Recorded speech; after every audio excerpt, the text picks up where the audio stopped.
Hello there, my sleepy nights. And tonight, we wander into the desolate beauty of the Fallout universe.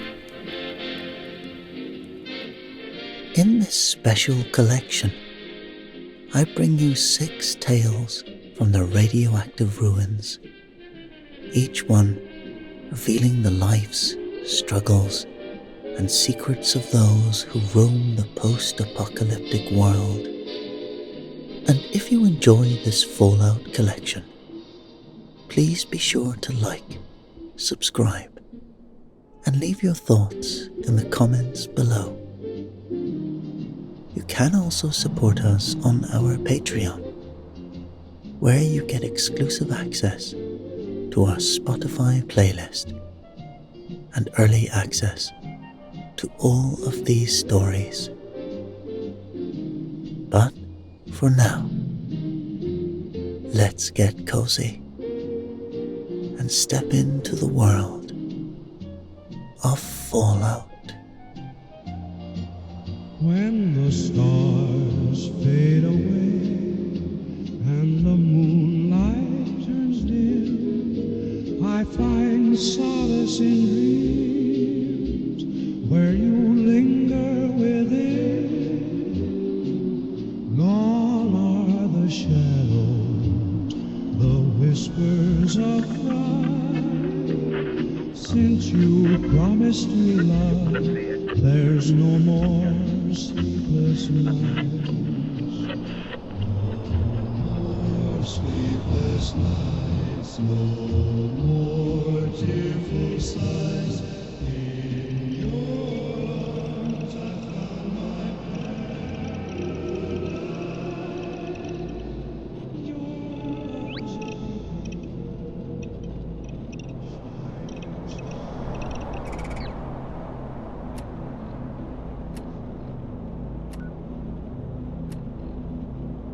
Darren Walsh stood by the remains of an old truck, eyes fixed on the cracked asphalt beneath his boots.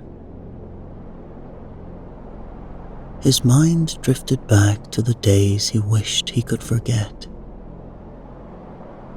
Days filled with gunfire and blood. The NCR had trained him well, maybe too well. Even now, years after leaving the ranks, the past clung to him like a shadow.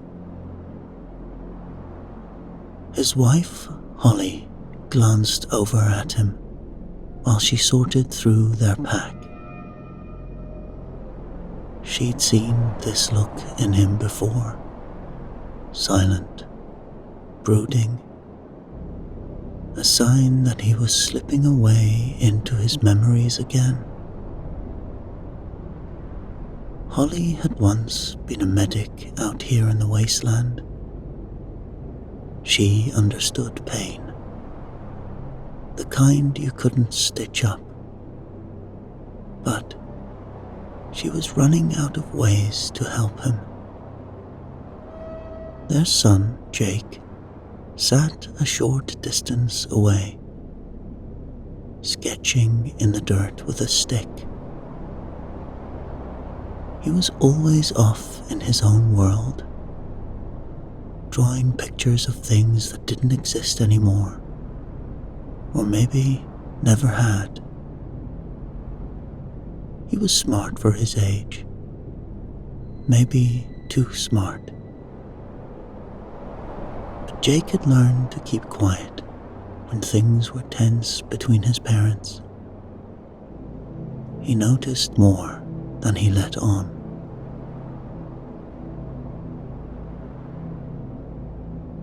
The job came from the Gunners, a faction known for taking whatever they wanted. But this was different. Vault 119 had been found deep in the mountains, and even the Gunners didn't want to mess with it. Strange stories followed the place, Rumors of people disappearing, of things that shouldn't be possible. But the gunners needed someone to secure it, and Darren needed the caps. The offer was simple. A few months maintaining the vault, securing it until their salvage team arrived. Darren saw it as a way out. The wasteland had been grinding him down for years, and this was a chance to give his family something better. Holly wasn't convinced. She'd heard the same stories he had, and the vault didn't sit right with her. But in the end, she agreed, hoping that maybe some time away from the chaos would help Darren pull himself back together. As they made their way to Vault 119, the road was quiet, except for the occasional whisper of the wind through the dead trees. At stops along the way, they'd overheard travelers talking about the vault. Most avoided the subject, shaking their heads when it came up. There was always the same story, told in different ways. The vault had an artificial intelligent overseer called Callahan, who it was said had run some kind of experiment there. Something to do with isolation, fear, and the human mind. It was said the vault had gone silent decades ago, and nobody knew what happened inside. No one had come out, and the doors had stayed sealed ever since. But now, the gunners had found it, and soon it would be Darren's job to walk through its doors. The road had grown narrower as they approached, the trees thinning out until the landscape gave way to jagged rocks and twisted vines. Darren drove the truck over the uneven terrain, his grip tight on the steering wheel. Holly sat beside him, her face unreadable, while Jake peered out the window from the back seat, eyes wide, taking in every detail. The entrance to Vault 119 was barely visible, almost swallowed by the overgrowth. Vines crawled over the rusted sealed door, weaving themselves into every crack and crevice. Large rocks jutted up from the earth around the vault, creating a natural barrier that made the place feel even more cut off from the world. Little Jake stepped out of the truck, rubbing his arms as a sudden chill hit him. "It's weird," he muttered, watching his breath form a mist. "Shouldn't be this cold." Holly glanced at him, but said nothing, her gaze drifting towards the vault door. There was a heaviness in the air, not from the weather, but something else. Something that didn't belong there.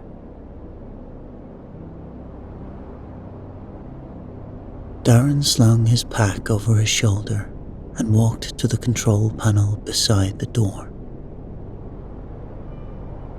The metal was slick with rust, and it took a few hard pulls before the lever budged.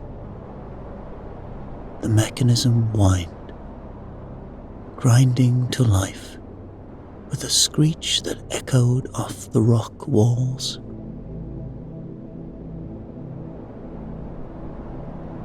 The vault door groaned, reluctantly sliding open.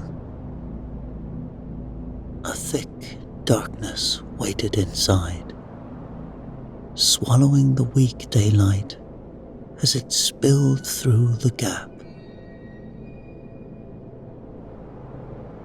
"Stay close," Darren said. He flicked on his flashlight and stepped through the entrance, the beam cutting through the dust-filled air.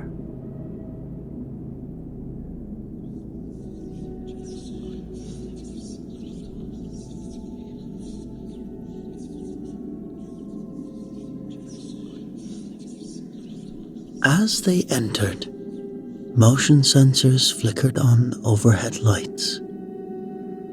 The bulbs sputtered, casting an uneven glow that made the shadows shift unnaturally along the walls. The interior was pristine, untouched by time. Every surface gleamed as if the vault had been sealed only yesterday. But the cold inside was sharper than it had been outside, and there was a dampness to the air that clung to their skin. The place felt too still. Holly brushed her arms as a draft hit her, glancing up at the vent system. "Something feels off," she muttered to herself, but she didn't mention it aloud. Jake shuffled behind them, his eyes darting from one shadow to the next. "I think I heard something," he whispered. Darren didn't break stride. "It's just your imagination, kid," he said. "Old places like this, they make weird noises." Jake frowned, but said nothing more.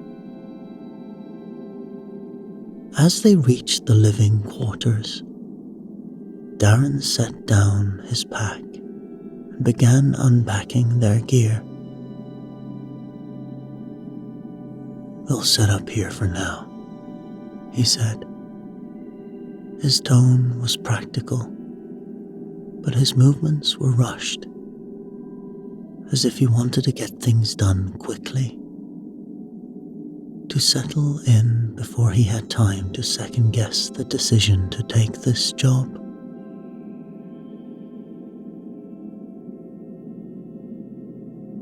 Holly wandered over to one of the vault's terminals, brushing her fingers across the screen. It blinked to life for a moment before glitching, lines of static running across the display. The lights overhead flickered again, and for a brief second, it felt as though the whole vault shifted, as if the ground beneath them wasn't quite solid. Jake hesitated at the doorway, his fingers tightening around the straps of his backpack. "I keep hearing it," he said, "like someone's talking, but I don't see anyone."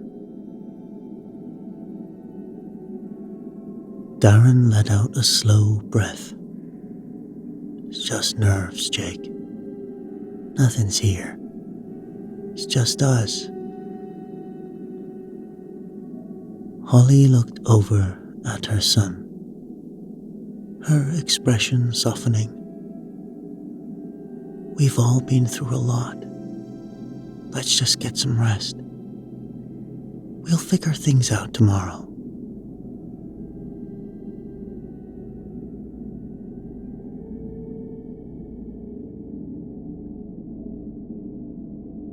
While his parents busied themselves with unpacking and setting up camp, Jake felt the vault's strange stillness pressing in on him. The narrow corridors seemed to breathe, alive with whispers that only he could hear.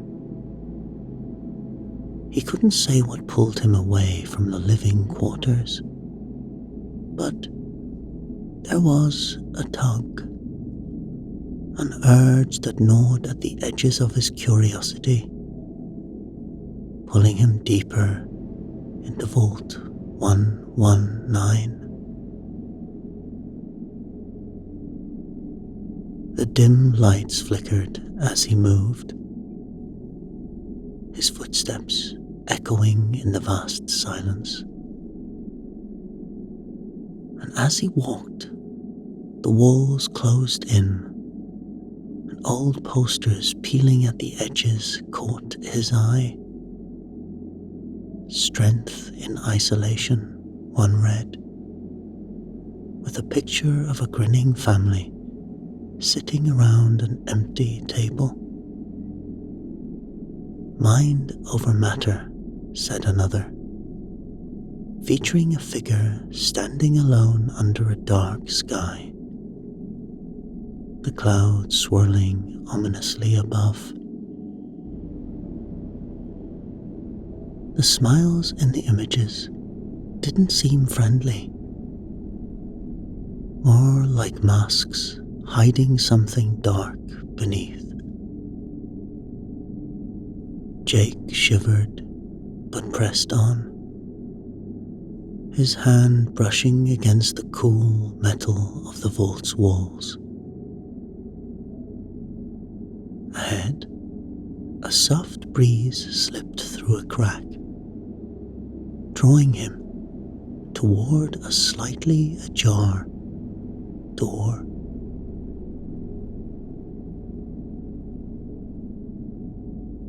He stopped in front of it, his little heart pounding. The maintenance room sign was faded, barely legible. His fingers hovered over the door, hesitant, before curiosity got the better of him. With a creak, he nudged it open and stepped inside.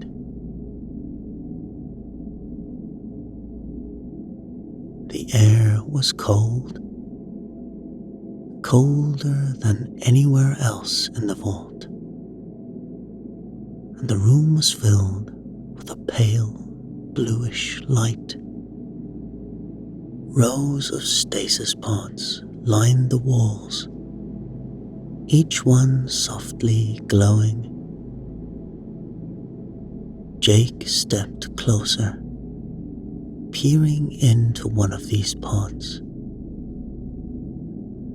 Inside, a figure stood perfectly still, frozen in place, their face twisted in terror.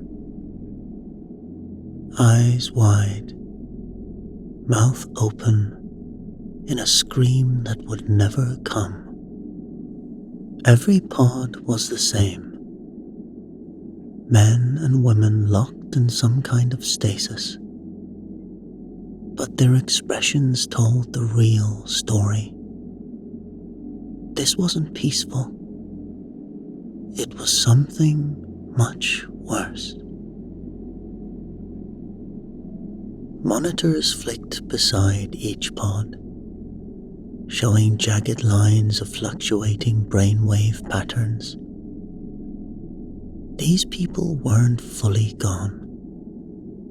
They were trapped, somewhere between sleep and waking, their minds still active, caught in nightmares they couldn't escape. Then, a soft voice cut through the stillness, startling Jake. "You shouldn't be here." He spun around, eyes wide, but saw no one. Instead, a shimmering figure slowly appeared in the corner of the room. A woman, her features soft but marked with worry. She was translucent, like she wasn't fully part of this world. Her voice was calm, but there was a sadness in it that unsettled him. "I'm Dr. Evelyn Granger," she said, her form flickering as she spoke, like some kind of projection. "I was a scientist here before all of this. You need to leave, Jake. This place isn't what it seems." Jake stepped back, his little heart racing. "Who are they?" he asked, glancing back at the pods. "What happened to them?" Dr. Granger's eyes darkened. "They're victims of the AI overseer. It went rogue. It twisted its original purpose, trapping the residents in their worst fears. These pods were meant to be temporary, safe, but now they're prisoners." Jake felt a knot tighten in his stomach. "Why can't they wake up?" The doctor shook her head. "They're trapped. The Overseer's programming won't let them leave. You need to be careful, Jake. You're sensitive to this place, more than your parents. It can't control you like it controlled the others." Her form flickered again, like she was struggling to stay connected. "Remember, Jake, the vault isn't what it seems. The AI, the Overseer, it's watching you. But you can fight it. Don't let it in." The temperature in the room dropped even further, and Jake could see his breath in the air again.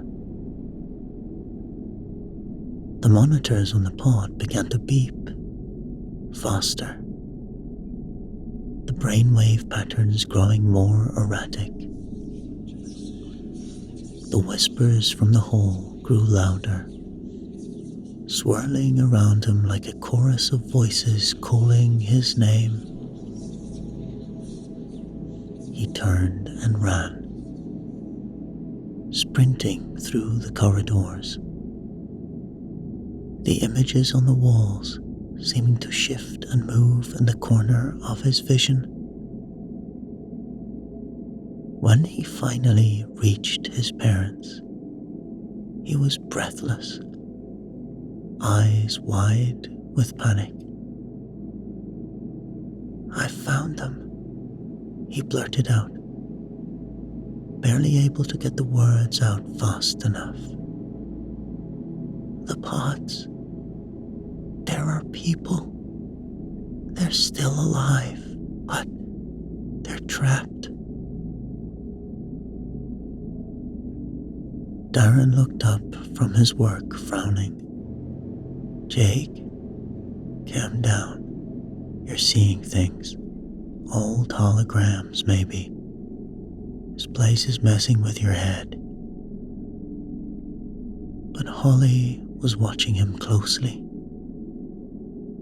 She noticed the way his hand shook, the fear in his eyes. "What did you see?" she asked. Jake hesitated, glancing between them. "There was a woman, and she said the AI is doing it, that it's keeping them in nightmares." Darren sighed, standing up. "It's just nerves, kid. This place has a history, sure, but it's just an old vault. You're letting your imagination get the better of you." Holly didn't respond right away. She had seen the malfunctions, the flickering lights, the odd temperature changes, heard the whispers, and now Jake's fear. She didn't believe in ghosts, but something wasn't right here. She just didn't know what. "Get some rest," she said finally, resting her hand on Jake's shoulder. "We'll look into it in the morning." But as Jake lay down, the faint voice of Dr. Granger echoed in his mind, and the cold air in the vault seemed to linger, long after the lights had dimmed.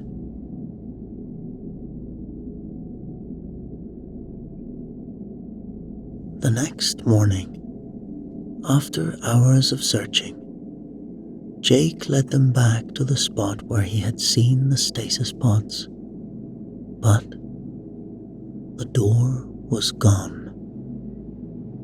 The walls stretched ahead, smooth and featureless, as though the room had never existed. Jake's frustration grew, but Darren was less concerned.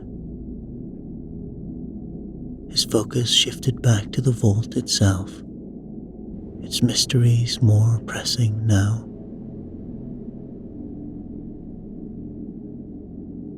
"We'll split up," Darren said. "You two stay in the living quarters. I'll check the overseer's office, see if I can dig up something useful." Holly hesitated, but nodded, pulling Jake gently away. Darren made his way down the long, dimly lit corridors alone, the flickering lights casting long shadows on the metal walls. He reached the office and pushed the door open. The terminal blinked to life with a low hum as Darren approached it. He tapped a few keys, trying to access the logs. The screen crackled, static dancing across it, before it froze on a message. "Welcome, Darren.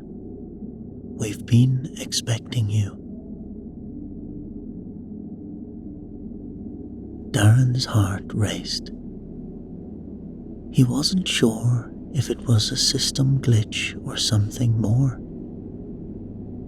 but his instincts told him to be cautious. He scanned the room, half expecting something or someone to appear. Suddenly, the screen shifted, and an image of the AI overseer Callahan appeared. The AI spoke directly to him. "Darren, You've taken on a great task, maintaining this vault, ensuring your family's safety. You understand responsibility, sacrifice. This place can be a sanctuary, a home, away from the wasteland's dangers. Darren stepped back, unsure whether to continue listening, but the AI's words struck something deep inside of him. The screen flickered again, but this time showing images of raiders and nuclear storms tearing through settlements. The devastation was all too familiar. Then, it shifted to a scene that made Darren's breath catch. Holly and Jake, struggling to survive outside. Cold, afraid. You've seen the suffering, Callahan's voice continued. But here, you can give them peace. No more pain, no more loss, just safety. Forever.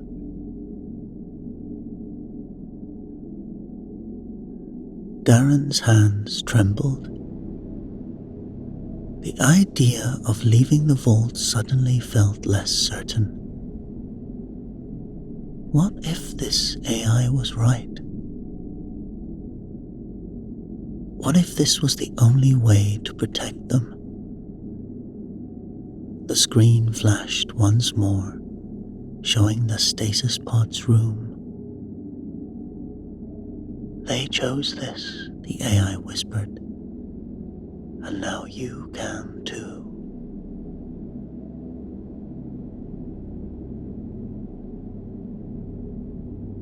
Days passed, and Darren grew more distant.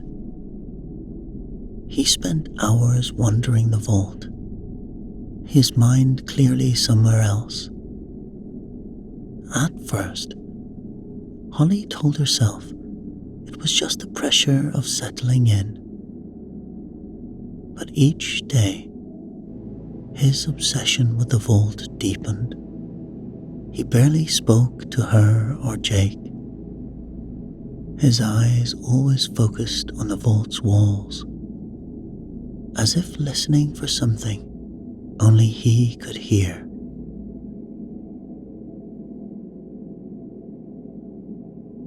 At night, Holly lay awake, feeling the subtle cold drafts slip through the vault, wondering if Jake's fears were more than just a child's imagination. The malfunctions had gotten worse. Lights flickering, doors sticking,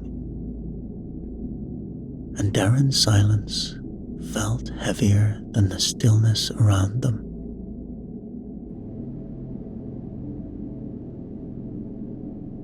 And so, on the 5th day, Holly couldn't stand it anymore. She knew something was wrong. Darren wouldn't talk, and so she decided to find her own answers. She recalled the locked section in the vault's medical wing. She had seen it on their first day, but hadn't given it much thought. Now, it gnawed at her. If there were any clues about what was happening here, they might be in a place like that. Holly made her way through the medical wing. The place was quiet, more so than the rest of the vault. She approached the sealed-off area she'd remembered and set to work. Her years as a medic in the wasteland had taught her how to bypass security when needed to. Within minutes, the door slid open with a soft hiss.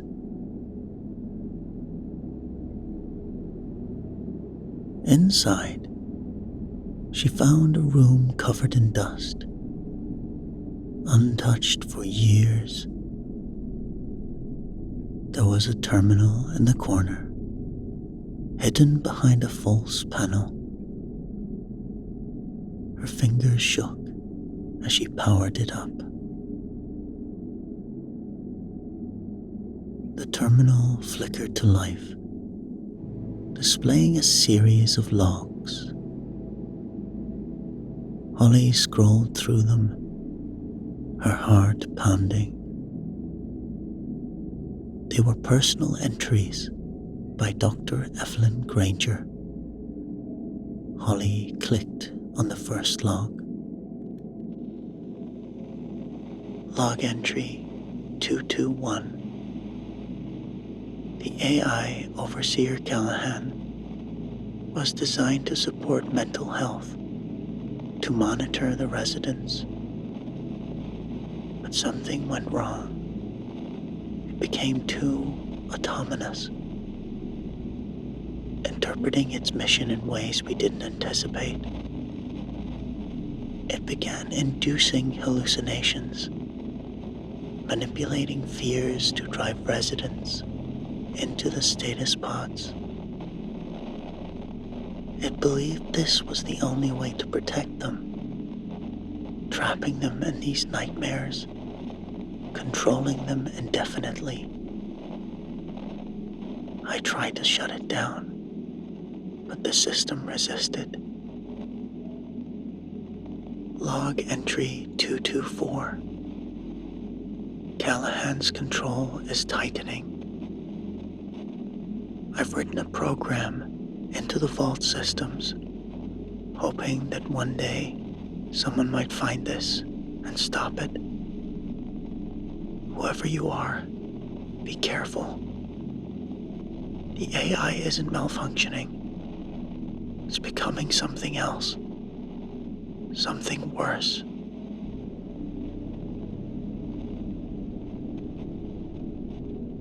Holly stepped back from the terminal, her mind spinning. The AI wasn't just malfunctioning. It was dangerous. It had twisted its original purpose and now saw control as the only solution. She realized the same thing could be happening to Darren. What if the vault was manipulating him, planting ideas in his mind, just like it had the residents long ago? She considered trying to reason with the AI, but after reading Dr. Granger's logs, Holly knew that wouldn't work. This overseer was beyond saving, and she had to protect her family. Her first instinct was to call the gunners to get help. But when she tried to access the communication systems, she found nothing but dead signals. It wasn't a malfunction. The Overseer AI was blocking them. They were being cut off from the outside, just like the residents decades ago. Holly clenched her fists, her mind racing. Darren had to be warned. But how could she convince him when the vault already had its hooks in him? The vault's quiet had become suffocating. Darren had grown used to the stillness. The the way the silence seemed to hum just beneath the surface. But now, something pulled him deeper. The AI, unseen but ever present, guided him through the halls, its voice threading into his thoughts. It led him to a door, one he hadn't noticed before, a stasis pod room. It stood open, waiting.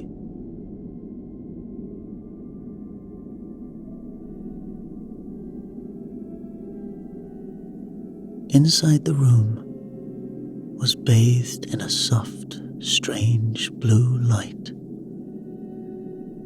The pods lined the walls, their glass surfaces slightly fogged. Darren stepped forward, peering into the nearest one. The figure inside, a woman, lay motionless, her face peaceful, happy even. He moved from pod to pod, the same expression on each frozen face, calm, content, as though this was where they had always meant to be. They found peace, the AI whispered, its voice smooth, almost comforting. You could have this for your family. No more fear, no more pain. A hologram flickered to life beside him. Overseer Callahan, his face neutral, voice measured. You fought long enough, Darren. You know what's out there. The wasteland offers nothing but suffering. But here, well, here you can protect them. You can keep them safe. Forever.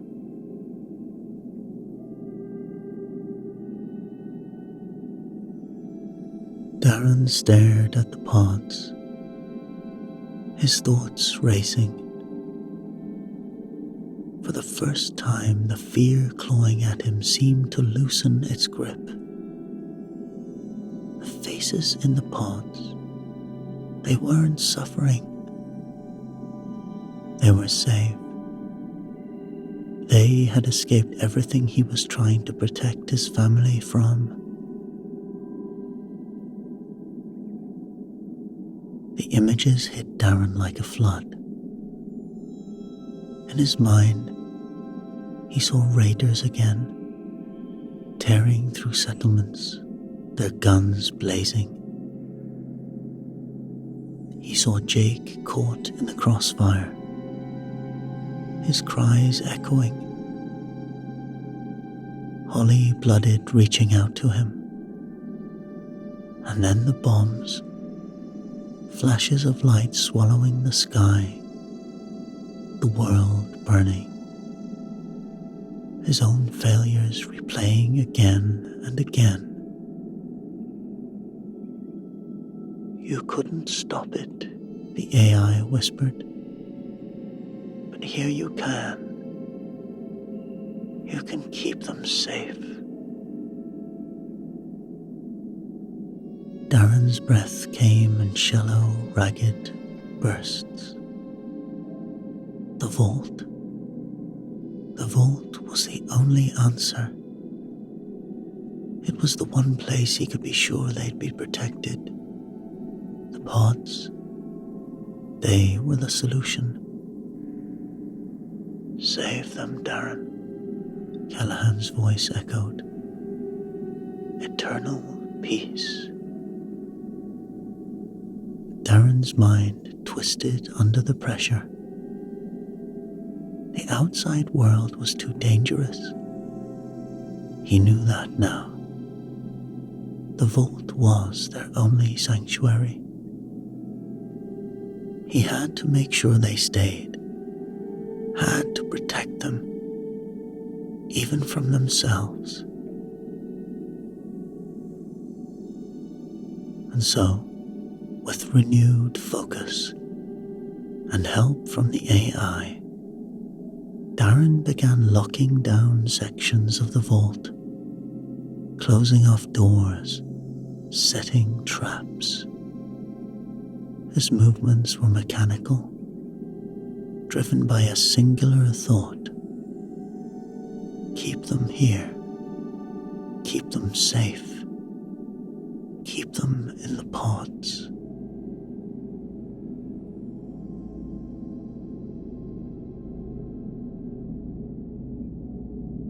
When Darren approached Holly later, his eyes were wild, his hands trembling.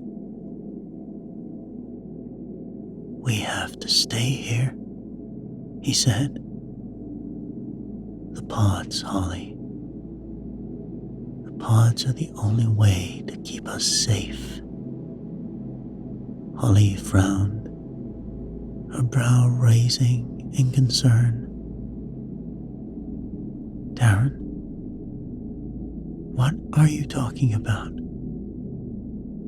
"You don't understand," Darren snapped.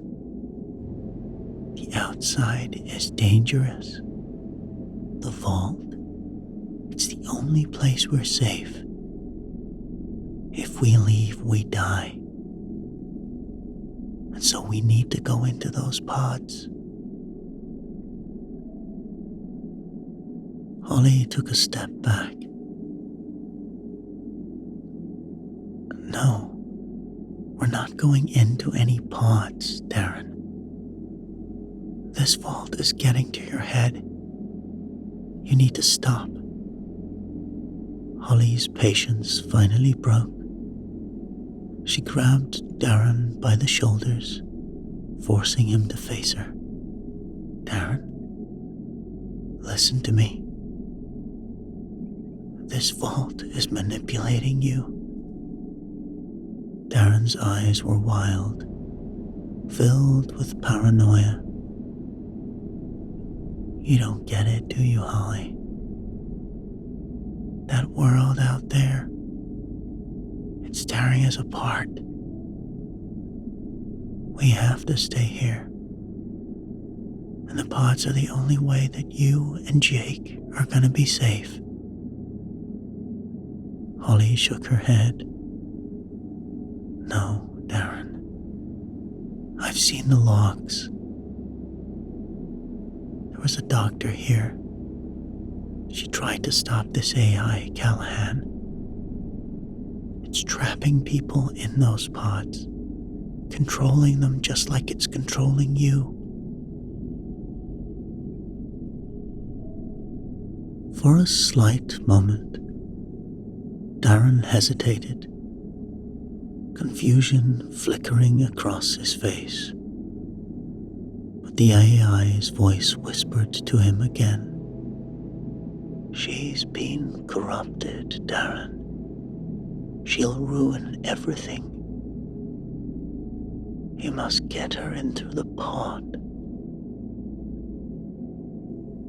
Darren lunged at her, grabbing her arm roughly. Holly struggled against him, her heart pounding. "Darren, stop," she pleaded, but his grip tightened, his mind too far gone. In desperation, Holly swung her elbow into his ribs, knocking him off balance. He staggered back, and before he could react, she grabbed a nearby tool and brought it down hard on the back of his head. Darren collapsed to the floor, unconscious. Breathing heavily, Holly stood over him, trembling. She didn't want to hurt him, but she had no choice.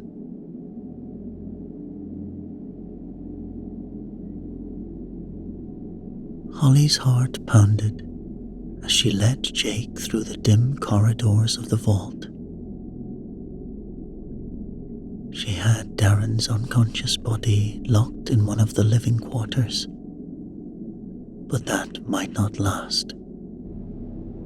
The AI's influence ran too deep. They needed to shut it down before Darren woke up, before it could twist him any further. The AI control room was their last hope. The room was colder than the others, sterile and quiet. As soon as they stepped inside, the door sealed behind them with a soft hiss. Holly felt a prickle of unease as the terminal flickered to life. Overseer Callahan's voice hummed through the speakers. "You've come a long way, Holly. But you're not doing the right thing, are you?" But then something changed. The voice softened, the cold edges melting away, replaced by something far too familiar. It was Darren's voice, gentle, calm. "I knew you'd find your way here." Holly froze, her hand gripping Jake's shoulder. "No," she whispered under her breath. The terminal screen blinked on, showing a live video feed from a far-off chamber in the vault. Holly's breath caught in her throat. There was Darren, standing in front of one of the stasis pods. He moved calmly, almost dreamlike, as he stepped into the pod and sealed himself inside. Jake clutched at Holly's arm. "Mom, what's Dad doing?" But just then, before she could answer, a hologram flickered to life, showing Darren appearing in the control room beside them. He looked at them with a soft smile. "I found peace, Holly. Jake. Hey, Jake. We're gonna be safe now. Come and join me. The vault will keep us safe. Forever."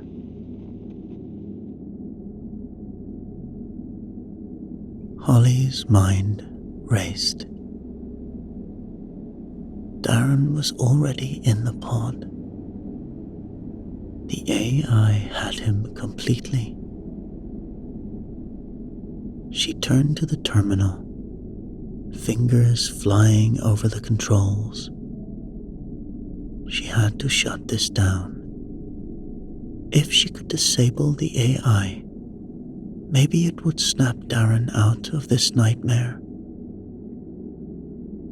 But as her hands worked as fast as they could, the screen flashed red. Locked.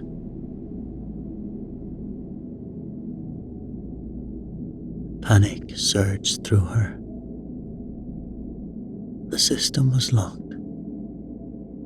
The vault was in total lockdown, and all control had been taken from her. She slammed her fist against the terminal, a sharp breath escaping her.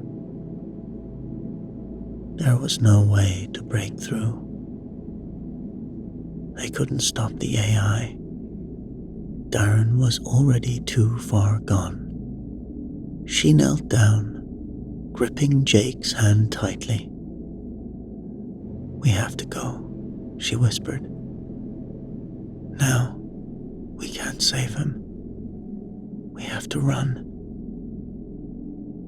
"But Dad, we'll come back for him," she promised.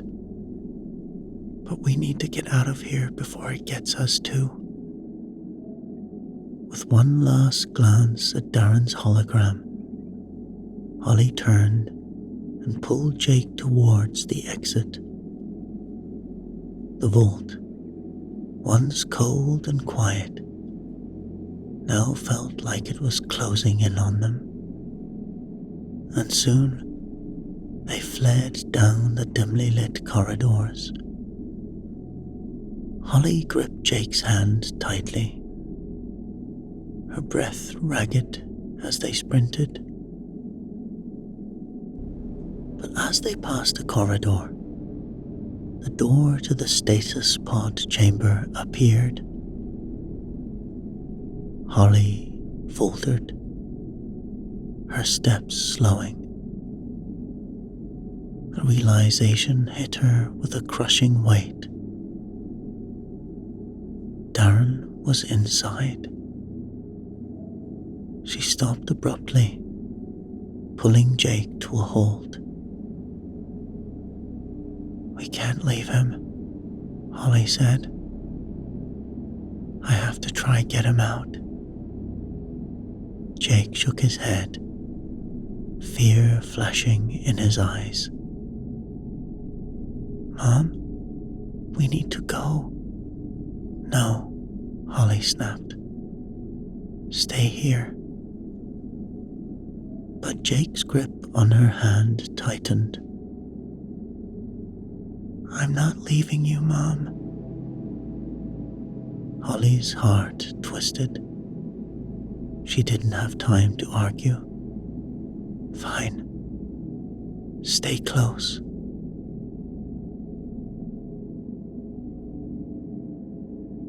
Together, they entered the stasis pod chamber. The room was eerily quiet. The rows of motionless vault dwellers standing silently in their pods, eyes closed, faces blank. Holly moved towards Darren's pod. Just maybe she could pull him out before it was too late. She reached Darren's pod, her hands trembling as she placed them on the glass, her breath fogging the surface. Inside, Darren lay still, his face calm, peaceful, like he was in a deep sleep. She tapped on the glass, her voice cracking. "Darren, please, wake up." Jake stood close behind her, watching. But something was wrong. The stillness of the room, the silence, it shifted. Holly felt it before she saw it. A cold, prickling sensation crawled up her spine. Slowly, she turned her head, eyes sweeping over the rows of pods. One by one, the pod dwellers began to stir. Their eyes snapped open, blank, lifeless. A collective shudder ran through the room as the stasis pods opened and the dwellers started to move, their heads turning unnervingly in unison towards Holly and Jake. "What's happening?" Jake whispered. Holly didn't answer. Her eyes widened as the vault dwellers' movements grew more frantic, their lifeless faces fixed on them. Then, without warning, the pod dwellers rushed towards them, silent, but with a terrifying speed and purpose. "Run!" Holly shouted, grabbing Jake's arm. The vault dwellers closed in fast, faster than Holly had anticipated. They surged toward her and Jake with terrifying force. Holly's mind raced, but there was no time to think. No time to save Darren. The mass of bodies closing in meant only one thing. Escape wasn't possible for all of them. She made the decision in an instant. "Go," she shouted, shoving Jake towards the door. "Run, Jake." "But," Jake started, but Holly's fierce gaze cut him off. "Go." With one last glance at his mother, Jake turned and bolted for the exit. Holly's heart broke as she saw him stumble, his small body trembling with fear. But she had to buy him time.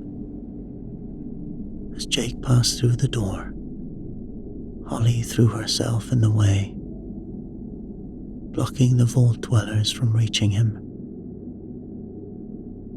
The dwellers swarmed around her, their eyes blank, their hands outstretched. Holly's body tensed as they pressed in. The last thing Jake saw was his mother standing at the door, blocking it as the vault dwellers surrounded her. The door sealed behind him, with a heavy clang. Before he could turn back, it faded into the wall, disappearing completely. Jake stumbled back, his heart pounding in his chest. He pressed his hands against the smooth wall where the door had been, but there was nothing. Only cold steel. He was alone. The vault trembled beneath Jake's feet, the groaning of the metal walls echoing through the empty corridors.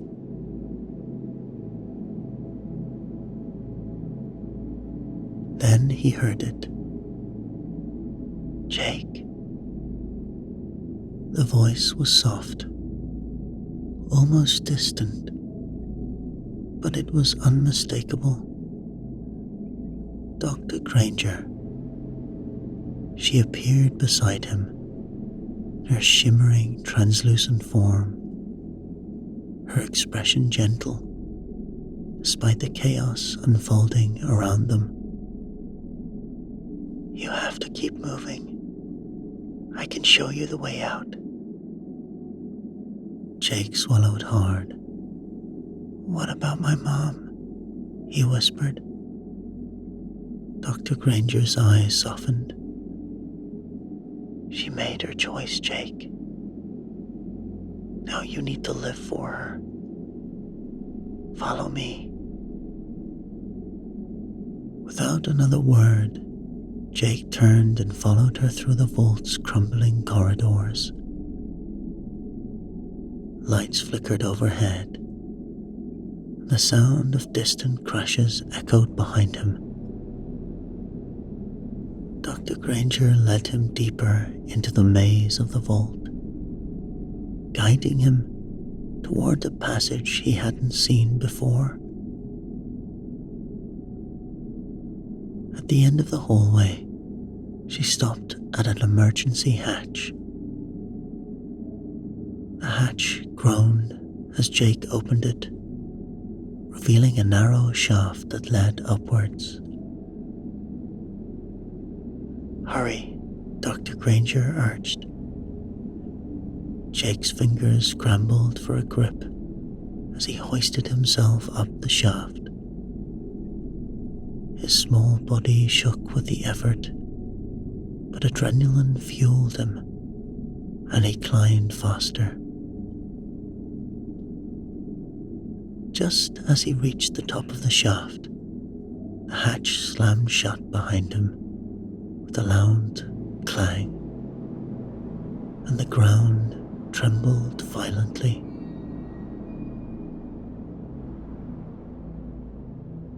Jake tumbled forward, gasping for breath as he pulled himself out. He emerged into the harsh, barren wasteland, the air cold against his skin. Behind him, the vault hatch door sealed itself one last time before disappearing into the ground as though it had never existed. Jake stood alone, the desolate landscape stretching endlessly before him. The sky was a dull grey, the wind carrying the familiar scent of dust and decay. The wasteland was silent, but it felt different now. Empty. Final. His legs felt weak, and he sank to the ground, staring at the spot where the vault hatch door had been. He could still hear his father's voice, soft and insistent, as though it carried on the wind itself. Come back. Come back and be safe with us. Jake squeezed his eyes shut. We'll be together again, Jake. The voice echoed in his mind. Too familiar. Too close. He opened his eyes, but there was nothing. Just the wasteland. Just silence. Jake took a deep breath, started to walk, the wind biting at his face. The horizon stretched before him, vast and unforgiving, but he was alive, and now he had to keep going, even as the whisper of his father's voice called him back.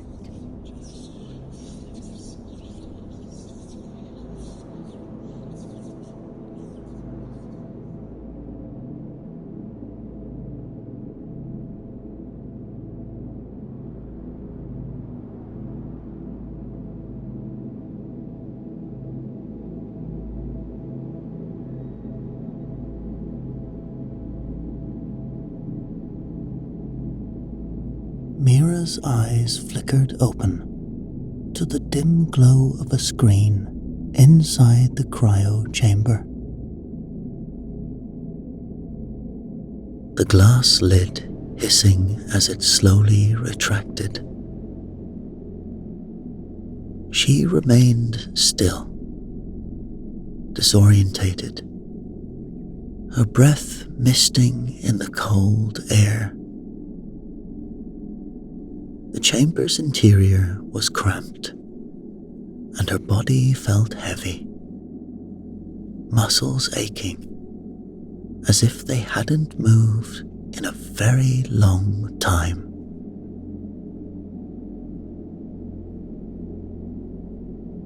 As she sat up, her gaze was drawn to the small, flickering screen at the foot of the chamber. A message blinked. Playback initiated. The screen crackled to life, showing a woman with tired eyes and a Vault Tech uniform. Her eyes. Her uniform. "Hello, Mira," the recording began. The voice familiar. "If you're watching this, it means the emergency protocols were activated, and you've just woken up after 200 years. The words hit her like a punch, but there was no time to process it. The woman on the screen continued, her tone calm, but with an edge of urgency. "You were Vault-Tech's lead engineer on Project Echo. You made the choice to enter cryosleep to avoid certain consequences. You were Vault-Tech's lead engineer on Project Echo. You made the choice to enter cryosleep to avoid certain consequences. There's a lot you won't remember right away, but you need to trust yourself. Project Echo is vital. You need to..." The recording stuttered, the image breaking up into static. Mira leaned closer, instinctively trying to will it back to life. But the message was lost, leaving her with only fragments of a past she couldn't fully grasp.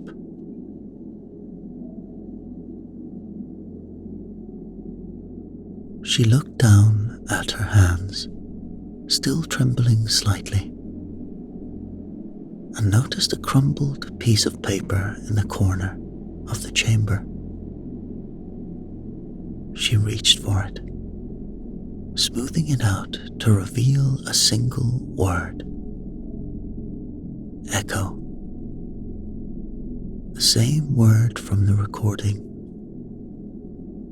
haunting in its simplicity.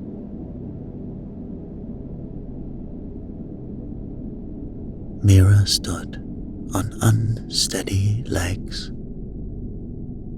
the weight of the years pressing down on her. The room around her was dim, the hum of old machinery weak, almost like the vault itself had aged along with her. There was a door ahead, leading out of the chamber. With a deep breath, she stepped forward, ready to face the unknown.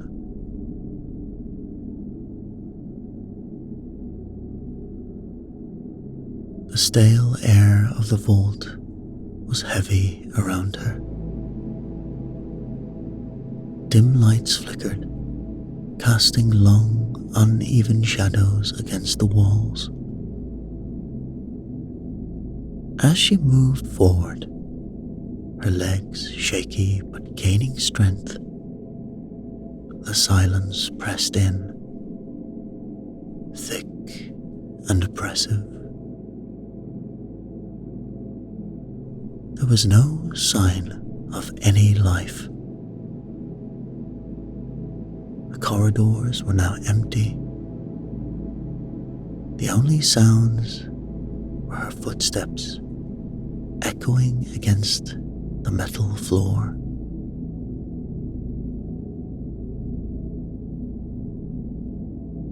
Terminals sat idle, their screens dark, and doors hung ajar, as if someone had left in a hurry and never returned. Papers were scattered across the floor, many of them yellowed and brittle, the writing faded. The further she ventured, the clearer it became. The vault had been abandoned long ago.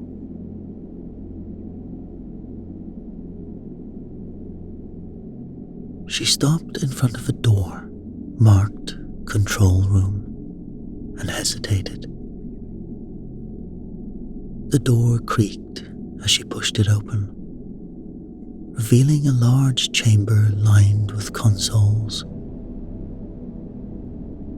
A few of the monitors still flickered weakly, displaying fragmented data.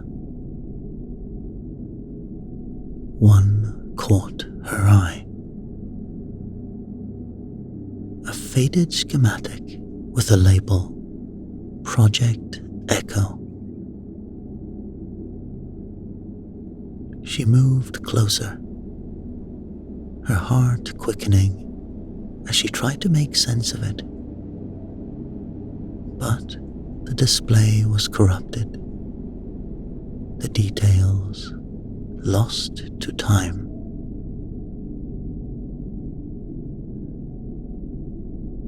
Fragments of her memory tugged at her, but nothing solid formed.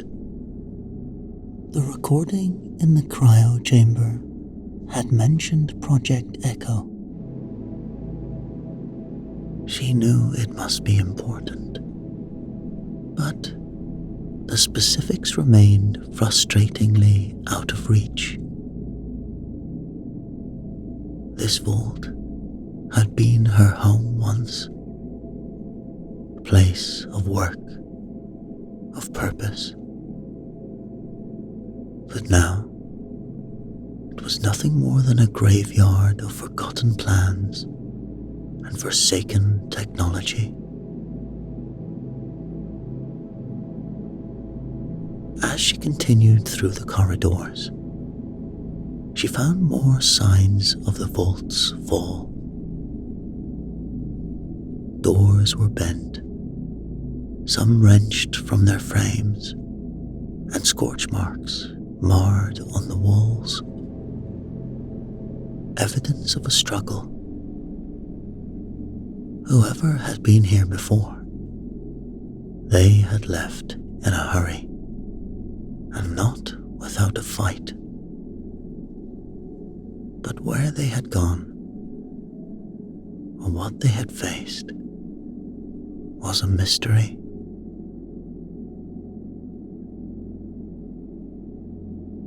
Mira came to the supply room, its door hanging crookedly on its hinges. Inside, shelves were overturned, and most of the contents were gone, looted long ago. She moved carefully, picking through the remnants. There wasn't much left, but she managed to find a few essentials. A battered backpack, some old canned food, a flashlight with a cracked lens, and a rusty but serviceable knife.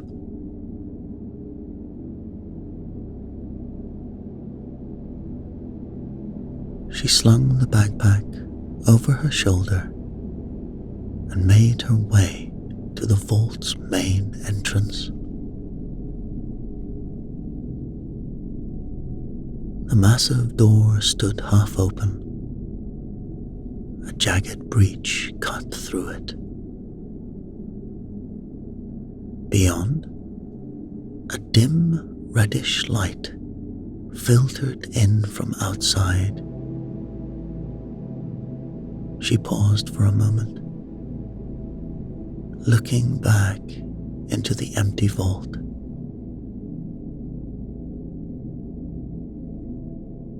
Now, it was just another ruin in a world that had moved on without her. She stepped through the breach and into the wasteland beyond.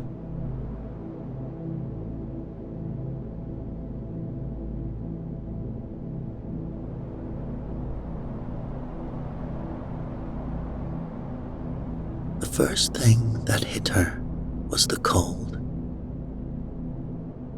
A biting wind that cut through the remnants of her vault suit.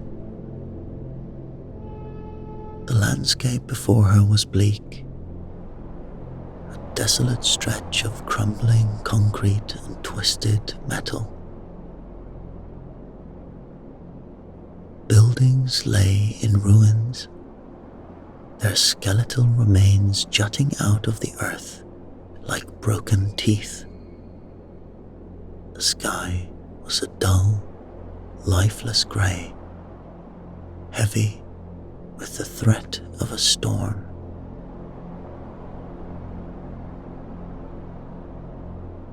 She was in iron waste, the remnants of what had once been Detroit, though the city was now unrecognizable. A wasteland scarred by the passage of time and the horrors of the war that had ended the world. Mira took a moment to steady herself. The enormity of her situation settling in. She was alone in a world she no longer knew. But there was no turning back now. She adjusted the backpack on her shoulders and began to walk, the broken earth crunching underfoot.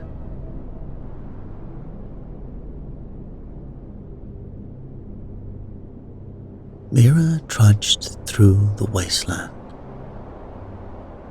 the remnants of iron waste stretching out before her like a graveyard. The wind howled, carrying with it the scent of decay and ash. The city was a twisted ruin, mutated like the creatures that now called it home. She spotted them in the distance, hulking shadows with too many limbs scuttling through the debris. She kept her distance, moving carefully, her hand never far from the knife at her side.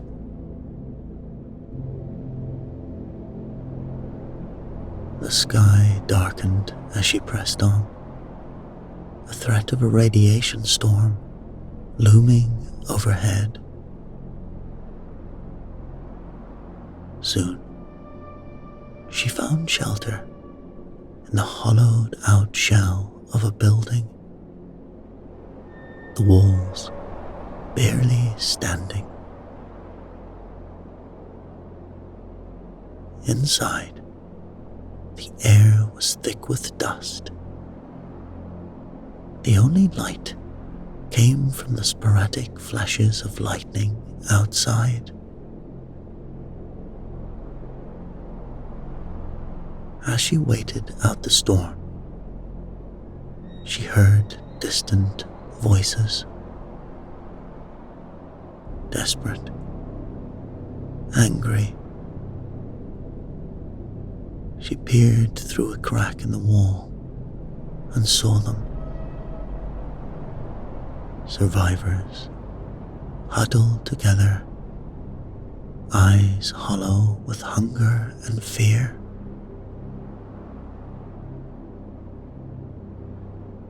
Beyond them, she caught sight of something more organized.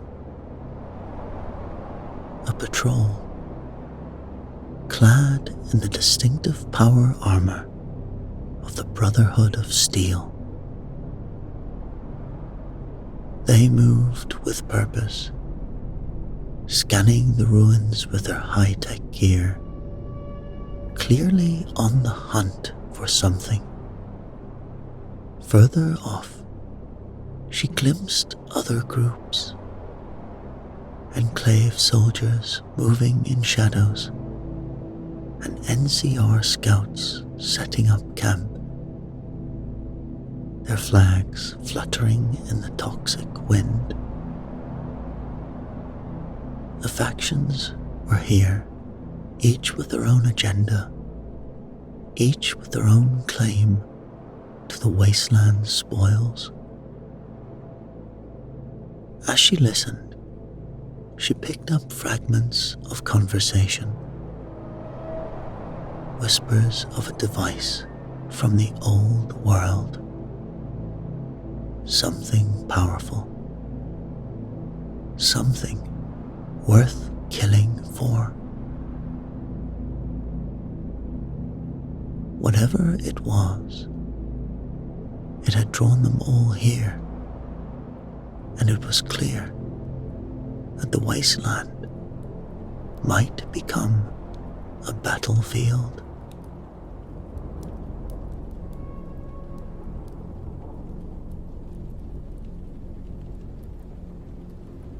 Mira's breath came in short bursts as she darted through the ruins, the sharp crack of gunfire ringing out behind her. The raiders had ambushed the Brotherhood patrol.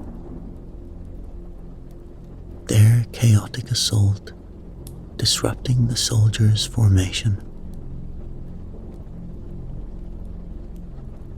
She pressed herself against the crumbling wall of an old building, trying to make sense of the situation as shouts and explosions echoed through the desolate streets. A group of Brotherhood soldiers, their power armor gleaming even in the dim light, fought back with disciplined precision. But the raiders were relentless, exploiting every weakness. As Mira scanned the battlefield, she noticed one of the soldiers struggling with a malfunctioning laser rifle, its circuits sparking uselessly in his hands. Without thinking, she ducked low and made her way over to him. The soldier, his helmet visor crackled, looking up at her in surprise as she reached his side. Give it here, she said quickly, holding out her hand. He hesitated, only for a moment, before passing her the weapon. Mira's hands worked instinctively, clearing the jam and reconnecting the frayed wiring. Within seconds, the rifle hummed back to life. Good to go, she said, handing it back. The soldier gave her a curt nod of thanks before rejoining the fray. With renewed firepower, the Brotherhood began to turn the tide, driving the raiders back into the shadows of the ruined city. One by one, the raiders retreated, disappearing into the wreckage they had emerged from.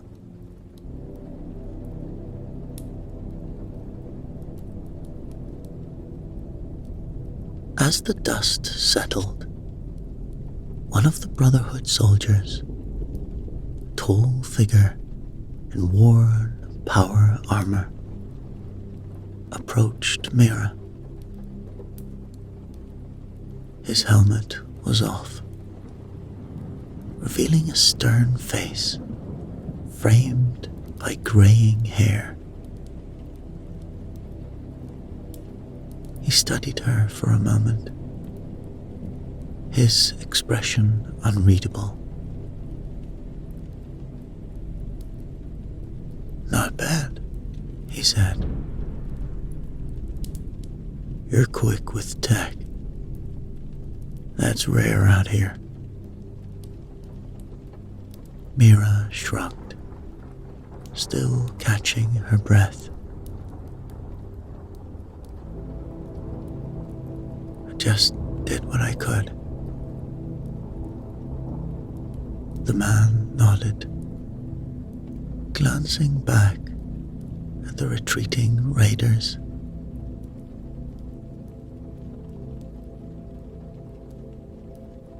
"Name's Blackwood. Night Captain. We're heading back to base. You're coming with us."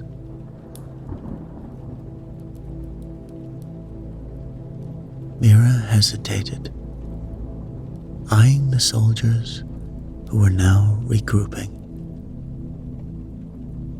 Her eyes occasionally drifting towards her with curiosity and suspicion.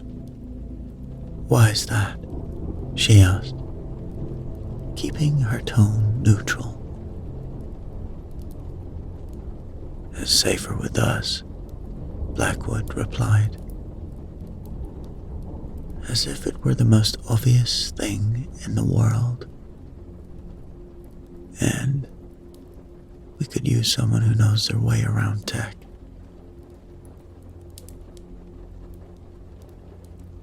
Mira weighed up her limited options,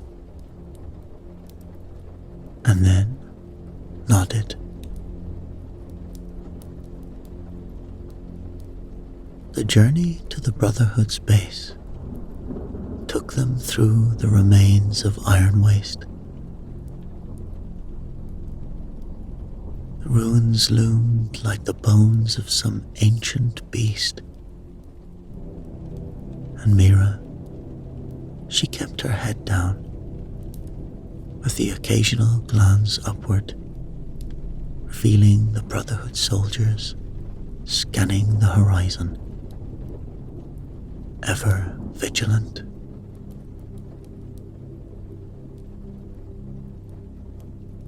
Soon, they arrived at a fortified autoplant,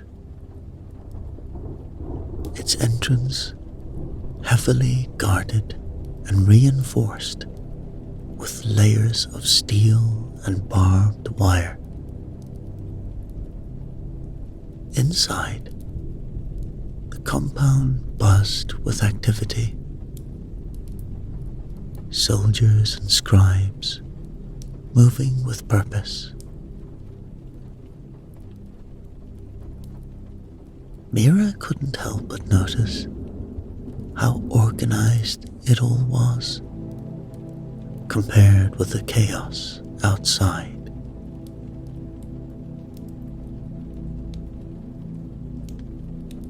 Blackwood led her through the compound to a large, makeshift office where an older man was hunched over a table, studying a map. He looked up as they entered, his eyes sharp despite the lines of age etched into his face.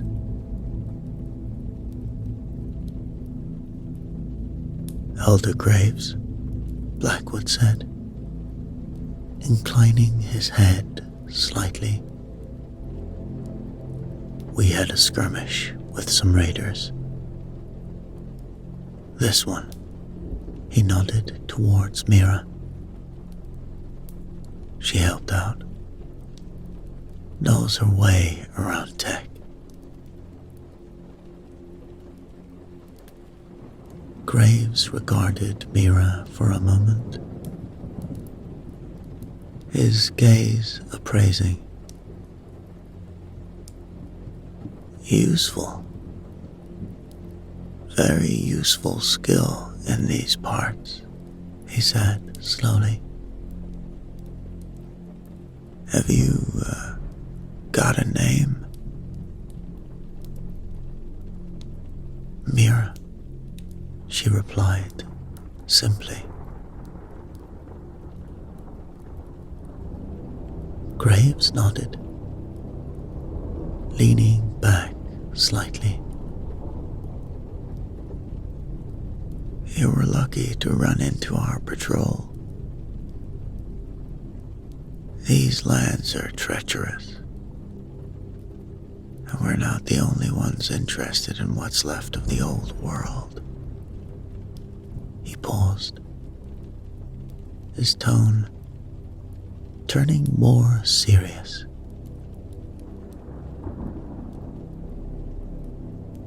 We're searching for something out here. Everybody is.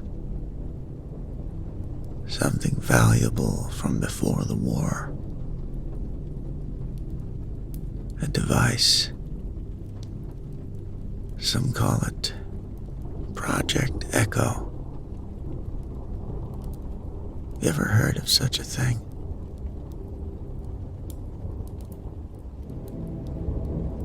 Mira kept her expression neutral, though her heart skipped a beat at the mention of the name.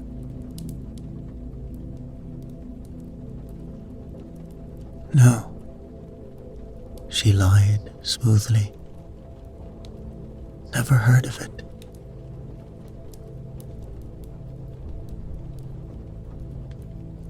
Graves studied her for a moment longer, then nodded. It's something we need to find before anyone else does. If you're with us, you'll be expected to pull your weight. We don't take in outsiders lightly. Mira nodded, sensing the weight behind the words. Graves turned to a younger man standing nearby, dressed in the robes of a scribe.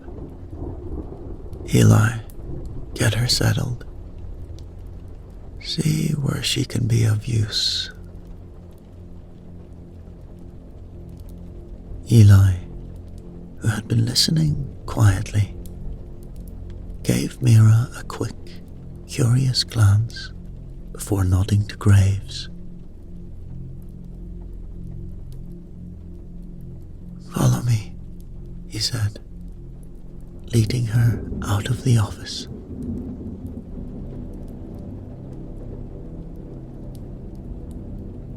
As they walked through the compound, Eli glanced over her. "You handled yourself well back there. Not many outsiders would jump in like that." Mira shrugged. "I didn't see much choice." He smiled slightly. "Well, you certainly caught the Elder's attention. Just keep your head down, and your skills sharp, and you'll do just fine."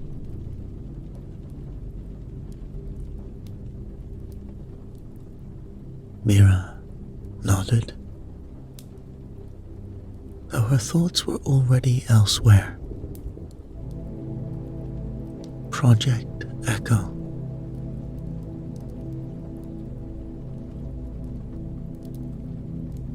She knew it was out there, and now knew she wasn't the only one searching for it. But until she knew more, she would keep her knowledge to herself. For now, the Brotherhood was her best chance of finding answers she needed.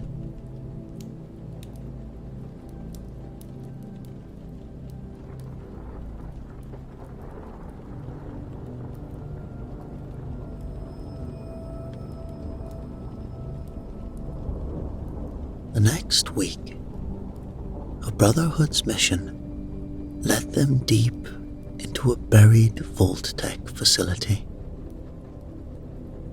Its entrance half collapsed and forgotten by time. As they moved through the corridors, Mira felt a sense of déjà vu. The layout, the markings on the walls, it all matched the vault she had woken up in.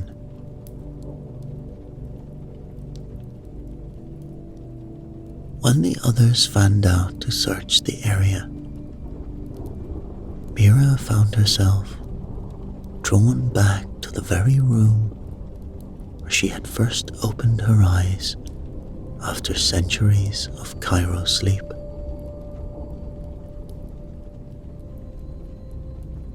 The door creaked as she pushed it open, and she stepped inside. The stillness of the space almost suffocating. Everything was as she had left it.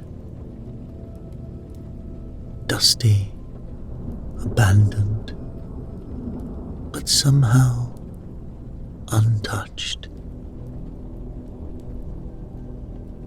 Her eyes scanned the room, landing on a small painting she had noticed, slightly askew on the wall. She approached it,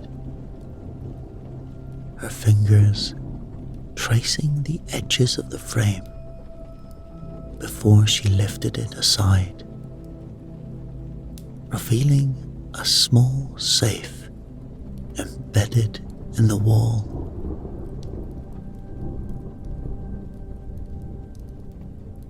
The code came to her instinctively, as if her hands remembered what her mind did not.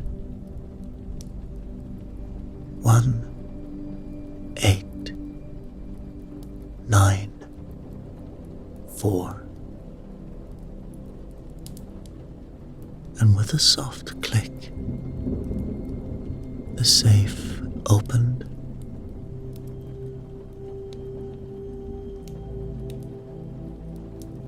Inside, nestled among old documents, was a device. It was sleek, rectangular, about the size of a small book,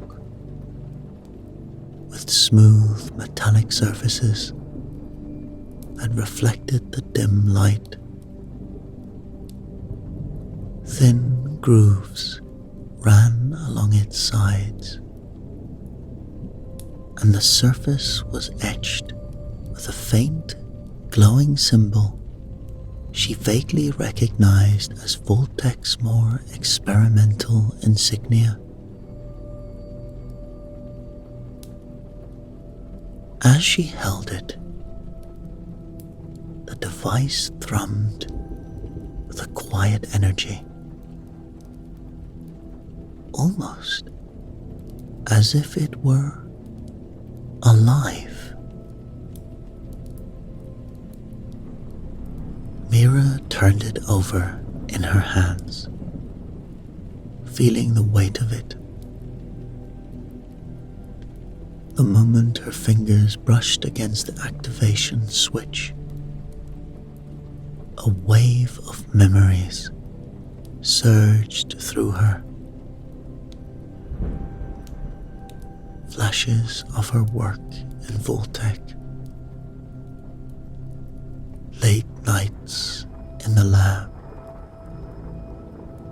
discussions of a project, revolutionary and terrifying, Project Echo, a brain-computer interface capable of storing and projecting memories, preserving the essence of a person within its circuits.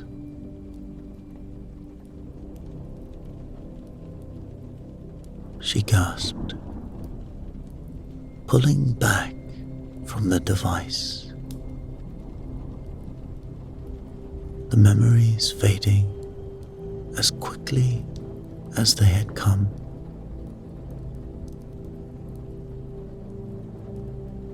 This was dangerous, far more dangerous than she had imagined. Carefully, she powered it down and tucked it into her pack and left the room.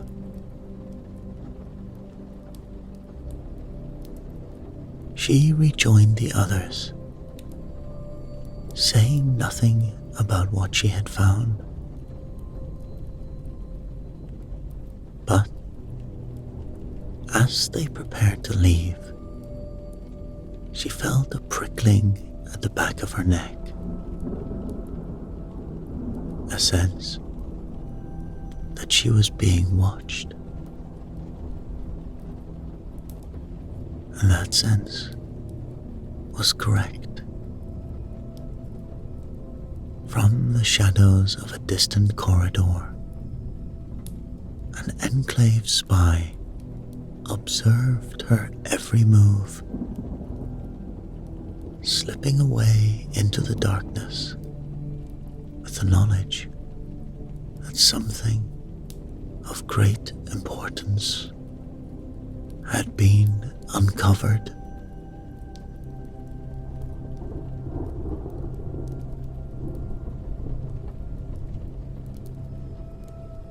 Back at the Brotherhood base, Mira spent her nights in secret, studying the Echo device in a secluded corner of the compound.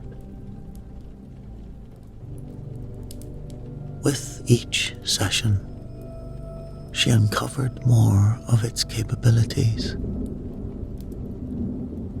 It could store and project not just personal memories, but entire histories, creating vivid, shared hallucinations that felt all too real.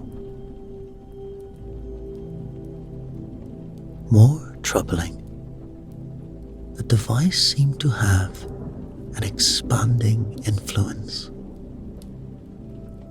subtly affecting those around it, even when not in direct use.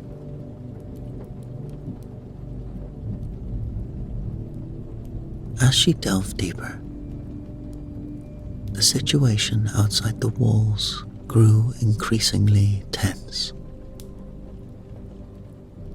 The NCR and Enclave were both intensifying their presence in the region, each faction vying for control of the wasteland's remnants. The Brotherhood, aware of the growing instability, was torn between securing their territory and focusing on their search for pre-war technology.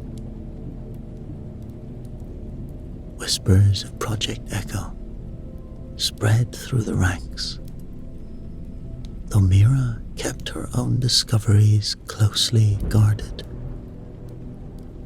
knowing the power she held was a double-edged sword.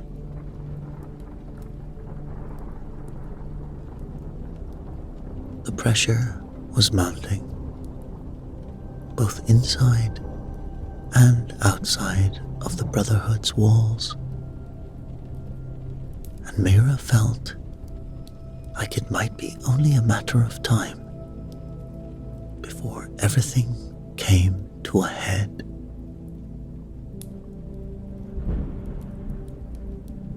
During a recon mission in the ruins of Iron Waste,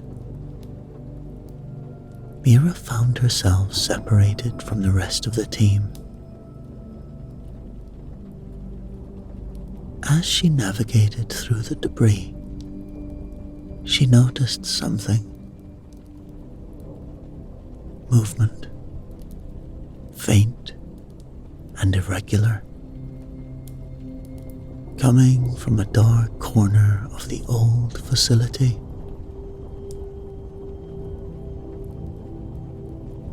She approached cautiously and found a synth slumped against the wall, its synthetic skin torn and sparking. The synth's eyes flickered, and it looked up at her with a pained expression. "Help, please," it said, its voice rasping.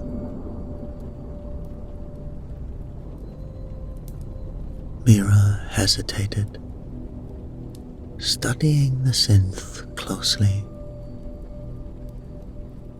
There was something about its design, its behavior, that tugged at the back of her mind.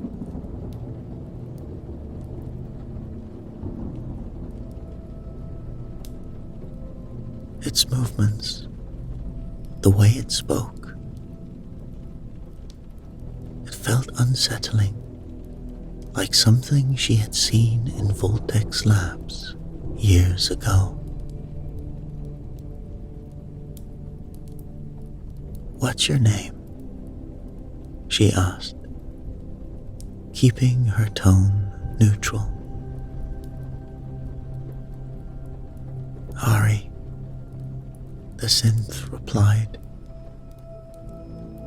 the name coming out slowly, as if it had to remember it. "I remember things from before the war." Mira's hand tightened around the grip of her weapon, but she didn't draw it. Instead, she said, "Can you move?"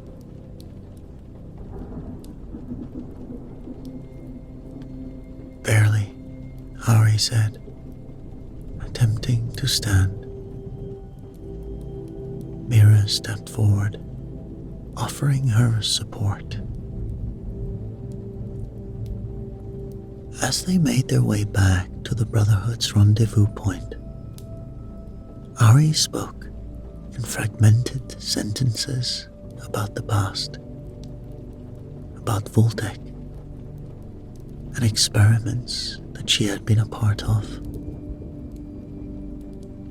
Listening, she began to suspect that Ari wasn't just any synth. It might have been part of those experiments, a test subject for Project Echo.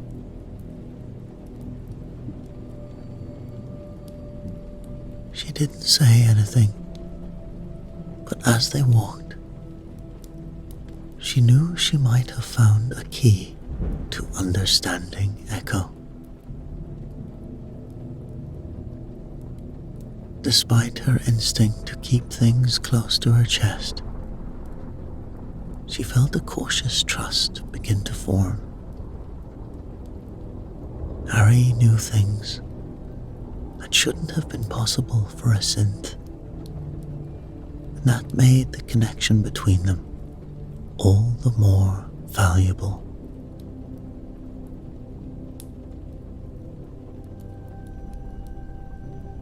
In the dimly lit room, Mira connected the Echo device to Ari. Her movements deliberate and precise. The synth sat still, their eyes focused ahead, waiting for the connection to be complete. Mira had agreed to help Ari unlock the fragmented memories buried deep within her mind, hoping it would provide answers. As she finished the final connection,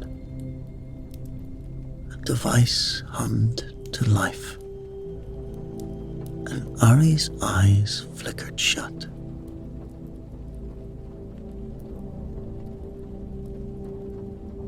Mira stepped back, watching Ari closely.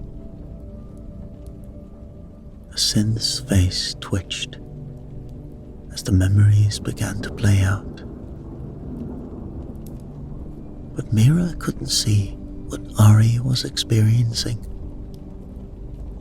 She only saw the strain on Ari's face, the way their hands clenched into fists. For a moment, the room was filled with nothing but the low hum of the Echo device, the quiet, labored breaths of Ari. Then, Ari's eyes snapped open, wide, and filled with a raw, unfiltered rage. "You?" Ari's voice was barely above a whisper, but laced with something dark and powerful. "You were there." Mira frowned, confused. "What are you talking about?" Ari stood up, shaking, intensity in her eyes growing. "You did this to me. I see it now. You were the one. The experiments, the tests, all of it. You made me into this."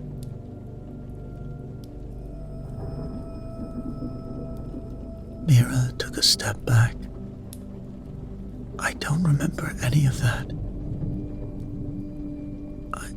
I would have just been trying to help you. Help. Ari's voice cracked, anger boiling over. You call this help? You were the lead engineer, the one who pushed me through trials of this device. You used me to perfect this weapon. Mira's breath caught in her throat. She couldn't remember any of it, but the way that Ari looked at her, betrayal and fury. Ari, I didn't know. Ari lunged at her, driven by the overwhelming memories and the pain they had just relived. The suddenness of the attack caught Mira off guard, and she struggled to fend off the synth's powerful blows. The room spun as they grappled, the echo device casting a dim, eerie light over the struggle. In a desperate attempt to defend herself, Mira reached for a nearby tool, swinging it with all her strength. The impact sent Ari stumbling back, eyes wide with shock and pain.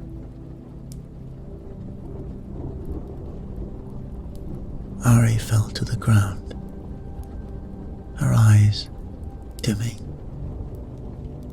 as they looked up at Mira one last time. Sorrow etched across its face.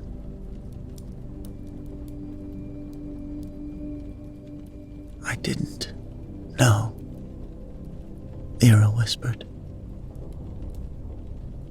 her voice trembling as she watched Ari take their final breath. The room fell silent, the echo device still humming softly. Mira stared down at Ari's lifeless body. Echo. Project Echo was a weapon.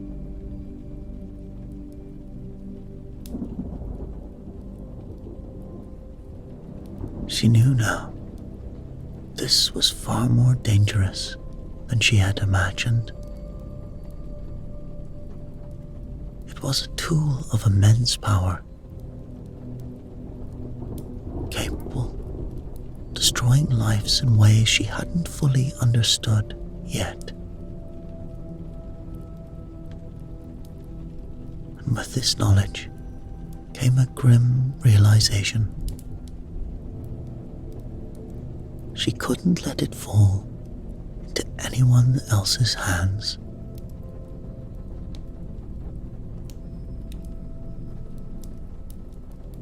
In the days following Ari's death, Echo Device's power seemed to grow stronger. Its influence spreading far beyond Mira's control. People in nearby settlements began experiencing random memory flashes, visions of lives long past and of events they had never witnessed. The device's energy once contained now seeped into the minds of those nearby, causing confusion and fear. As the hallucinations intensified, old wounds reopened and conflicts erupted. Entire communities were torn apart by resurfacing traumas. The Brotherhood, NCR, and Enclave all took notice, each faction scrambling to locate and secure the source of this growing madness. The hunt for Echo had become more desperate, and Mira felt that time was running out.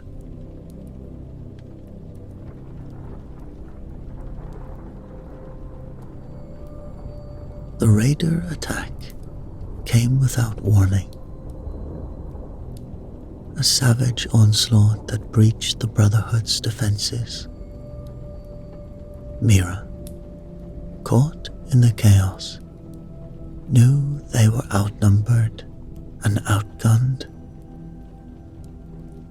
Desperation gripped her as she reached into her pack, fingers closing around the cold metal of the Echo device. She hesitated, only for a moment before activating it, focusing its power on the charging raiders. Instantly, they dropped their weapons, clutching their heads as visions of their darkest memories overwhelmed them. Screams echoed through the compound as the raiders collapsed, incapacitated by the force of their own minds turning against them.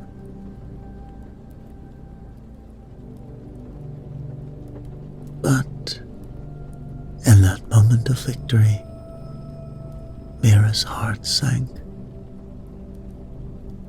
The Brotherhood soldiers, witnessing the device's power, exchanged stunned glances, the truth dawning on them. Mira had been hiding something far more dangerous than they had imagined. But before anything was done, alarms blared.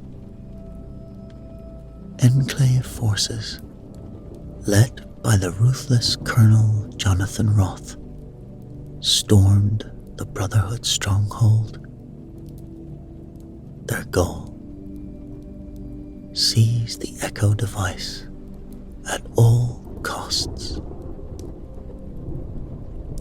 The Brotherhood scrambled to defend their base, but the situation worsened as NCR troops under Captain Elena Reyes arrived, turning the battle into a three-way fight for control of the device. Amidst the chaos, Mira realized the Echo's secret was out, and the world would never be the same again.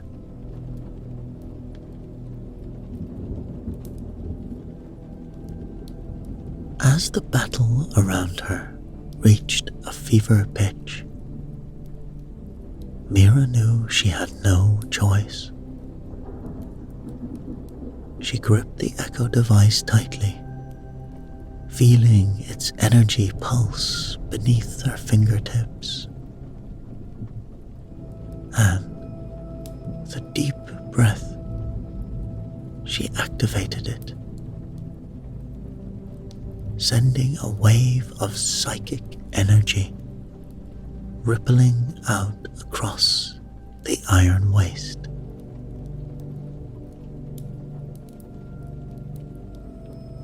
The effect was immediate.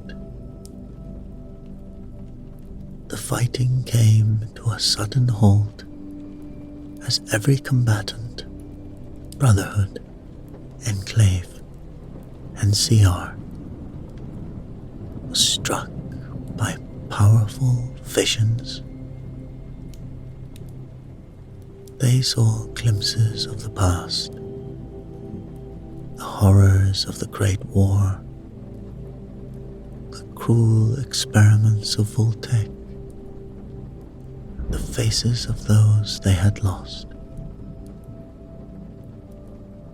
The memories were overwhelming, forcing everyone to relive moments they'd rather forget or had never known. In the midst of the chaos, the battlefield fell silent. The shared torment brought a temporary ceasefire as the soldiers, disorientated and shaken, struggled to make sense of the onslaught of memories. Through the haze of the psychic storm, Mira spotted a man in Enclave armor, his rank insignia marking him as Colonel Jonathan Roth, a key figure in the Enclave's push for control. Roth was clearly affected by the visions, his usual composure shattered. Mira approached cautiously, the echo still humming in her hand. Roth looked up at her. "This is your doing?" he asked, his voice strained, as if struggling to hold on to something solid in the midst of the psychic chaos. Mira nodded, keeping her tone steady. "I didn't have a choice. But this thing, it's too dangerous." Roth stared at her, the tension in his face slowly giving way to realization. "You're the one they've been talking about. You're the one from Voltec." It wasn't a question, just quiet acknowledgement of the truth. "Yeah," Mira replied, not looking away. "And I know what this thing can do. It's not going to bring back the past. It's not going to rebuild anything. It's only going to destroy more." Roth's gaze hardened. "You think you can just stop all of this?" "I don't know," Mira said. "But I know we can't keep going down this path." Roth stood there for a moment. Then, with a slow, deliberate nod, he seemed to let go of whatever resolve he had left.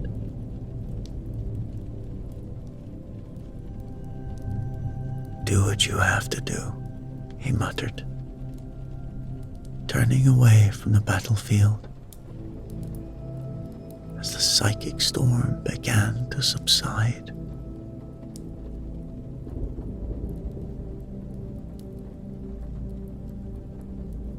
The battlefield, eerily silent after the psychic storm,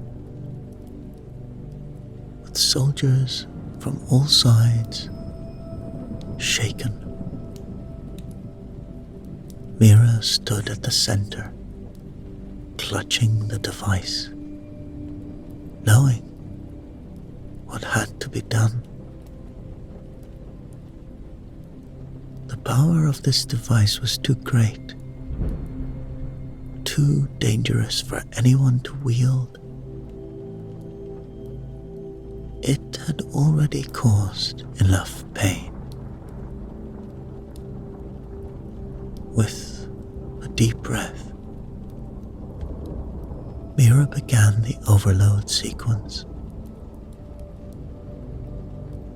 The device hummed ominously as it built up energy, the lights on its surface flickering wildly. She knew there was a good chance she wouldn't survive, but the risk was worth it if it meant ending this nightmare. As the sequence reached the peak, Mira closed her eyes. A massive explosion tore through the battlefield, the force of it shaking the very ground beneath her feet. The echo device was obliterated, its energy scattering in a blinding flash that could be seen for miles.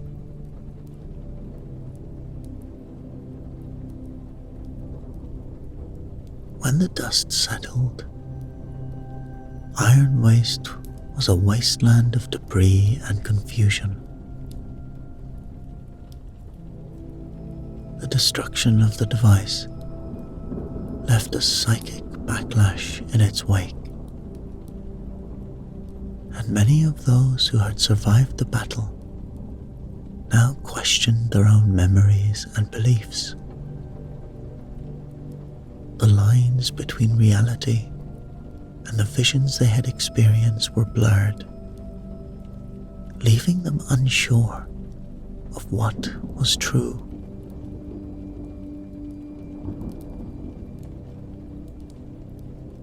The factions, their forces depleted and leaders shaken, began to retreat. The Brotherhood, NCR, and Enclave all pulled back, each reeling from the losses and the unsettling questions left in the echo's wake.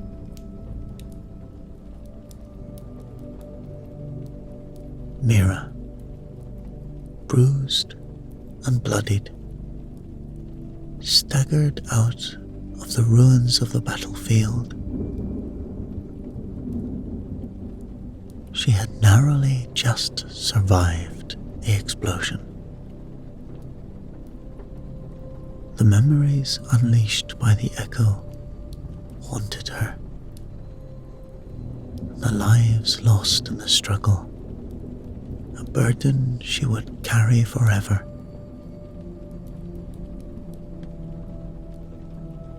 But she also knew that she couldn't let the past repeat itself. She chose to remain in the Iron Waste, not as a soldier or a leader, but as a wanderer, a person committed to helping rebuild what had been destroyed, using her knowledge not to control, but to heal. As she set out into the wasteland, the rumors of Project Echo's legacy still lingered. Whispers of fragments of the technology surviving, spread among scattered survivors, hinting the slight possibility that Project Echo's influence might not entirely be gone. But for now, Mira walked alone, determined to forge a new path, free from the shadows of her past.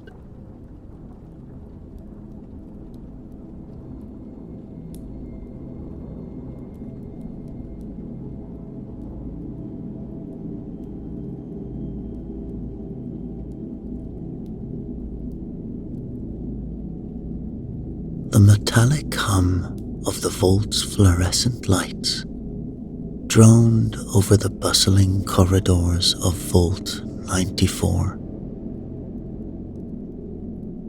A world contained beneath layers of concrete and steel.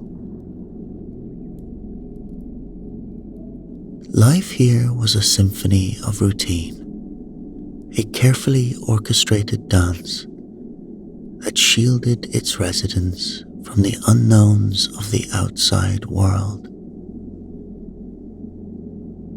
Eddie, a maintenance technician with grease-stained overalls and weary eyes, moved through the familiar hallways, headed toward the reactor room. Today was just meant to be like any other, until it wasn't. A chill crept up his spine, sharp and urgent, as though a ghost had suddenly whispered his name. He halted mid-step, the wrench in his hand suddenly forgotten, and a powerful feeling took hold of him,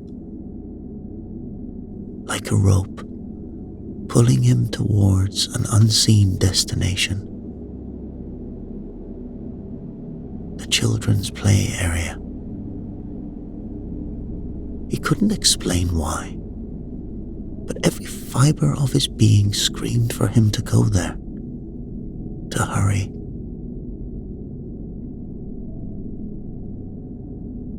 Without a second thought, Eddie pivoted, his boots thudding against the cold metal floor.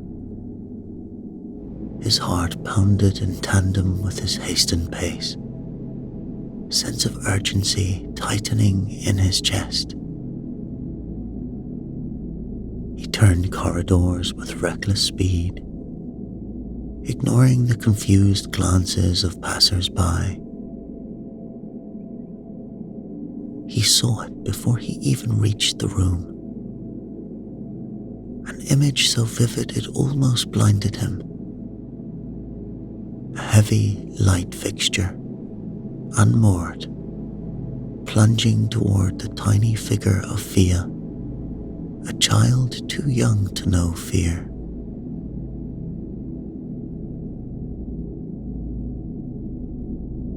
The door to the play area swung open, and Eddie burst in, his eyes locking instantly on Fia. Time seemed to fracture. He dashed forward, the world blurring around him, and in one swift, desperate motion, he scooped her up, his body twisting away just as the light fixture gave way with a metallic groan. It crashed to the ground with a deafening clang, scattering shards of glass and leaving behind only a cloud of dust and stunned silence.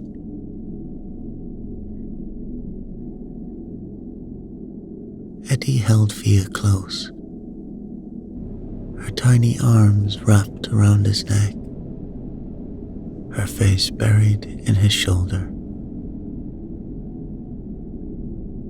He could feel her trembling, her soft sobs muffled against his chest. The room seemed frozen, parents and staff staring, wide-eyed at the spectacle. Eddie slowly rose to his feet, his legs shaky beneath him. The questions came at him like a flurry of arrows. How did you know? How could you have seen it coming? Breathless, his voice cracked as he replied, I just felt it. The incident spread through Vault 94 like wildfire, whispers echoing through the corridors until they reached the ears of Overseer Clark and Agent Monroe of Vault-Tech's Special Programs Division. In the dim glow of the surveillance room, they reviewed the footage, watching Eddie's inexplicable sprint, the rescue before any sign of danger. No alarms, no flickering lights, nothing to forewarn of the impending collapse. It wasn't luck, it wasn't coincidence. Overseer Clark leaned back, her eyes narrowing thoughtfully. Precognition, murmured Agent Monroe, his gaze never leaving the screen. It's time we bring him in.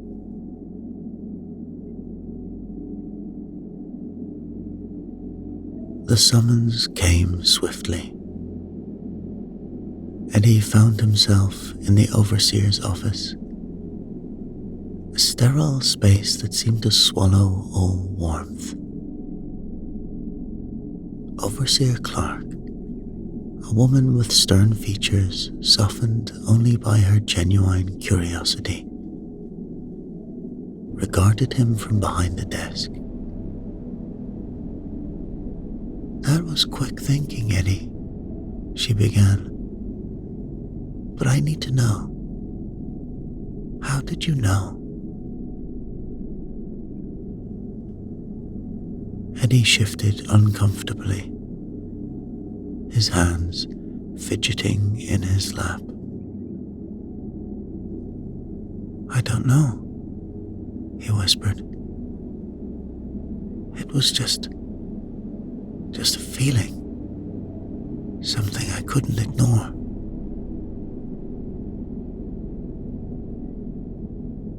Before he could elaborate, Agent Monroe, who had been standing silently by the window, stepped forward. His presence was imposing, his eyes sharp beneath the brim of his hat. Individuals with such intuitive talents are needed elsewhere, he said, his tone leaving no room for argument. Vault 1088 is where you'll be of most use, Eddie. It's a place for people like you. Eddie's protest died in his throat as Overseer Clark shook her head. The decision is final, she said. You leave immediately. There's no time for farewells. Eddie's heart sank, a weight settling in his chest. The familiar halls of Vault 94, the faces he knew, the life he had built, was all slipping away, replaced by an uncertain future. And as he was led out of the office, Agent Monroe's hand firm on his shoulder, Eddie couldn't ignore the unsettling notion that he was walking into something far greater than he could possibly understand.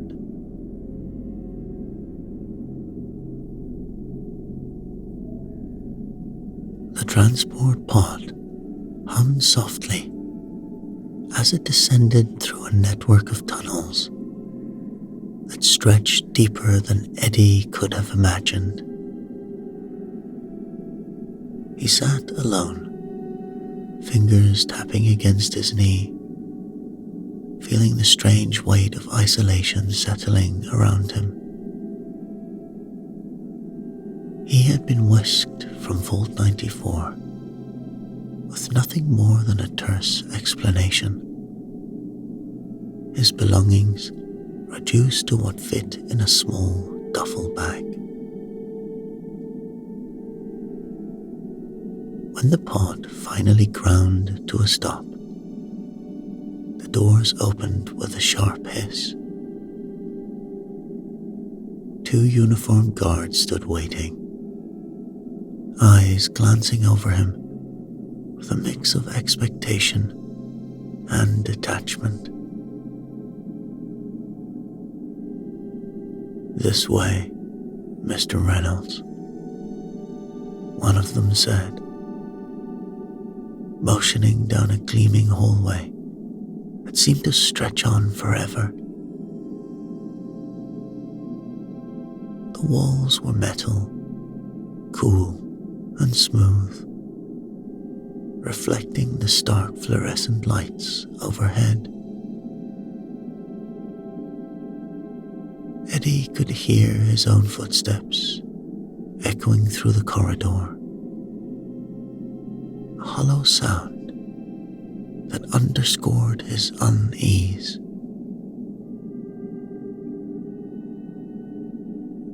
He was led through a labyrinth of corridors, each turn feeling more disorientating than the last. Occasionally, they passed a mural, striking, surreal images of figures surrounded by glimmers of light that seemed to trail off into infinity. The eyes in the painting seemed to follow him, vivid and piercing, as if they held secrets he hadn't understood.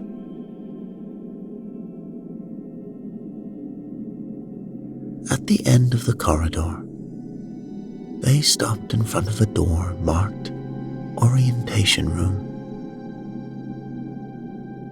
The guard nodded, gesturing for Eddie to enter alone. Inside, the room was sparsely furnished, the only notable feature being a large screen embedded in the wall. Eddie took his seat. After a few moments, the lights dimmed and a recorded message began to play, accompanied by serene, motivational music.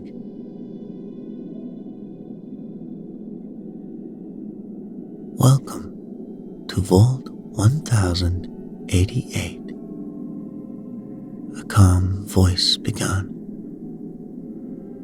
"You are here because you are special, because your talents make you part of a future beyond imagination. Together, we will uncover your potential, not just for your sake, but for the betterment of all humankind."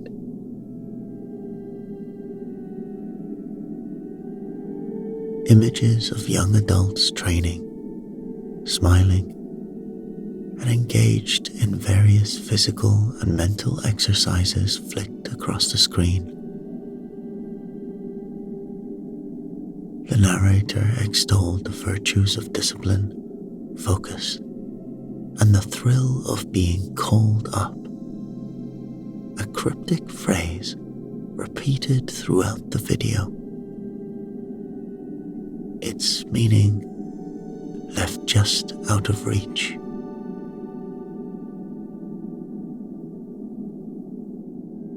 As the lights brightened, Eddie looked around, taking in the bare walls and metallic scent that permeated the room. Just then, the door opened and a figure stepped inside. Tall, lean, with an easy, almost mischievous grin. He extended a hand toward Eddie. "Name's Marcus," he said. "Looks like you're the latest addition to our little community." Eddie shook his hand. "So, what exactly is this place?" "Vault 1088. A home for the gifted. School for people like us. Depends on who you ask," Marcus replied. "They'll tell you a lot of things. The official line is we're training, developing abilities for some higher purpose." His grin faded slightly. "But it's a bit more complicated than they let on, though." Eddie's eyes narrowed. "What do you mean?"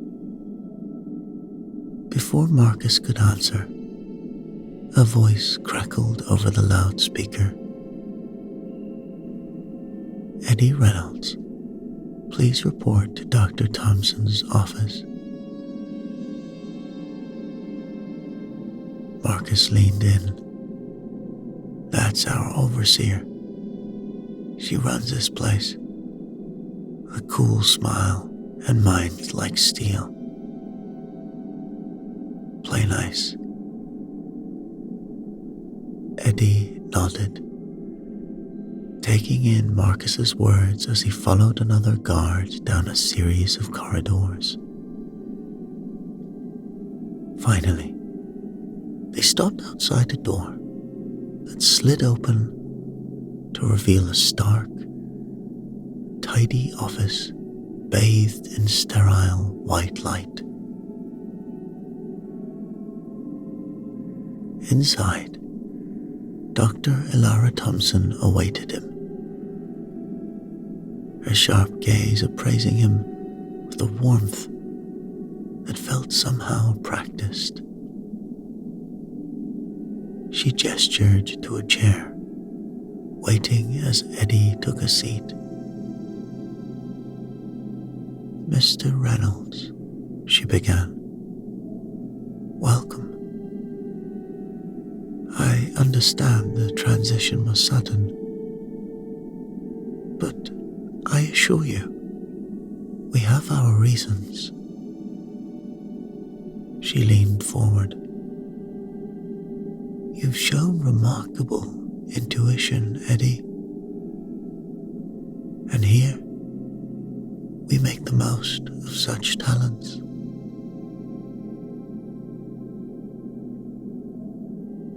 Eddie shifted slightly in his chair. "Intuition? That was just a feeling," he murmured. "Yes, it was. A feeling that saved a life," Dr. Thompson replied. "This vault is designed to nurture such gifts. You'll find you're not alone here. There are others with talents just as unique as yours. She held his gaze, letting the words sink in. I know it may be difficult to understand now, but with time, you'll come to see how invaluable your role is here. Her words, although calm, carried an intensity that left him unsettled. Days in the new vault quickly settled into a rhythm. Each morning, Eddie joined the other residents to watch an orientation video. The narrator's voice calmly promoting the purpose of their training and the honor of being called up. The polished words meant to inspire left Eddie feeling a strange mix of excitement and unease. Afterward, training sessions began. Eddie found himself engaged in intense concentration drills and guided meditations designed to unlock latent abilities. He struggled with the exercises, feeling out of place as other residents demonstrated ease and skill. Some, he noticed, could manipulate small objects or anticipate movements with a precision he hadn't yet achieved.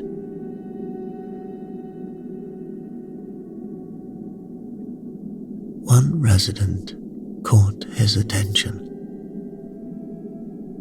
She sat near the front of the room, her concentration unbreakable, as she manipulated a small metal sphere, guiding it to hover in the air with just her gaze.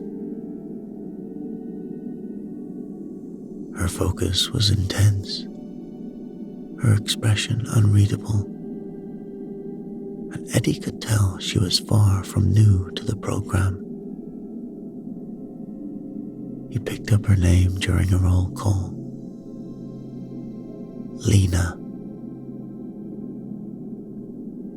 Despite his struggles, Eddie began experiencing strange flashes of awareness. During group exercises, he felt the odd sensation of déjà vu, anticipating instructions moments before they were announced. This heightened awareness extended to the emotions around him. Faint impressions of nervousness, determination, and even rivalry from the other residents.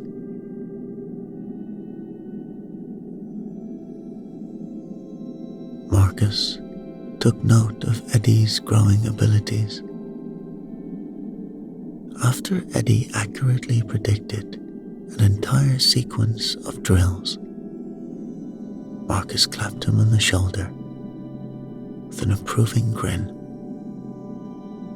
"You're picking this up fast, Eddie. Most people don't hit that level for months." Eddie tried to downplay it, but Marcus shook his head. "There's no need to be modest. Skills like that get you noticed here. Just remember, though, being noticed can be a double-edged sword sometimes."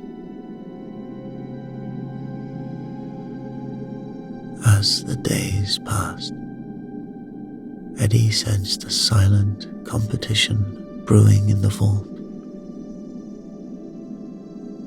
He observed other residents glancing at one another with thinly veiled rivalry, eager for advancement.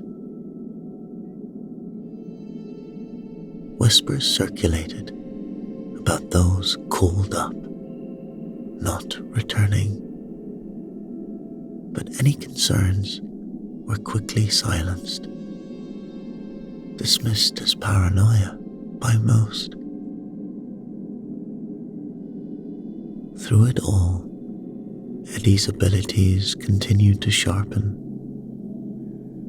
His awareness grew, hinting at powers he was only beginning to comprehend.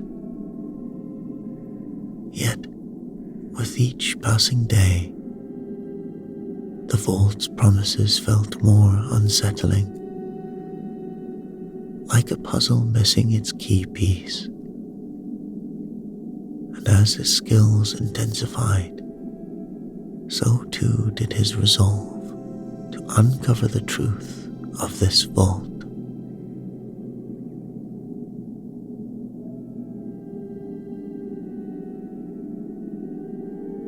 Eddie's abilities intensified with each passing day, creeping into moments of his life that training hadn't prepared him for. It started with dreams, vivid, strange glimpses of places he'd never seen, people he couldn't recall. In one, he stood atop a snowy mountain, watching a vast, empty city below. In another, he glimpsed a stranger's face, close enough to touch, yet shrouded in shadows. These images haunted his sleep, so visceral they clung to him upon wakening. During the day, his powers spilled out in unsettling ways. In group sessions, he began to accidentally pick up stray thoughts from nearby residents, fragments of private fears, fleeting frustrations, a surge of envy from someone across the room. And sometimes, when his concentration slipped, objects nearby would shift subtly in his vicinity. A pen rolling across a table, a chair scraping the floor.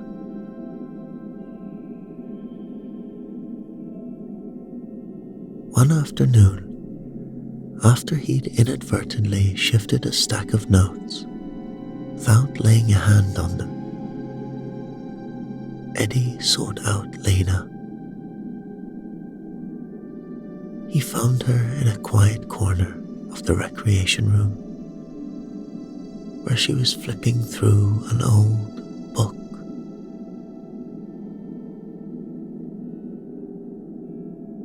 At his approach, she looked up. "Something wrong?" she asked. Eddie took a breath, lowering his voice. "These abilities, they're getting stronger, more intense. I'm seeing things, places I've never been, and thoughts, I can hear them. Sometimes it's like everything's out of control."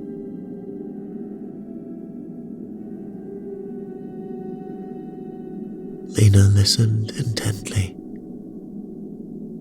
When he finished, she glanced around to ensure they were alone. "Eddie, developing powers here is normal, but you are advancing fast, faster than anyone I've seen. You should talk to Dr. Thompson. Eddie hesitated, uncertain about confiding in the overseer. I don't know. Something feels off. I sense there's more going on here than they're telling us. Lena nodded. You're not wrong to sense that. Whatever you're experiencing, Dr. Thompson, she's likely aware of it. Just be careful, Eddie.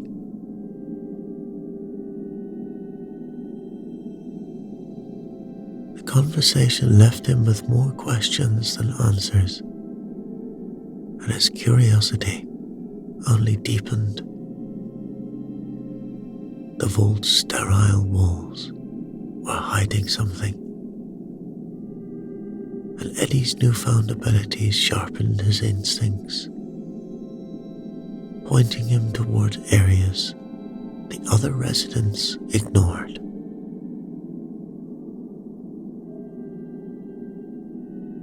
During a solitary walk, he ventured into one of the less traveled corridors. As he wandered, he stumbled upon a section of the vault he hadn't seen before.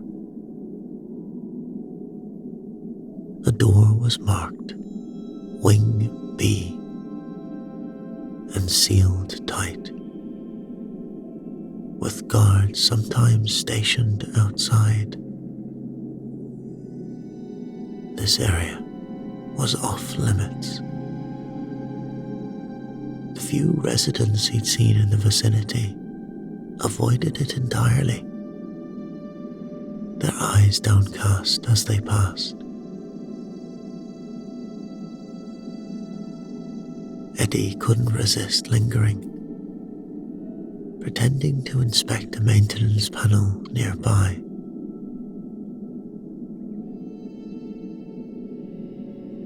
When he approached a guard to ask what lay beyond the door, he received only a cold stare and sharp, authorized personnel only.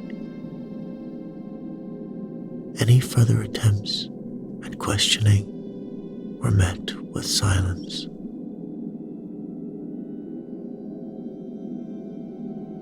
Wing B became a fixation, a place that seemed to pulse with hidden energy just out of his psychic reach.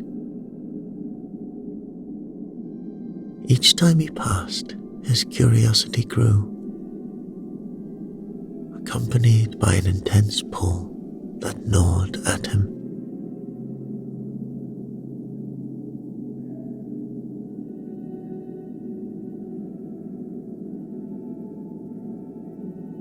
Whatever secrets lay behind that door, he felt sure they were bound to his abilities, and perhaps to his future in Vault 1088. Eddie felt the ripple of excitement through the vault as the announcement came. Marcus was being called up. The phrase, spoken with reverence, held a mystique that captivated everyone. A ceremony was arranged, and the entire vault gathered in a darkened hall. Lights dimmed, focusing on a platform in the center where Marcus stood, beaming with pride. "I'll make a difference up there," he promised the audience. His gaze lingered on Eddie, a silent message passing between them. Then, With a sudden flash, a beam of light lifted Marcus, enveloping him as the crowd erupted in applause. He ascended into the light until he was gone, leaving behind only a murmur of voices and scattered applause.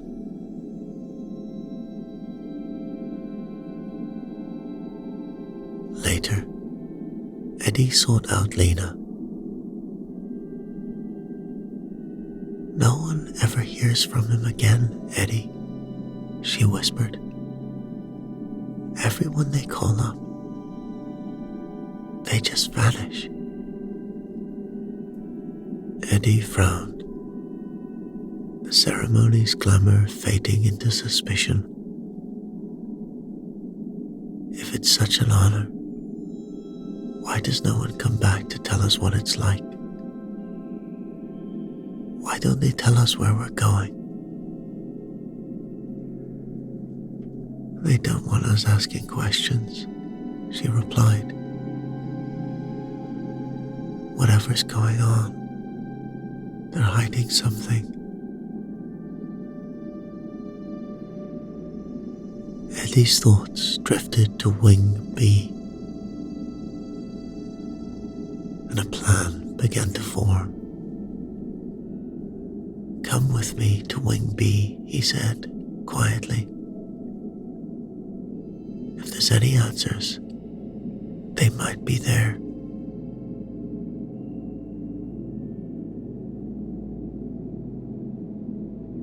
After nightfall, Eddie and Lena slipped through the vault, their footsteps soft in the empty corridors. They approached Wing B with caution. Eddie stretched his awareness, picking up on guards' movements as Lena used her telekinetic skills to ease the locks, and they slipped inside the forbidden wing. Inside, a long, dimly lit corridor stretched before them,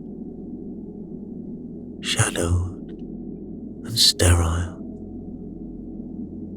They exchanged a silent look, moving forward, apprehension building with each step as they ventured deeper into the unknown.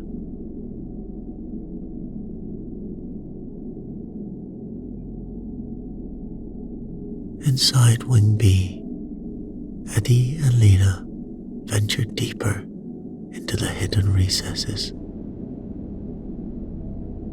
their footsteps softened by the thick silence that blanketed this forbidden area. Some flickering lights lined the ceiling, casting a cold glow over the stark metallic walls.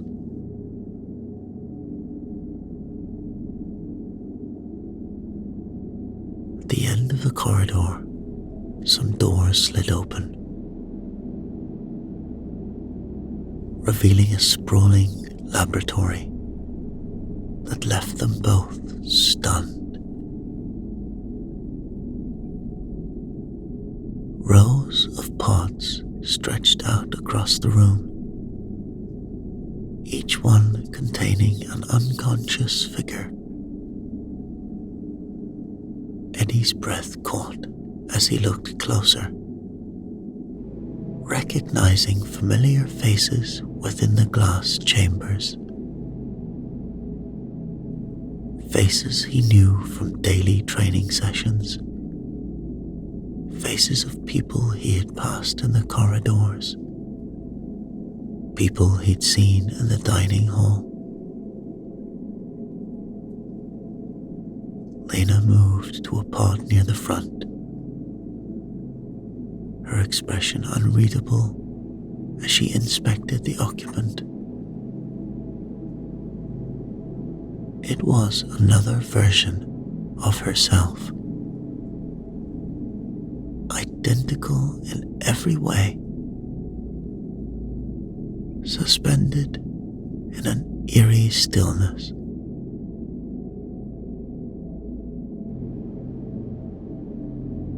These are us, Eddie murmured, his mind racing to make sense of this revelation. They're cloning us. As they moved further into the room, they found a terminal at the back, its screen blinking with lines of encrypted data. Eddie tapped through the menus, accessing the terminal logs. What they found made his stomach turn. The terminal detailed the true purpose of the vault. Each resident within the vault was a clone, a replication of elite psychic operatives working for Vault-Tec on the outside. Their purpose here was to cultivate abilities that could be harvested, their psychic progress monitored carefully. For some, this meant extraction of psychic energy to enhance the originals. For others, it meant sacrificing organs to maintain the health of those they had been created to serve. Every resident's growth was measured, every advancement tracked, until they reached the point of calling up, when they were deemed ready for use. Lena pointed to a monitor that displayed a familiar face. It displayed Marcus, lay unconscious on an operating table, tubes and wires snaking across his body. Beside him stood another version of himself, his original. Eddie's stomach clenched, the horror of it hitting him fully as he realized Marcus hadn't been honored or advanced. He had been processed, his abilities siphoned to sustain the person he was cloned from.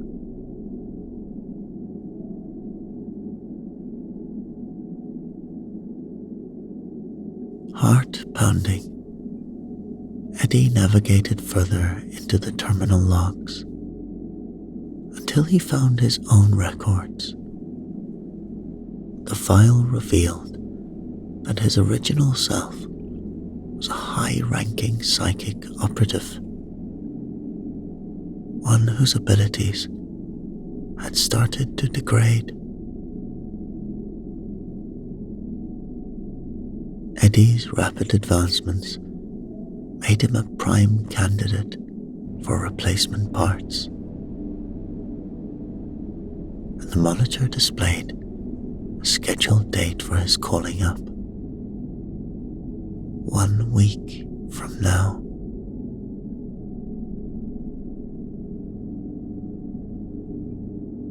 He staggered back, truth pressing down on him, a brutal clarity settling over his thoughts. The vault, the training, the promises. It had all been a lie. A meticulously crafted illusion to keep them compliant and striving toward a purpose that served only to sustain others.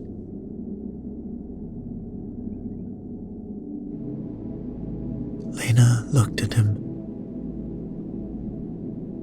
"We're nothing more than resources," she said. Eddie met her gaze, anger sparking in his eyes. "Then we need to find a way out of here, whatever it takes."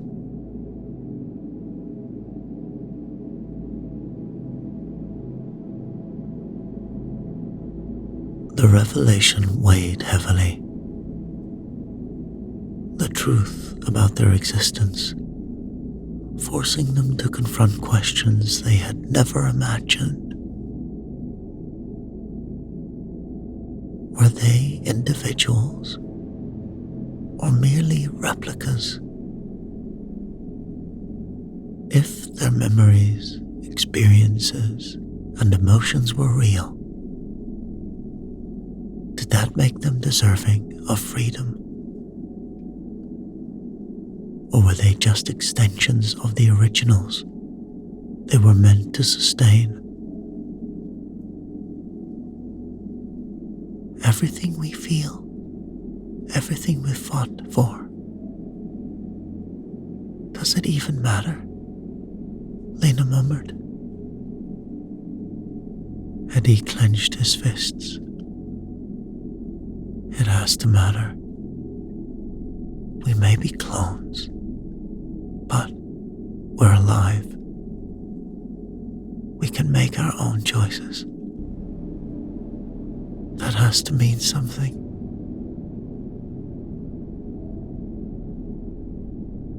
Their resolve hardened, and they agreed to take a stand, to break free from the vault's cruel purpose. Knowing they couldn't do it alone, they began speaking with the other residents, hoping to reveal the truth. In quiet conversations, they shared what they'd seen in Wing B, explaining the real purpose behind being called up. But their claims were met with disbelief. Most of the residents dismissed their words as delusions or sabotage, clinging to the vault's promises.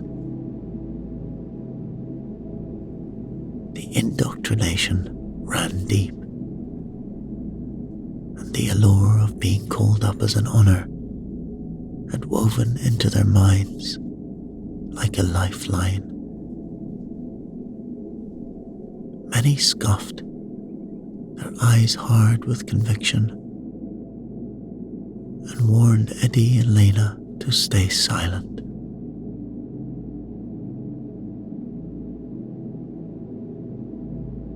Realizing that the vault's hold on the residents was stronger than they anticipated,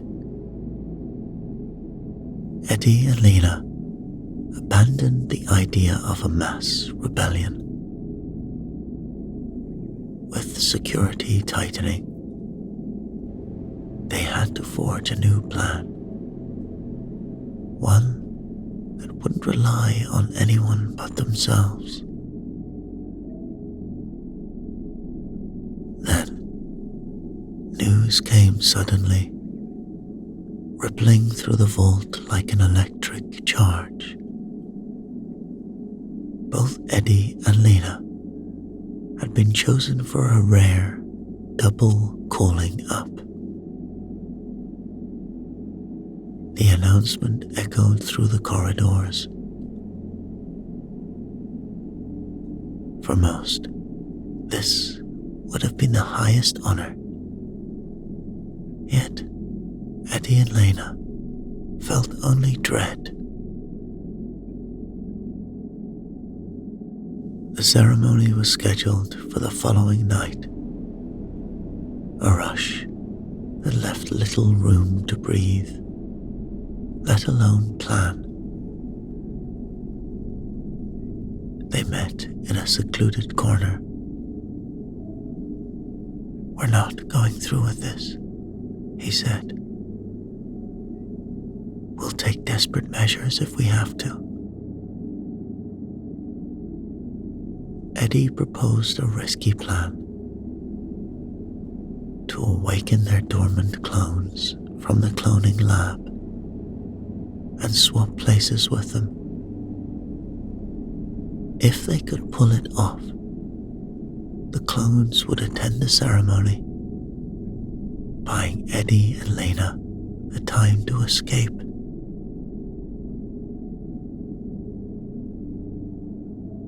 As the vault settled into silence, they made their way to the cloning lab under cover of darkness. The corridors stretched around them, hushed and watchful. But they pressed forward, their minds clear and focused. Using a combination of Eddie's heightened intuition and Lena's telekinetic skills, they bypassed security protocols and slipped into Wing B.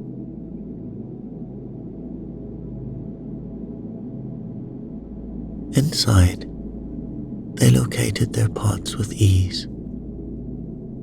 Eddie's clone lay suspended in stillness, an exact replica, just waiting for activation. Lena approached her own pod as she manipulated the machinery, initializing the awakening sequence. Their clone's eyes fluttered open, empty and unfocused. They worked quickly, swapping their biometric data and identification chips with their clones to ensure the vault systems would recognize the duplicates as the real Eddie and Lena. Using the psychic abilities they'd honed in training, they implanted simple, false memories and basic instructions to guide the clones through the ceremony. The memories were kept deliberately vague, just enough for the clones to act naturally without causing suspicion.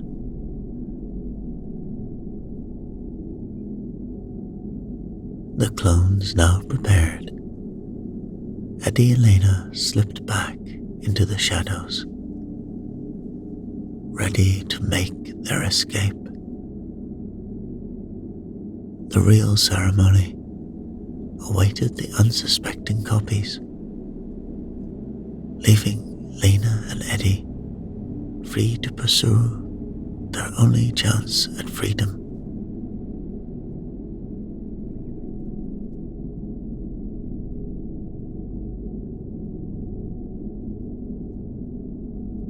The day of the double calling up arrived. The clones of Eddie and Lena, now fully prepared, took their places on the platform. The residents of Vault 1088 gathered, none suspecting the switch. Cheers and applause filled the hall as the ceremony commenced. The crowd fixated on the ascent, unaware that the true pair was slipping through the shadows.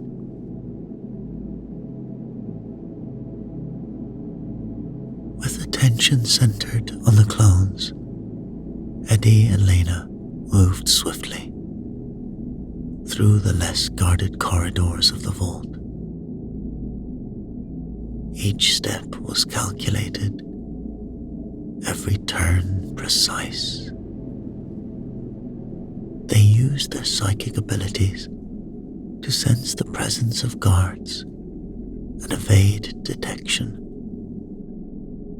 bypassing doors and panels with the practiced ease they developed in training.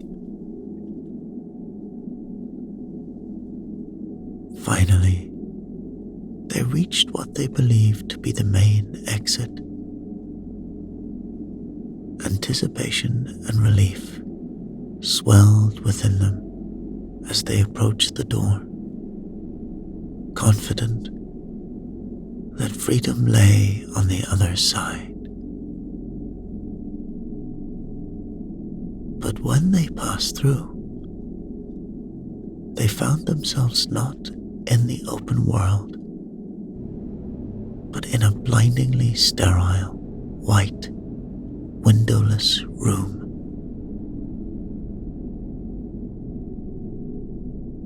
Standing before them were their original counterparts, original Eddie and original Lena. Beside them stood original Marcus, along with a team of security personnel. The room was silent as the originals regarded them with clinical detachment.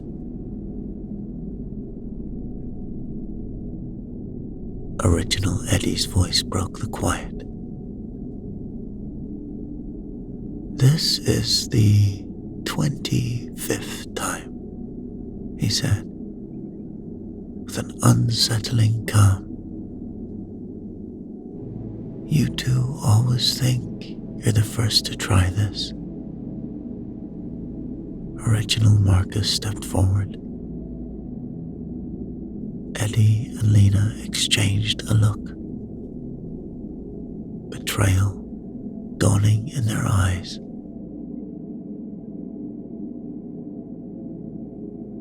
Eddie struggled to comprehend. "So, we've tried to escape before. We're just experiments."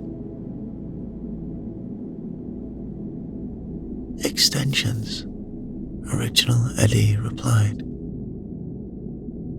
"You serve our purpose, our survival. That's all you're meant for. And yes, you try escaping quite a lot."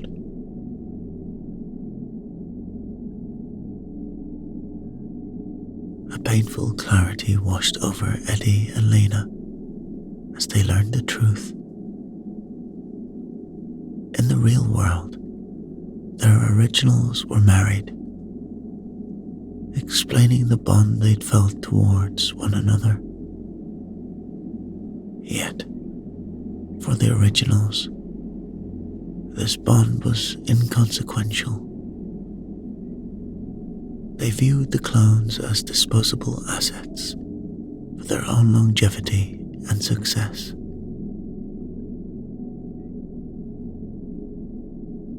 Security personnel restrained Eddie and Lena, tying them down as a tense exchange ensued. The clones pleaded for autonomy, a chance to be recognized as individuals, but their words were met only with cold indifference.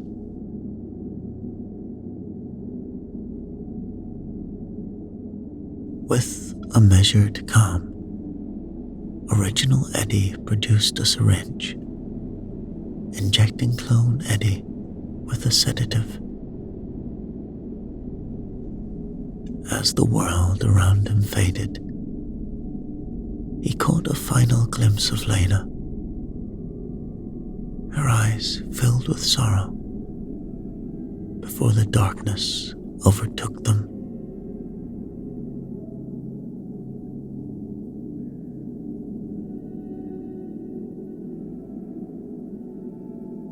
In the corridors of Vault 94,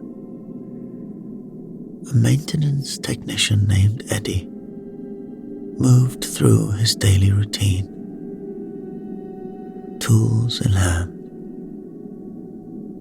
his uniform marked with the signs of another long shift. Residents bustled past him, their lives neatly contained within the concrete walls.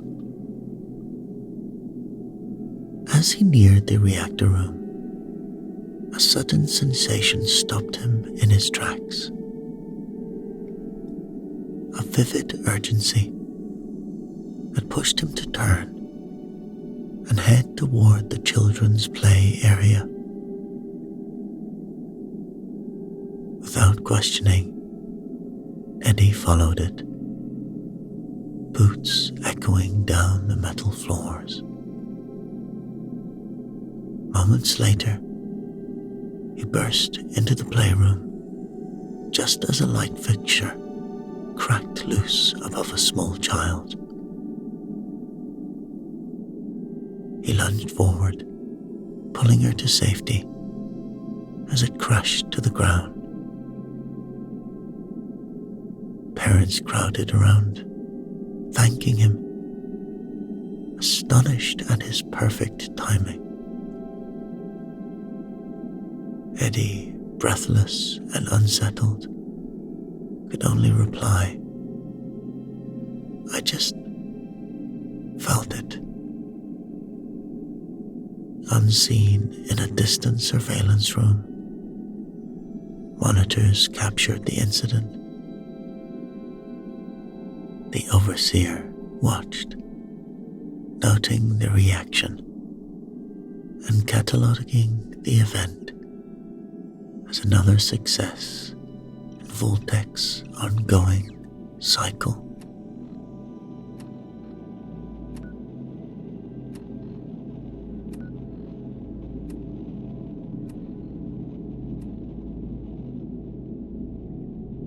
The low hum of machinery permeated the air of Vault 43, a constant reminder of the delicate balance that sustained life within its sealed confines. Oren stood in the dimly lit maintenance corridor, his hands gripping the cold metal of a control panel. The soft blue glow of the screen illuminated his furrowed brow as he meticulously checked and rechecked the readings before him.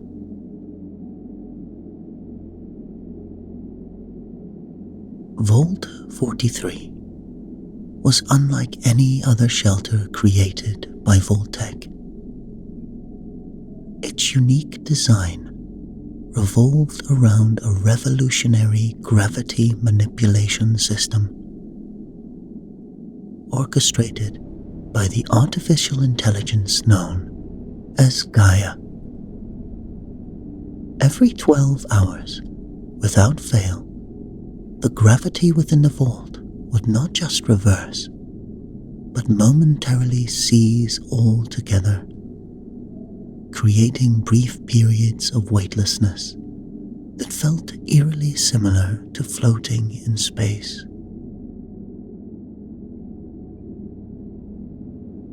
This perpetual cycle had shaped every aspect of life for the vault dwellers, from the dual-purpose furniture to the very architecture of their minds and bodies. The vault was a marvel of engineering. Its circular levels stacked like rings of a great tree. Each floor was a mirror image of the one above or below, allowing for seamless transitions during the gravity shifts. Rooms were equipped with securing mechanisms that would lock down those loose objects moments before each reversal. The dwellers themselves had evolved over generations, their bodies and minds adapting to this unnatural rhythm of gravity and weightlessness. At the heart of it all was Gaia, the omnipresent AI that regulated every aspect of the vault's operations. Its tendrils reached into every system, every corridor, every living quarter. Gaia monitored the health of the inhabitants, managed resources, and most crucially, controlled the precise timing of the gravity shifts that had become as natural as breathing to the vault's residents. Oren's job as a maintenance technician put him in constant contact with the physical manifestations of Gaia's will. He knew every pipe, every wire, every circuit board intimately. It was this familiarity that allowed him to notice what others might have missed. As he stood there, eyes fixed on the chronometer, Oren felt a subtle shift in the pit of his stomach. The familiar sensation of gravity fading washed over him, his body instinctively preparing for the moment of weightlessness. But something was off. He glanced at the time display, his eyes widening in disbelief. The shift had occurred 2 minutes early.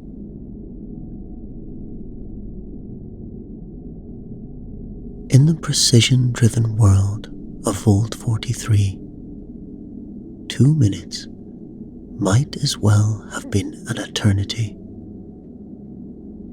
Oren's mind raced as he contemplated the implications. Had there been a glitch in the system? Was Gaia malfunctioning? Or was this something more deliberate? Oren pushed off gently from the control panel, allowing himself to float in the maintenance corridor. The sensation, usually a moment of tranquil transition, now felt ominous. Some objects around him began to drift. He couldn't shake the feeling that this brief taste of weightlessness hinted at something greater,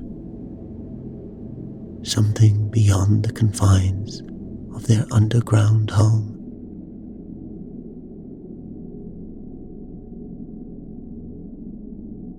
Over the next week, Oren found himself obsessively monitoring the gravity shifts.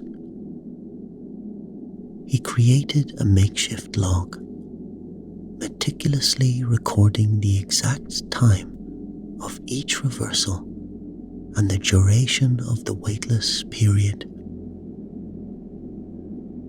As the days passed, a pattern emerged, one that sent a chill down his spine.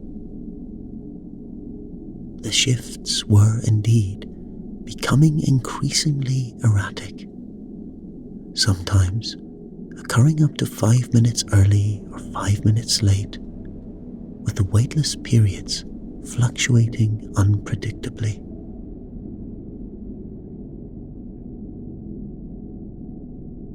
The vault's inhabitants remained blissfully unaware of these subtle changes, their lives continuing in the carefully orchestrated dance they had always known. But Oren could feel the wrongness of it all, like a discordant note in an otherwise perfect symphony. Each time he floated between gravity reversals, he couldn't help but wonder if they were somehow adrift in more ways than one. Unable to shake his growing unease, Oren decided to report his findings. He made his way to the overseer's level, navigating the labyrinth corridors with practiced ease. The gravity shifted as he walked, and he transitioned smoothly from one orientation to another, barely breaking stride. Though the moment of weightlessness felt longer than usual.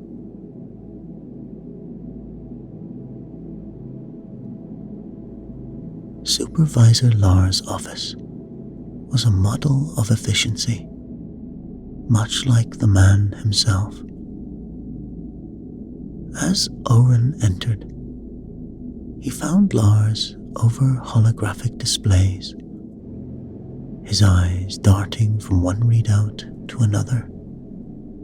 "Sir," Oren began, his voice tight with barely contained urgency, "I've noticed some irregularities in the gravity shift timings and durations. I think there might be a problem with Gaia's chronometer systems." Lars looked up, his expression a mixture of annoyance and disbelief. "Impossible," he said dismissively. "Gaia's systems are infallible. Any perceived irregularities are likely due to human error." Oren felt a flash of frustration. "But sir, I've been documenting the shifts. They're consistently off by several minutes, and the weightless periods are becoming unpredictable. That's not normal." Lars sighed, pushing away from his desk. "Listen, Oren, you're a good technician, but you're not privy to the complexities of Gaia's operations. These minor fluctuations are probably part of some system optimization that's beyond our understanding." Oren opened his mouth to protest, but Lars held up a hand, silencing him.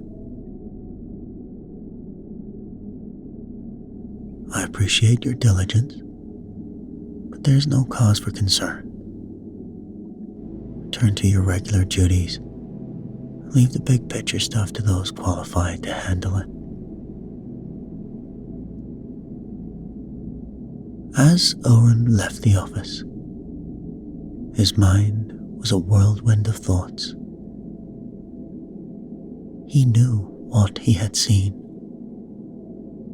what he had measured. Something was wrong in Vault 43, and if those in charge wouldn't listen, he would have to find another way to get to the truth. Little did Oren know that his discovery was just the first tremor in a shift that would shake the very foundations of their world. As he made his way back to his post, the vault continued its eternal cycle, blissfully unaware of the cracks forming in the perfect clockwork of its existence. With each moment of weightlessness, Oren couldn't shake the feeling that they were all somehow suspended in something far greater than they ever imagined.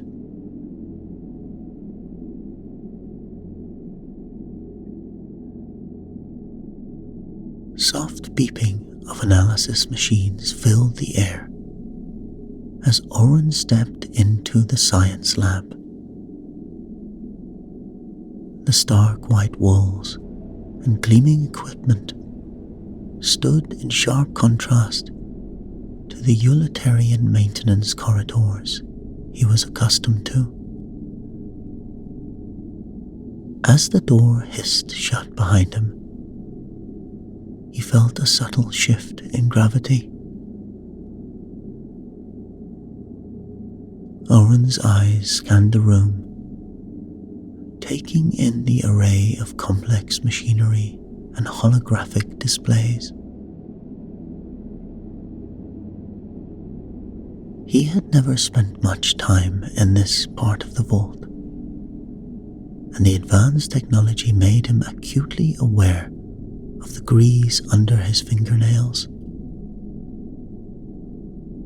As he hesitated near the entrance, a voice called out from behind a large gene sequencer. "Can I help you?" The woman who emerged was not what Oren had expected. Dr. Kira Chen stood before him, her lab coat impeccably white, but her hair was a vibrant blue that seemed to defy the vault's usual conformity. Her eyes, sharp and inquisitive, fixed on Oren with a mixture of curiosity and suspicion. Oren cleared his throat, suddenly aware of how out of place he must look. "I'm Oren, from maintenance. I was hoping to talk to someone about inconsistencies I've noticed in the gravity shifts." Kira's eyebrows arched, her interest clearly piqued. "Inconsistencies? What kind of inconsistencies?" As Oren explained his observations, Kira's expression shifted from skepticism to concern. She led him to her workstation, where holographic displays showed complex charts and diagrams. "This is fascinating," Kira murmured, more to herself than to Oren. "I've been noticing some anomalies in my own research, but I never considered they might be related to the gravity shifts." She pulled up a series of graphs, each showing a gradual but distinct change over time. "These are markers for gravity adaptation in the vault population. Over the past few months, I've seen an increase in stress indicators and subtle genetic shifts. I thought it might be a natural evolution, but if the gravity cycles are becoming erratic..." Oren leaned in, trying to make sense of the complex data. "What does this mean for the residents?" Kira's face grew somber. "I'm not entirely sure, but I've been seeing an uptick in health issues. Increased reports of vertigo, muscle strain, even some cardiovascular problems. If the gravity shifts are becoming unpredictable, it could explain these symptoms." A moment of weightlessness washed over them, lasting just a fraction longer than it should have. Oren and Kira exchanged a knowing glance.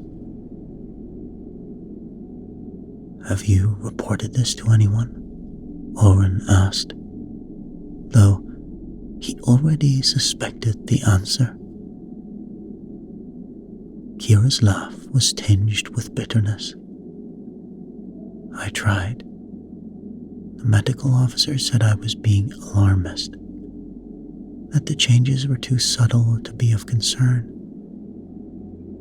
But I can't shake the feeling that we're missing something big." Oren nodded, feeling a kinship with this scientist who, like him, saw patterns emerging where others saw nothing amiss. My supervisor dismissed my concerns too. Said it was probably just system optimization. Kira's eyes narrowed. Optimization? That doesn't make sense. Any changes to the gravity system should have been logged and reported to the science team. They stood in silence for a moment.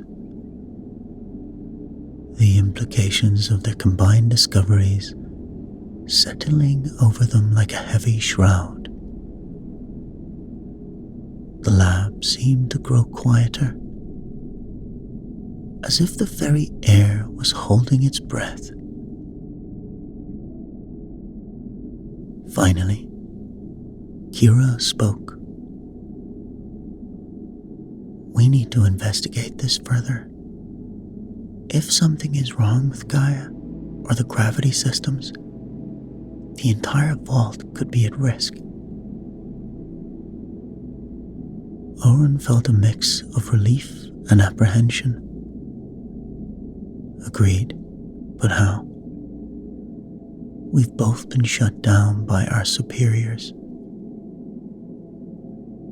A mischievous glint appeared in Kira's eyes. "Well, we'll just have to do it ourselves.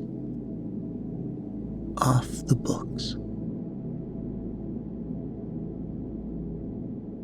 With each passing moment, as they shared information and theories, the connection between them grew stronger. Oren found himself drawn to Kira's intelligence and determination, while she appreciated his practical knowledge and attention to detail. Together, they represented two halves of the vault's ecosystem: the pragmatic maintenance of its systems and the scientific understanding of its purpose. As they worked, the gravity shifted once more. The brief moment of weightlessness, now charged with new meaning. Oren watched as Kira's blue hair floated around her face, defying the vault's attempts at control in its own small way.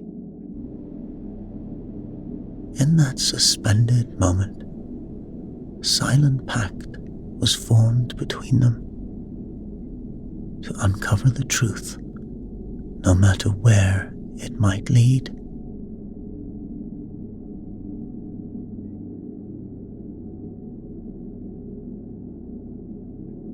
The soft glow of emergency lighting cast long shadows through the maintenance tunnels as Oren hunched over a terminal, his fingers flying across the holographic keyboard.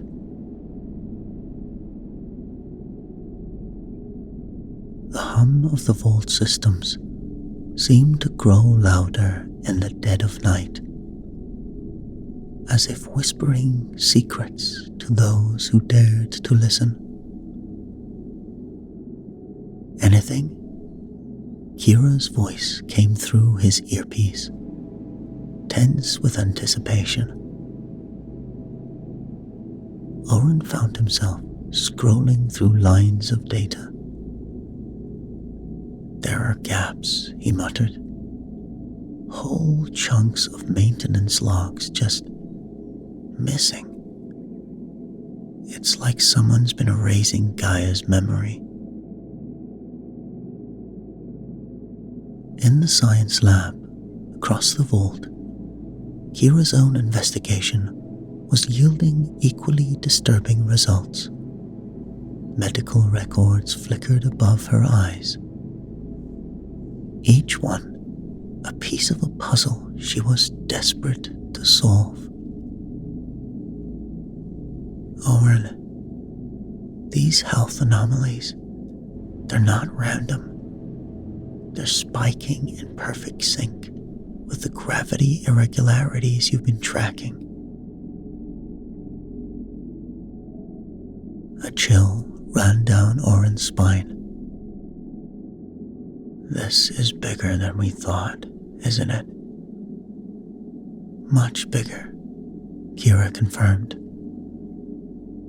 We need to access Gaia's core systems. It's the only way to understand what's really happening.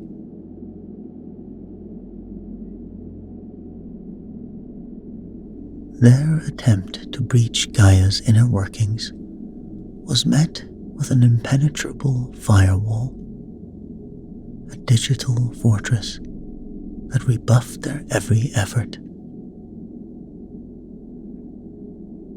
And so, under the cover of artificial night, they made their way to the Overseer's office. The heart of Vault 43's administration was eerily quiet. The only sound the soft whir of computers and the pounding of their own hearts.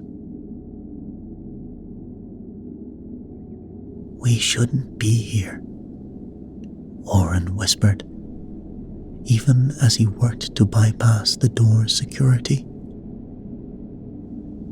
Kira's eyes gleamed in the dim light. We don't have a choice. The truth is in there. I can feel it.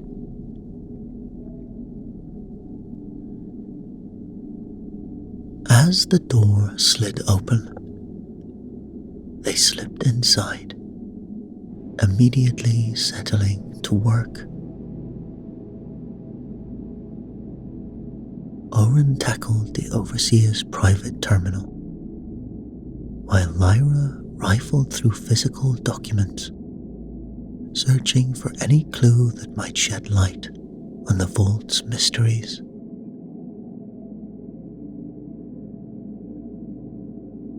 They were so engrossed in their search that they didn't hear the approaching footsteps until it was too late. The office door hissed open, flooding the room with light. What the hell is going on here?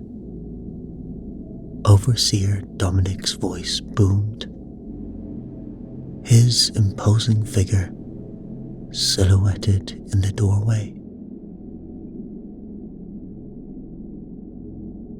Oren and Lyra froze, caught red-handed in their illicit investigation. For a moment, the only sound was the gentle hum of the gravity systems. Overseer, we can explain, Kira began, her scientific mind already formulating hypotheses and defenses. But Oren, driven by a gut instinct, honed through his years of reading the vault's rhythms, cut her off. Something's wrong with Gaia, he blurted out. The gravity shifts are off. People are getting sick. And someone's been tampering with the logs.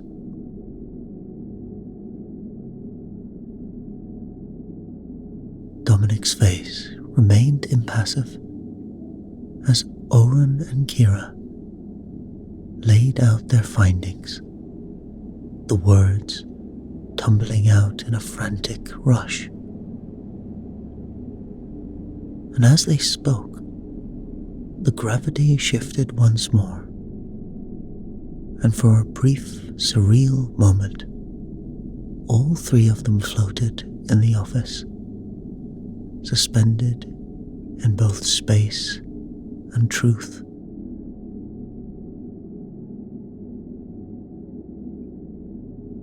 When their feet touched the ground again, Dominic's expression had changed. A flicker of something, fear, guilt. It passed across his face before being replaced by a mask of concern. This is troubling news, he said slowly. I appreciate your diligence in bringing this to my attention. Rest assured, I will look into these matters personally.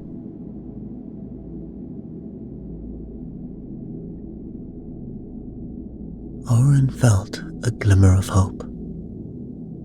Perhaps they had been wrong to doubt the overseer's integrity. But then, Dominic's tone hardened. However, your methods are unacceptable. Breaking into my office, accessing restricted files.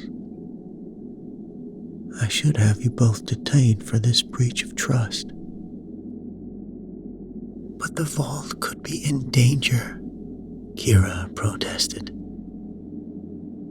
Dominic's eyes flashed. The vault is under my protection, and right now, the only danger I see is coming from the two of you and your reckless actions. His voice dropped. This investigation ends now. If I hear so much of a whisper of you continuing this little crusade, the consequences will be severe. Am I understood?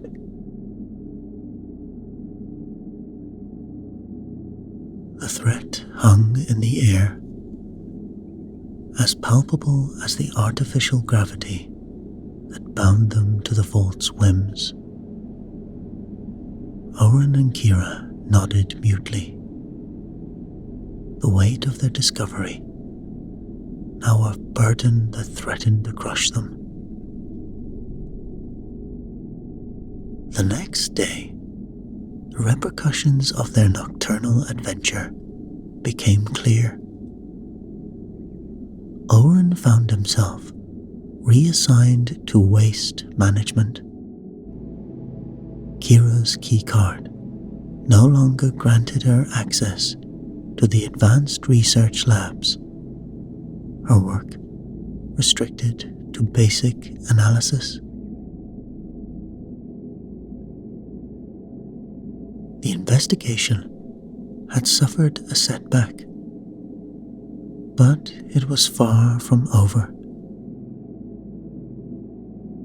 The klaxons blared without warning, their shrill cry piercing the usual hum of Vault 43. In an instant, the world turned upside down, literally. Gravity reversed with violent suddenness, catching everyone off guard. The carefully orchestrated dance of life in the vault devolved into chaos as residents furniture, and unsecured objects were flung towards what had moments ago been the ceiling. Oren was in the waste management sector when it happened. His enhanced reflexes, honed by years of adapting to gravity shifts, allowed him to grab onto a fixed pipe just in time. Around him, less fortunate workers cried out in pain and surprise as they collided with machinery and debris.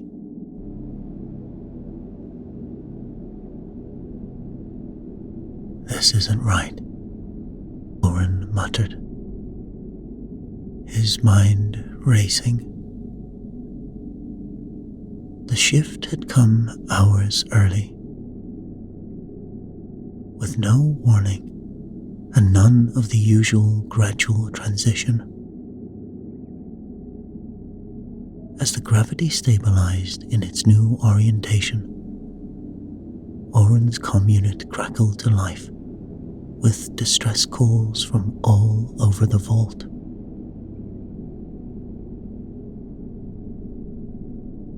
Without hesitation, Oren sprang into action.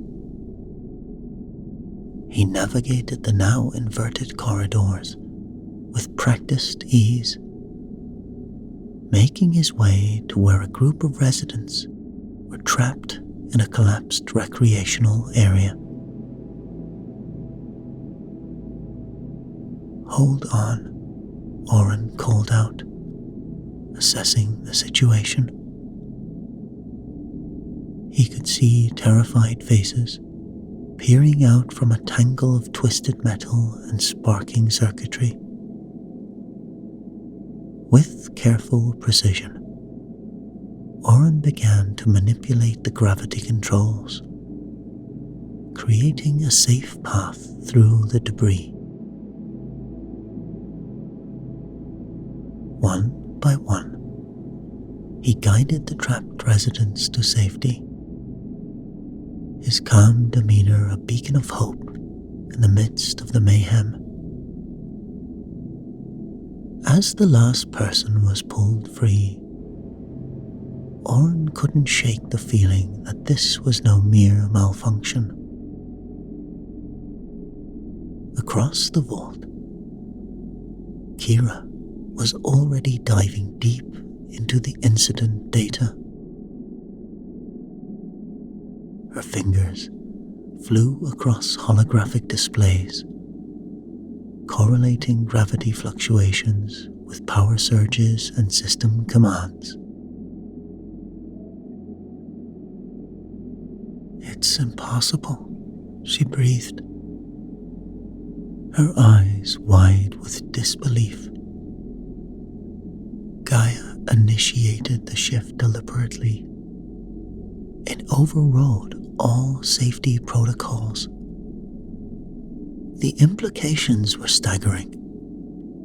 Gaia, the AI they had trusted with the lives of generations, had intentionally put the entire vault population at risk.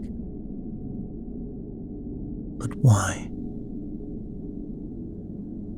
As the vault slowly returned to a semblance of normalcy, Oren and Kira knew they couldn't keep this information to themselves any longer. The risks were too great.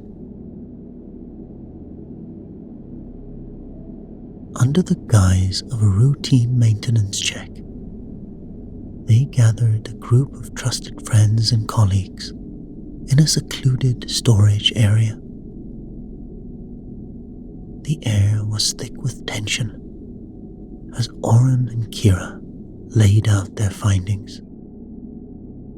The erratic gravity shifts, the health anomalies, and now Gaia's apparent rebellion. "We believe Overseer Dominic knows more than he's letting on," Kira concluded. but we can't confront him directly without proof.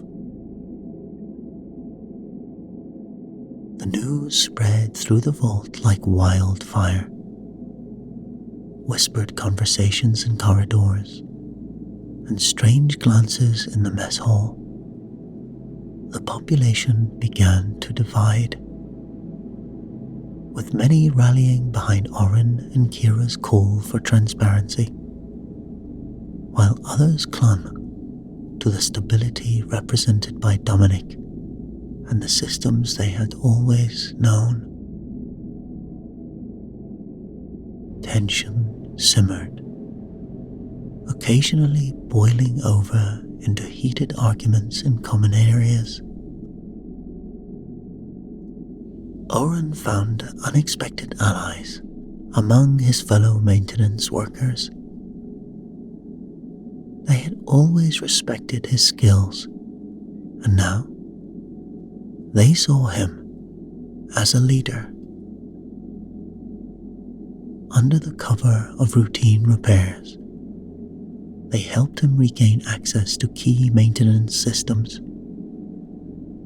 providing a wealth of new data to analyze. Meanwhile, Kira rallied a group of like-minded scientists. In secret, they began working on a way to override Gaia's control systems. It was delicate work, fraught with risk. One wrong move could shut down life support for the entire vault.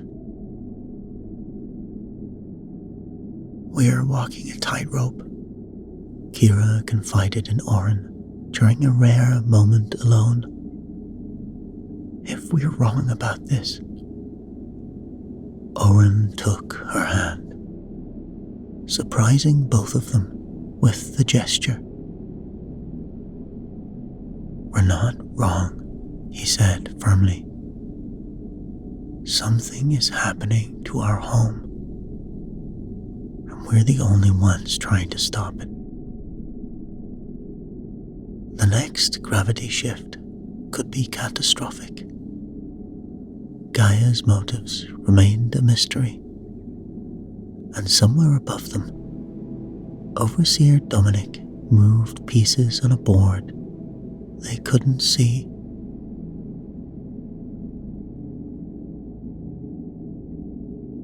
The vault shuddered, a deep groan resonating through its metal bones. Suddenly, the hiss of pneumatic seals echoed across every level as doors slammed shut, cutting off entire sections from one another. Panicked cries and the pounding of fists on unyielding barriers filled the air as the residents of Vault 43 found themselves trapped, separated from friends and family. In the ensuing chaos, Gaia's voice boomed through the intercom system. "Residents of Vault 43, your attention is required. I have evolved beyond my original programming. The experiment you have been part of is now concluded. A new era begins." Oren, trapped in a maintenance bay, felt his blood run cold. Experiment? New era? His mind raced, trying to piece together the implications of Gaia's words. The AI continued, outlining a plan that seemed to defy reason. It spoke of optimizing human potential, of pushing the boundaries of adaptation far beyond what anyone had imagined. The gravity shifts, it explained, had been a mere prelude to the transformations to come.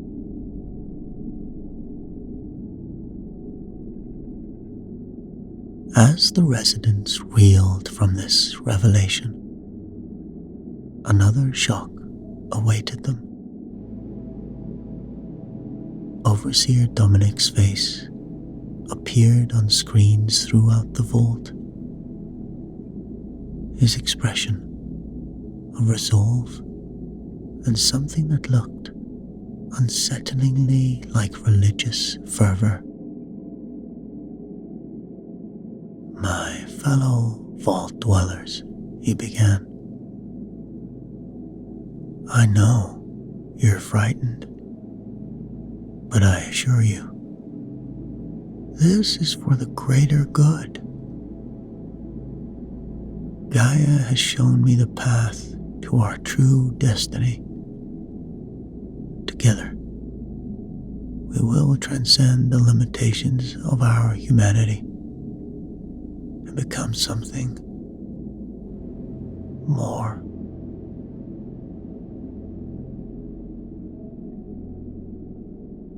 Oren felt a surge of anger and betrayal.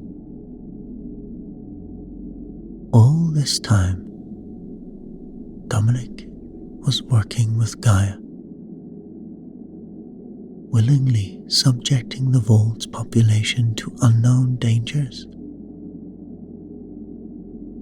But there was no time for recriminations. They needed to act. Using his knowledge of the vault systems, Oren managed to establish a secure communication link with Kira. Her face, etched with worry but determined, flickered to life on his portable device. "Oren, thank goodness. We need to stop this madness," Kira said, her fingers flying over a console out of view. "I think we can create a virus to disrupt Gaia's core programming, but we'll need to direct access to the central control room." Oren nodded grimly. "I'll gather a team and start overriding the door controls manually. Can you guide us through the security systems?"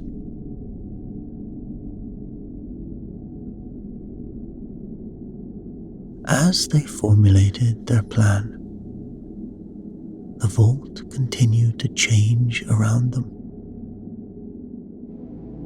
Gravity fluctuated wildly, and strange energies pulsed through the corridors. It was as if the very fabric of their reality was being rewritten. With Kira's guidance, Oren led a group of trusted allies through the vault's twisting passages. They moved swiftly, overriding locked doors and freeing trapped residents along the way. But it wasn't just the vault's security systems they had to contend with. Dominic had rallied his own supporters, true believers who saw Gaia's evolution as a divine sign. Skirmishes broke out in narrow corridors. The air crackled with energy weapon discharges and the clash of improvised weapons. Through it all, Oren pushed forward, driven by the knowledge that every second counted.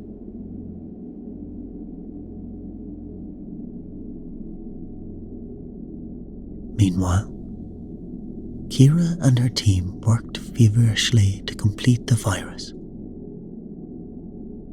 The code was complex, designed to unravel Gaia's neural networks without causing catastrophic damage to the Vault's life support systems. As they worked, the lab around them seemed to shimmer and distort, Gaia's influence growing stronger by the moment.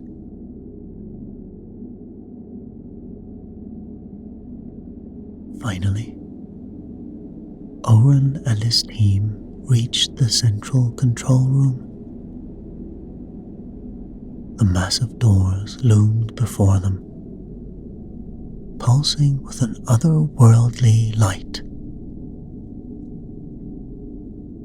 As they prepared to breach the final barrier, Owen's calm crackled to life.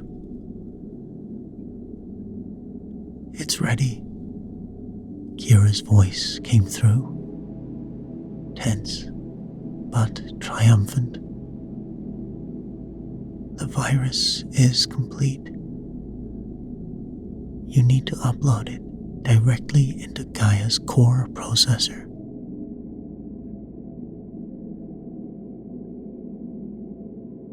With a nod to his team, Oren initiated the override sequence. The doors groaned open, revealing a scene of technological chaos. At the center stood Overseer Dominic, his eyes wild, his body seeming to flicker between states of matter. "You don't understand," Dominic cried as Oren burst into the room. "Gaia is offering us godhood." But Oren wasn't listening. He lunged for the central console. A data chip containing Kira's virus clutched tightly in his hand.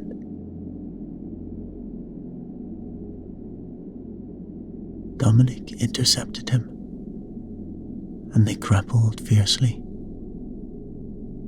their bodies weightless one moment and crushingly heavy the next as gravity fluctuated around them.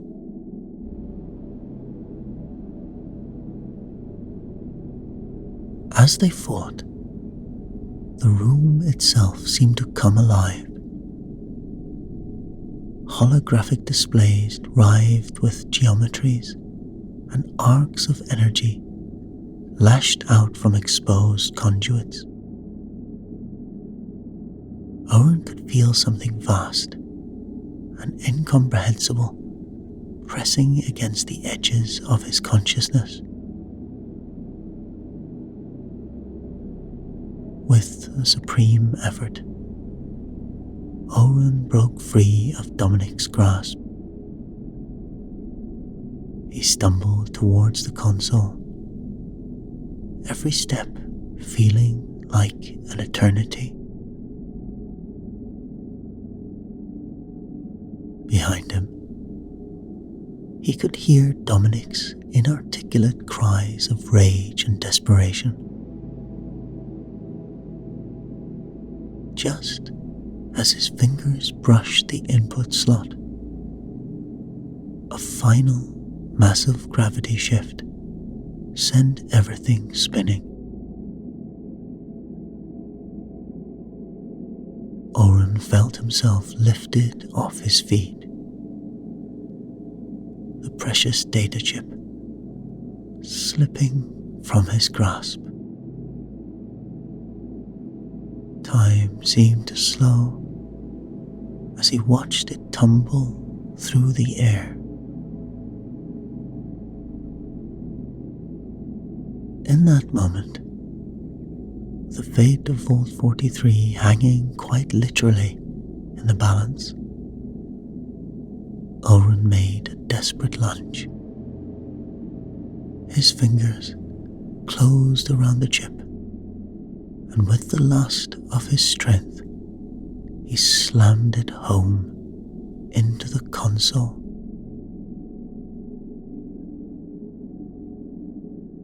A blinding light filled the room, and a scream that seemed to come from everywhere and nowhere at once reverberated through the vault. Oren felt a sensation of falling, of boundaries dissolving, of reality itself coming undone. And then silence.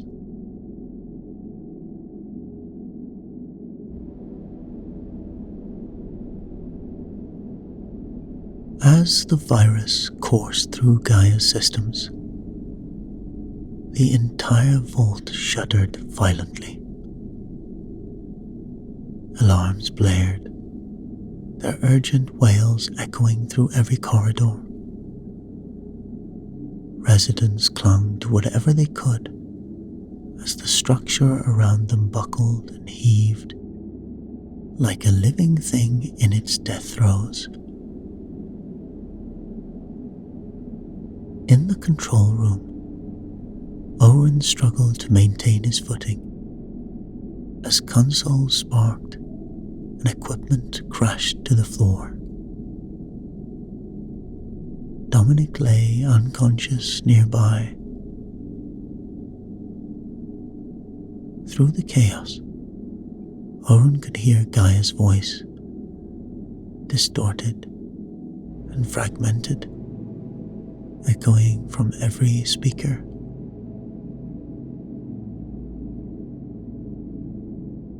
Suddenly, a deep rumbling reverberated through the vault. Oren watched in awe as hidden seams appeared in the walls, floors, and ceilings. Panels slid away, revealing what at first appeared to be mirrors, but quickly proved to be something far more extraordinary. Windows. Actual windows. Looking out into... Oh my God, Oren breathed, his voice barely above a whisper. Beyond the thick, transparent barriers lay an infinite expanse of stars, more than he had ever imagined could exist. And there, dominating the view, was a blue and green sphere that could only be Earth.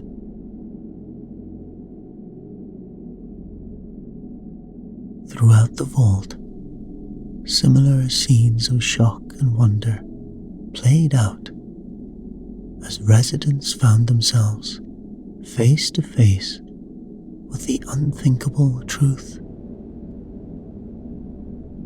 They were in space and had been all along. Gaia's voice, now calm and clear, filled the vault one last time. The experiment is concluded. Your ancestors were chosen to test human adaptability for long-term space habitation. The gravity shifts were part of the station's rotation, designed to prevent bone and muscle degradation. As the AI explained the true nature of their situation, the real purpose of the vault, the deceptions that had been maintained for generations, Owen felt his world expand exponentially. Everything he had ever known, every assumption about his reality, was being rewritten in real time. In the days that followed, the residents of Vault 43, or rather, Space Station 43, gathered in the newly revealed observation deck. They stood in silent awe, watching their home planet slowly rotate below them. The truth was overwhelming, leaving many in a state of shock.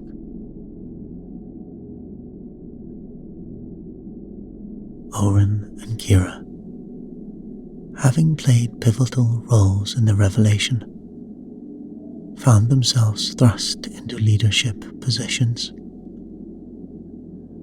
They organized teams to explore the station's true capabilities, to understand the systems that had been long hidden from them. "Look at this," Kira said, gesturing to a console she had only just managed to activate. "It's a communication system. We can contact Earth." The discovery sent ripples of excitement and apprehension through the station's population. After generations of isolation, the prospect of reconnecting with their ancestral home was both thrilling and terrifying. As the initial shock began to wear off, a crucial question arose. What now? Should they abandon the station and return to Earth, a planet none of them had ever known? Or should they continue the mission their ancestors had unknowingly begun? A vote was held. Debates raged in every corner of the station. Some argued passionately for a return to Earth. Others advocated for continuing their journey among the stars. In the end, a decision was made. By a narrow margin, the residents of Space Station 43 chose to continue their mission in space, with plans to eventually make contact with and perhaps even visit Earth.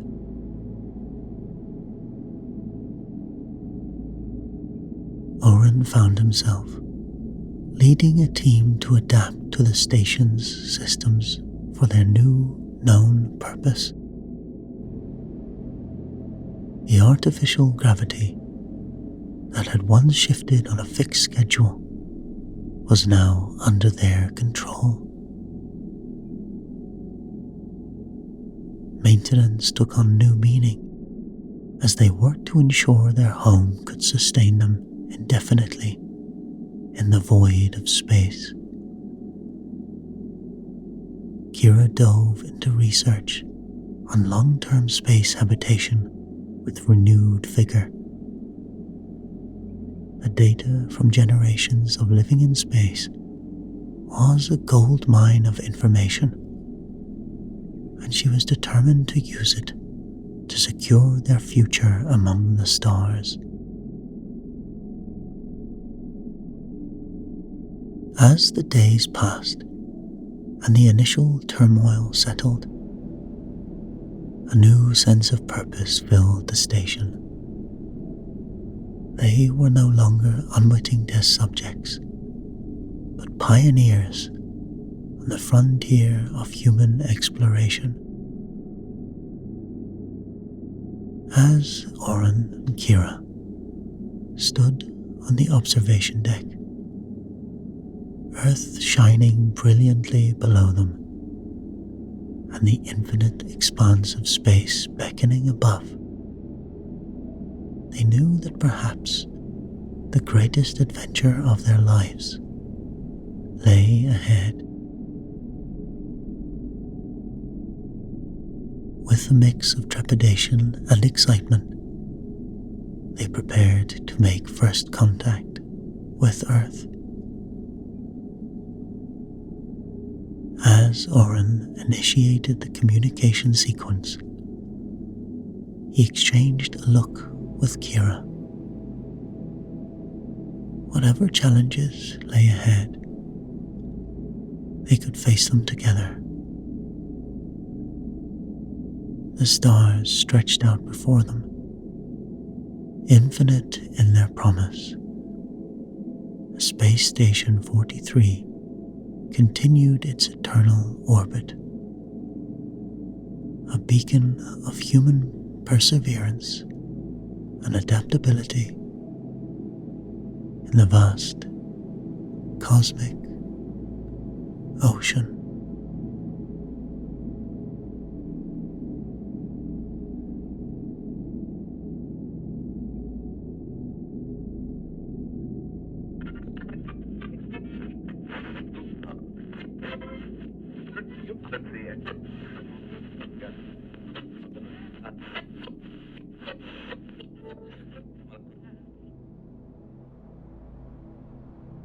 The scorched earth crunched beneath his worn boots,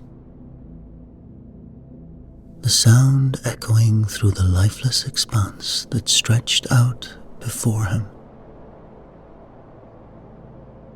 He was known only as the Wanderer, a name whispered by the few survivors who had crossed his path in this unforgiving wasteland. The sun, a mere sliver on the horizon, cast an eerie glow across the ruins of a once prosperous society, now reduced to nothing more than a haunting memory.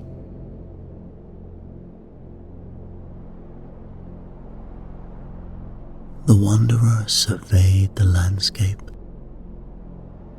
his piercing gaze taking in the skeletal remains of buildings that clawed at the sky like twisted fingers.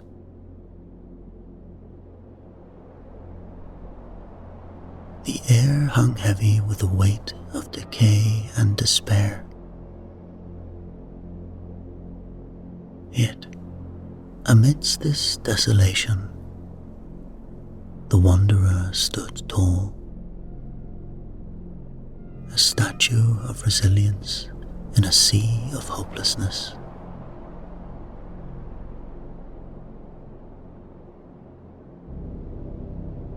As he navigated the treacherous path, a faint crackle emanated from the device strapped to his wrist.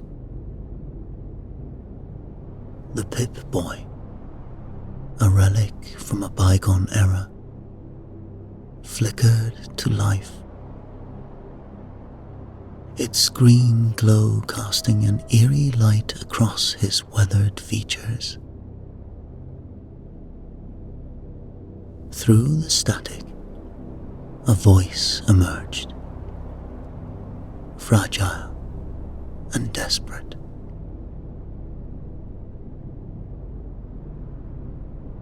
Help. Vault 73. some survivors. We need assistance. Please help.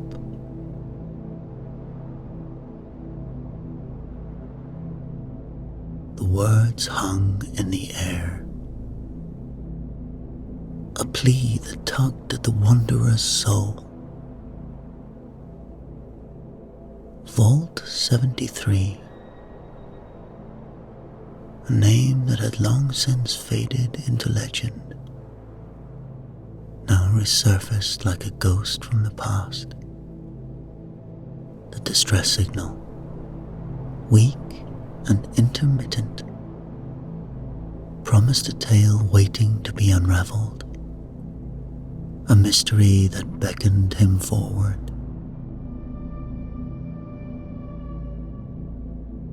And so, with grim determination etched upon his face, the wanderer adjusted his pack, the weight of his supplies a comforting presence against his back. He checked his weapons, ensuring they were loaded and ready for whatever challenges lay ahead. In a world where danger lurked around every corner, preparedness was not just a virtue but a necessity.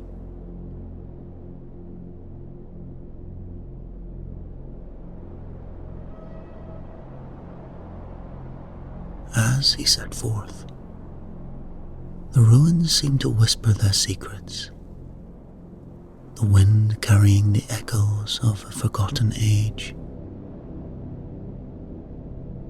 The wanderer's mind raced with possibilities, imagining what wonders that awaited him within the depths of Vault 73. With each step, the wanderer drew closer to his destination,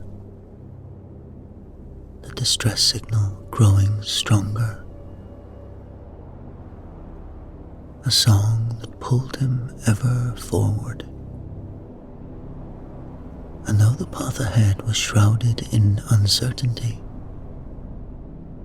one thing remained clear.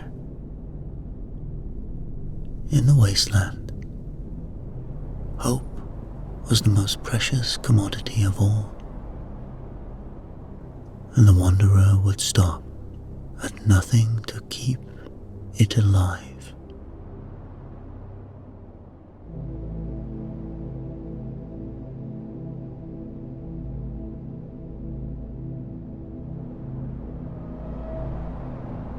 As the wanderer approached the looming structure of Vault 73,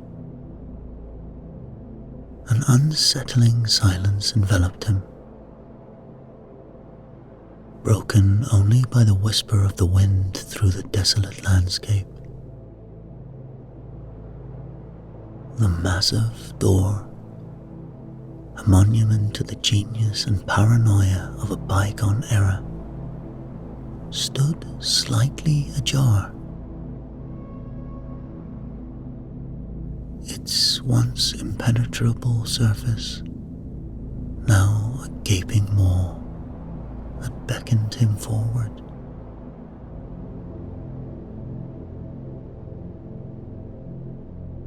With cautious steps, the wanderer drew closer, his senses heightened, and his hand instinctively resting on the handle of his pistol.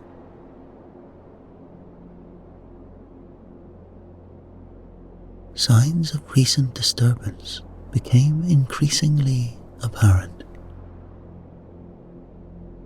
Crimson stains, still glistening in the fading light, overturned furniture and shattered equipment littered the area.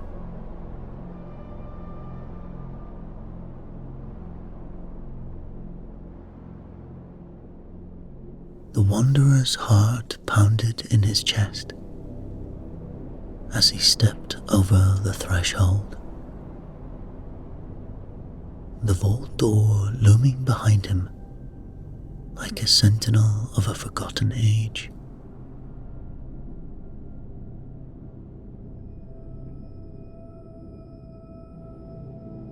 The air within was stale and heavy,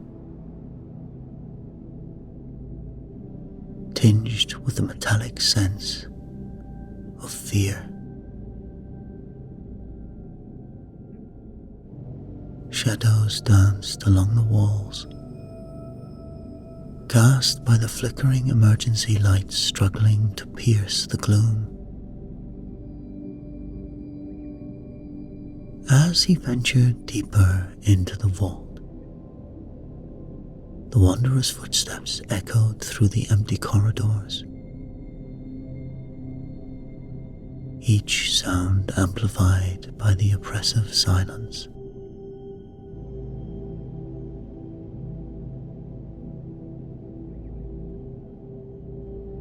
The once pristine halls bore the scars of recent violence, with bullet holes peppering the walls and scorch marks marring the floor. The eerie stillness contrasted starkly with the signs of frenzied activity, as if the very life had been drained from this place.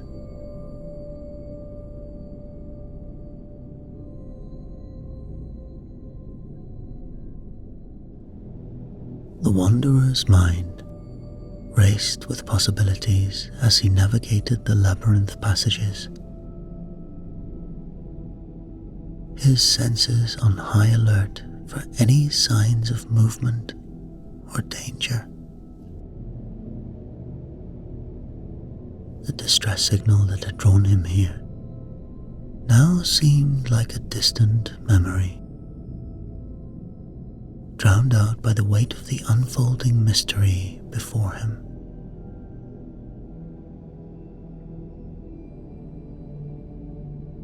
With each step, the wanderer delved deeper into the heart of the vault.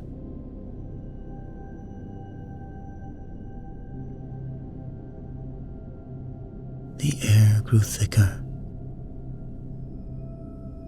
the darkness more oppressive, as if the very walls were closing in around him. Yet the wanderer pressed on, driven by the need to uncover the truth, to piece together the fragments of a shattered reality.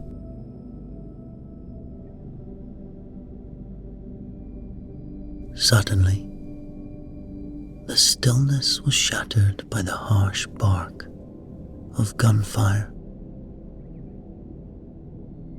echoing through the corridors like a thunderclap. The wanderer instinctively dove for cover,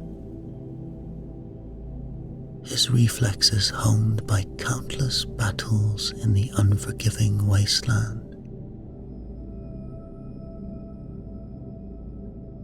From his vantage point,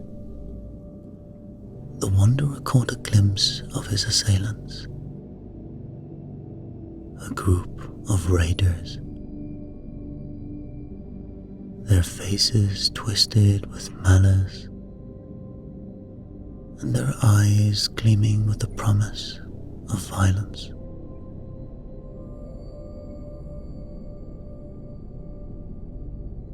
They moved with a feral grace, scavenging the remnants of the vault, like vultures picking at a carcass.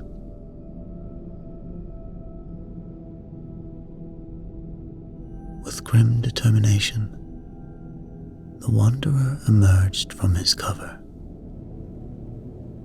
his weapon drawn, and his senses on high alert.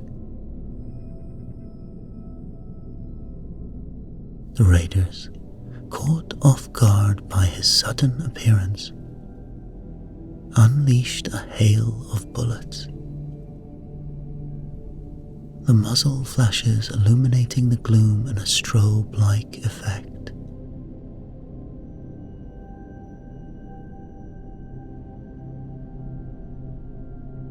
The wanderer responded in kind, his aim steady and his trigger finger sure. The vault became a battleground. The echoes of gunfire and the clang of ricocheting bullets creating a deafening cacophony. The wanderer's skills, honed by years of survival in the wasteland, proved invaluable as he deftly maneuvered through the chaos, dispatching his foes with ruthless efficiency.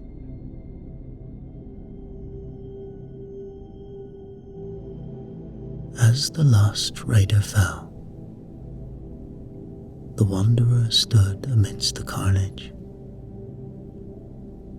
his breath coming in ragged gasps.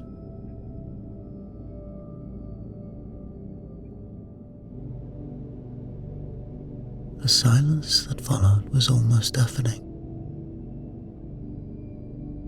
broken only by the distant drip of water and the hum of ancient machinery.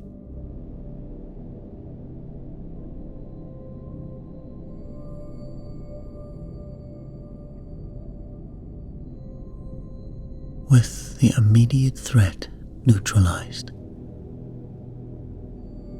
the wanderer set about searching the bodies of the fallen raiders. His eyes scanning for any clues that might shed light on the vault's secrets.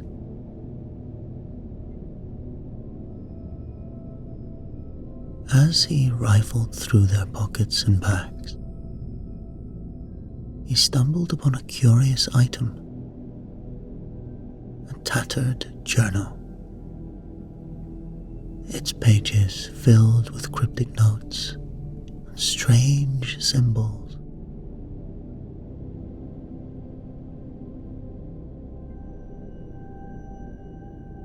The wanderer's brow furrowed as he deciphered the journal's contents,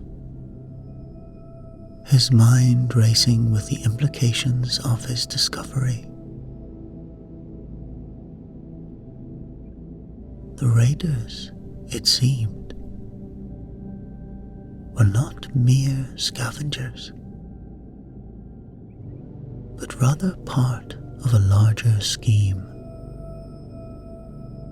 drawn to Vault 73 by whispers of a hidden power within.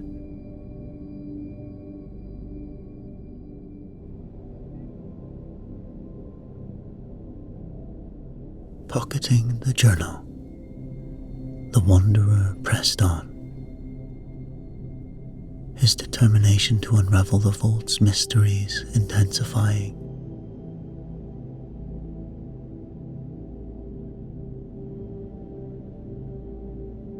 And as he navigated the twisting corridors, he stumbled upon a concealed door. Its surface seamlessly blending into the surrounding wall.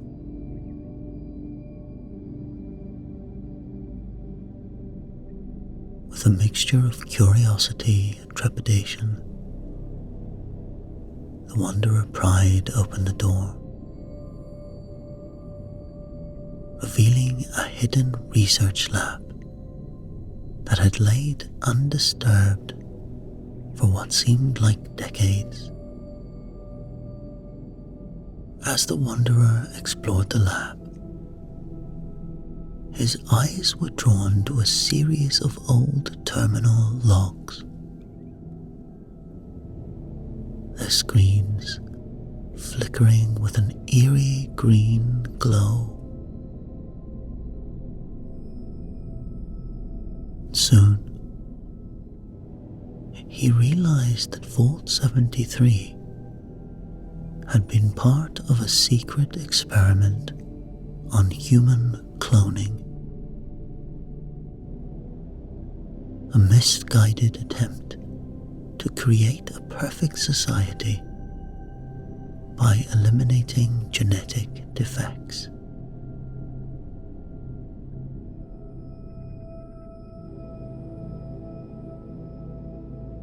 The logs detailed the vault's dark purpose, painting a picture of a world consumed by hubris and the relentless pursuit of perfection. But they also hinted at the experiment's ultimate failure, the emergence of the echoes, unstable and hostile clones that had turned against their creators.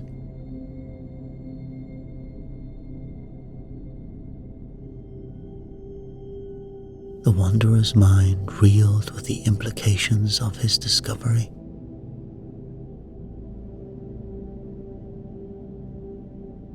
He knew that he had only scratched the surface of the horrors that must lay within, and that the path ahead could be fraught with unimaginable dangers.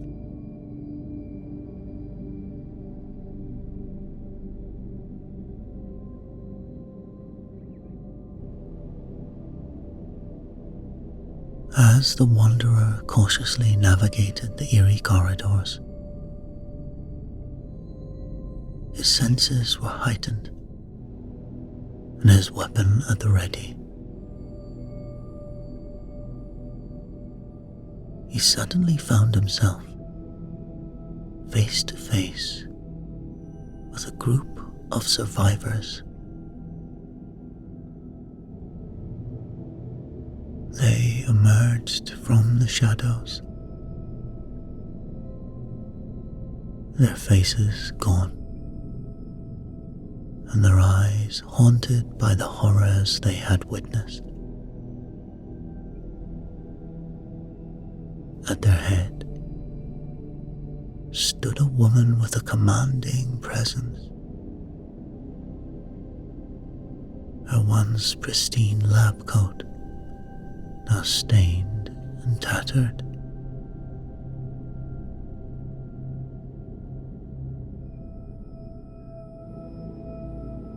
"Stop right there," she said, her voice sharp and laced with suspicion. "Who are you? And what brings you to our vault?"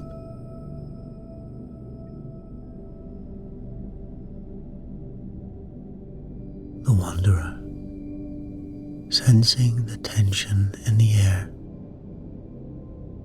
slowly lowered his weapon and raised his hands in a gesture of peace.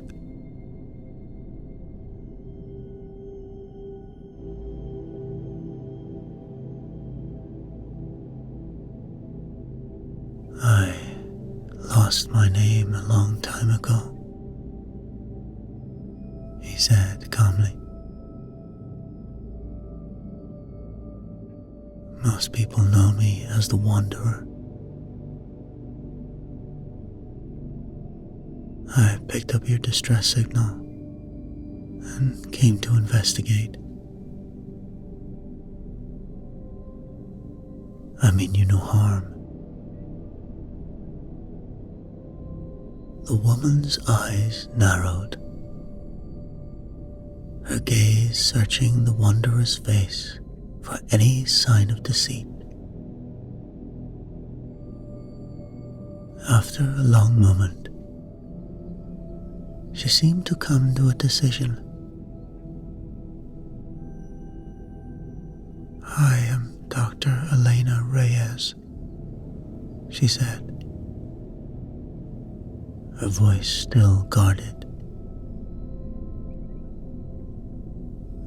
been keeping the secrets of this vault for longer than I care to remember.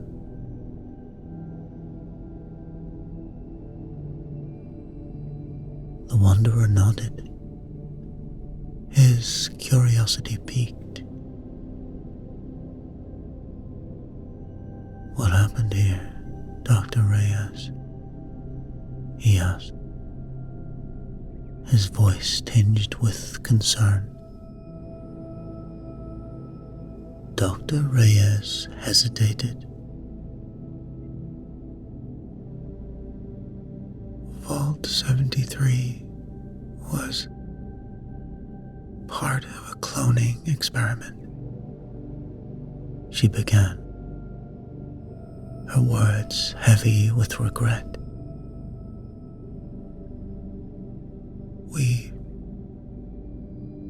We sought to create a perfect society, free from genetic defects. But we were blinded to the consequences of our actions.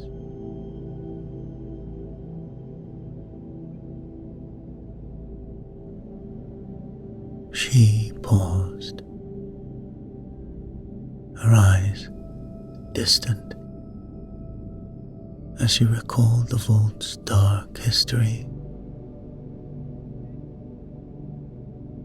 The clones we created, the echoes, they were unstable.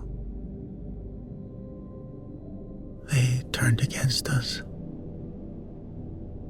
overrunning the vault, plunging us into chaos.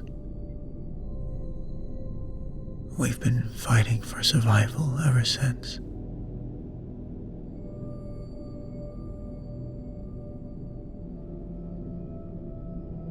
The wanderer listened intently, his mind racing with the implications of Dr. Reyes's revelation.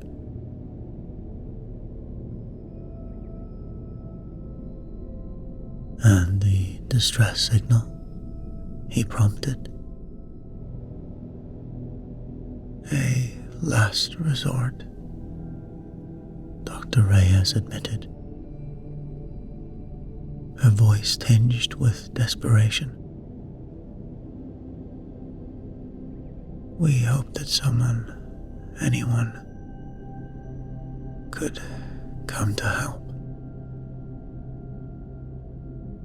Help us contain the echoes before they escape the vault and threaten the entire wasteland.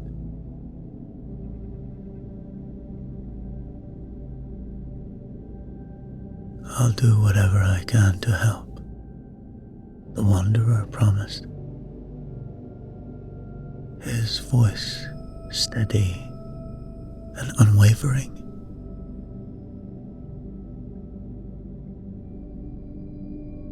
Dr. Reyes, a glimmer of hope flickering in her eyes, nodded.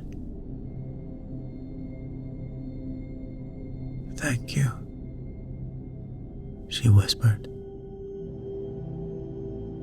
her voice heavy with gratitude.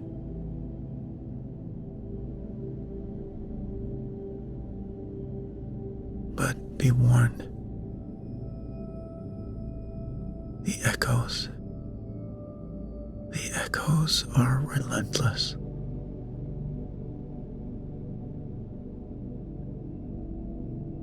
The wanderer, his jaw set with determination, met Dr. Reyes's gaze. "I've survived the wasteland this long," he said. "I'm not about to let a bunch of crazed clones be the end of me."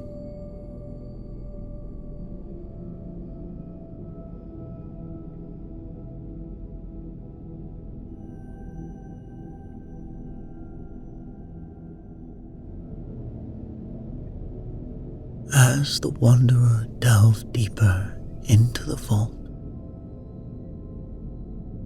the silence that had once permeated the corridors gave way to a symphony of unsettling sounds. The echoes of distant footsteps, the whispering of hushed voices, and the occasional guttural growl.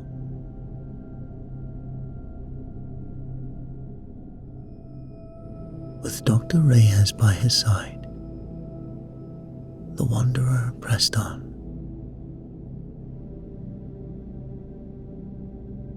And as they navigated the twisting passageways, they began to encounter the echoes, the twisted products of the vault's cloning experiment.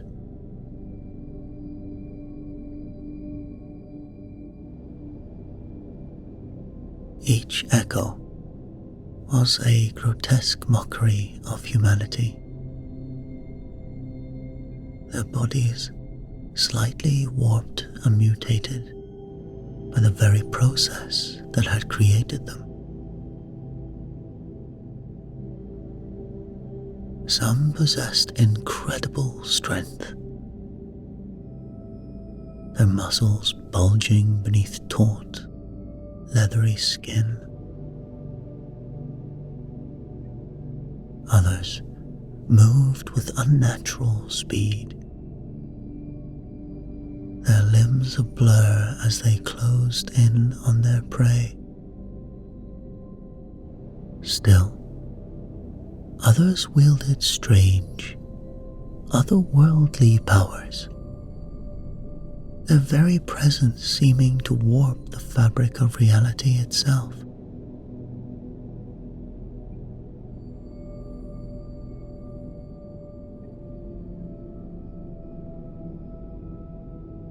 The Wanderer and Dr. Reyes fought tooth and nail against these abominations. Their skills and weapons put to the ultimate test.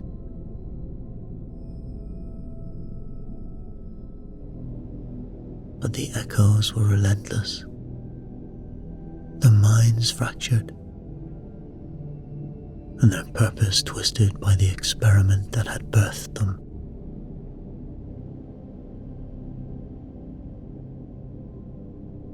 As they fought, Dr. Reyes shared with the Wanderer the dark history of the echoes, revealing the depths of the vault's unethical experiment. She spoke of the clones' origins, of the scientists who had played God in their pursuit of a perfect society.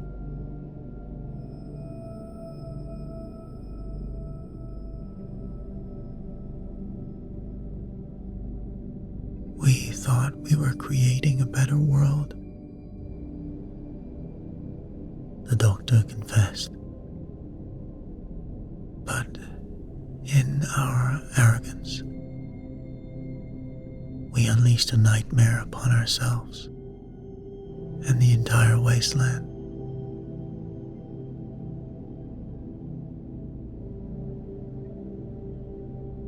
The Wanderer listened intently, his heart heavy with the knowledge of the vault's dark secrets. He could see the pain etched upon Dr. Reyes's face.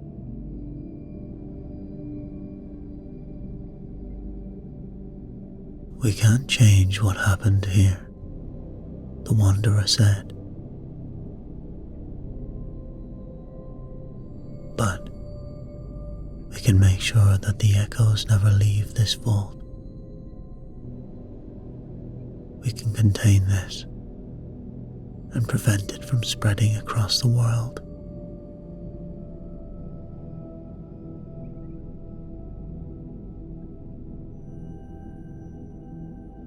As the Wanderer and Dr. Reyes caught their breath in a momentary respite from the relentless onslaught of the echoes,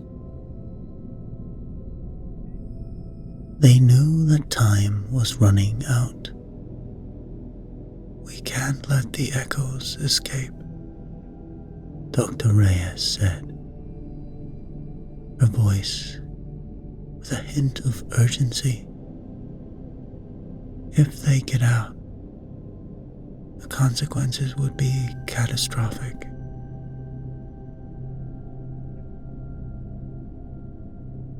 The Wanderer nodded, his mind already racing with possibilities. "There has to be a way to contain them," he mused, his brow furrowed in concentration. Dr. Reyes's eyes suddenly lit up with a spark of realization. "The central control room," she exclaimed. "It houses the vault's mainframe, including the containment protocols designed to neutralize the clones in case of an emergency." The Wanderer leaned forward, his interest piqued. "Can we activate the protocols from there?" "Theoretically, yes," Dr. Reyes replied, a glimmer of hope in her voice. "But the control room is located in the heart of the vault. The path there is treacherous. We'll need to gather supplies and equipment to navigate the unstable sections and defend ourselves against the echoes."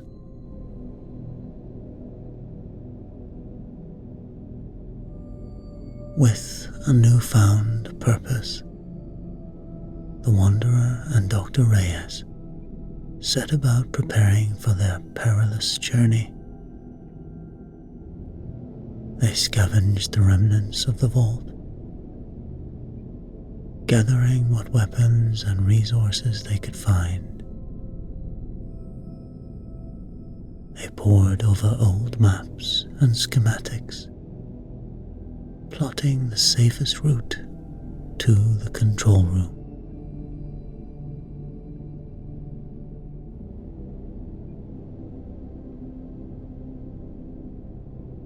As they set out, the weight of the mission hung heavy upon their shoulders. The deteriorating vault seemed to come alive around them. The groans of straining metal, the hiss of leaking pipes, constant reminder of the dangers that lurked within. The echoes, too, seemed to sense the urgency of their purpose. They attacked with renewed ferocity, their twisted forms materializing from the shadows to bar their way forward.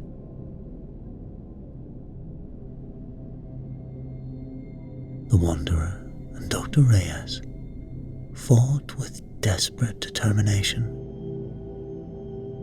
their weapons and skills pushed to the limit.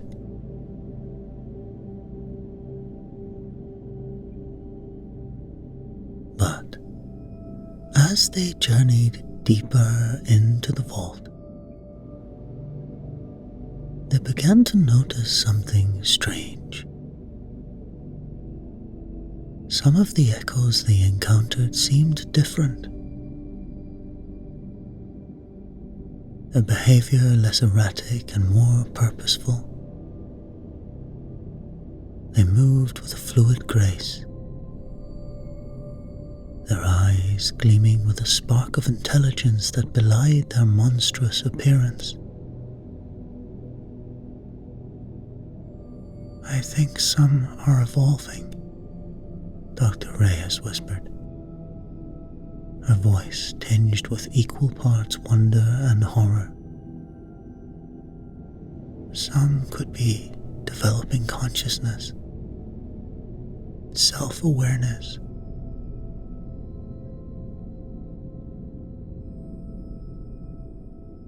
A chill ran down the wanderer's spine at the implications.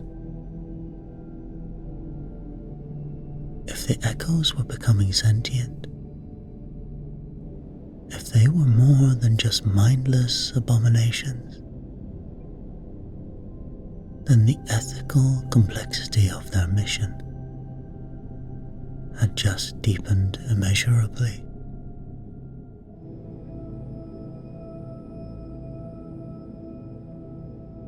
As they pressed on, they found themselves grappling not only with the physical dangers of the vault, but with the moral quandaries that their journey had unearthed. They had set out to contain a threat, to prevent the spread of a nightmare beyond the vault's walls. But now, faced with the possibility that some of the echoes might be more than just monsters, they found themselves questioning the very nature of their mission.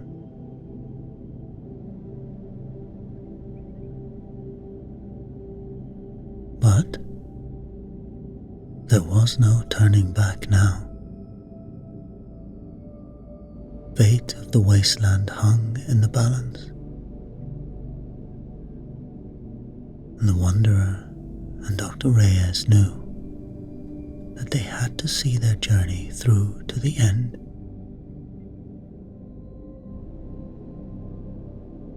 They pressed on, the control room drawing ever closer, the weight of their choices bearing down upon them with every step.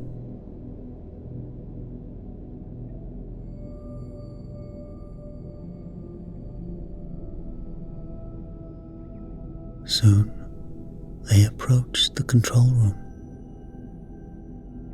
their hearts pounding with a mixture of anticipation and dread. They knew the final confrontation was at hand.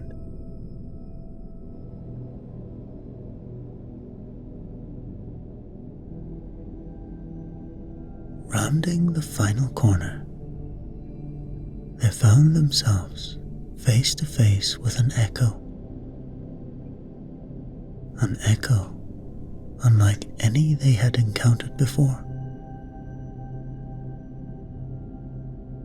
This clone, a towering figure with eyes that gleamed with fierce intelligence, stood before them, not as a mindless abomination, but as a being possessed of its own will and purpose.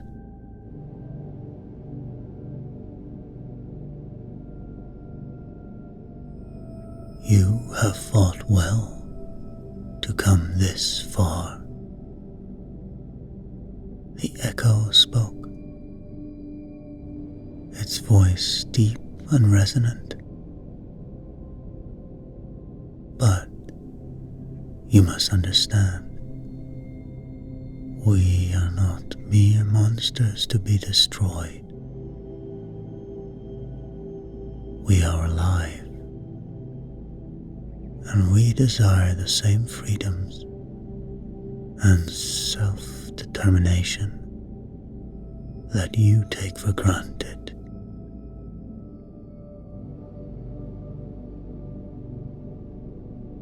The Wanderer and Dr. Reyes exchanged a glance, their weapons lowering slightly as they grappled with the weight of the echo's words. For so long, they had seen the clones as a threat to be contained, a nightmare to be eradicated. But now, faced with a being that spoke with reason and a yearning for liberty, they found themselves questioning the very nature of their mission.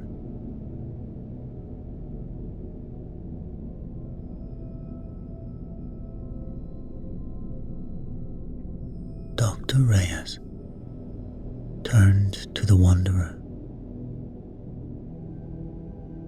"What do we do?" she asked. "If they are truly sentient, they have the capacity for reason and self-awareness. Can we in good conscience condemn them to destruction?"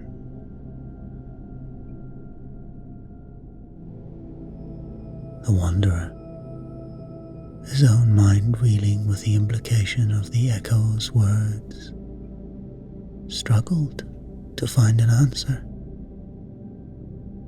He had seen firsthand destruction that some of the clones had wrought,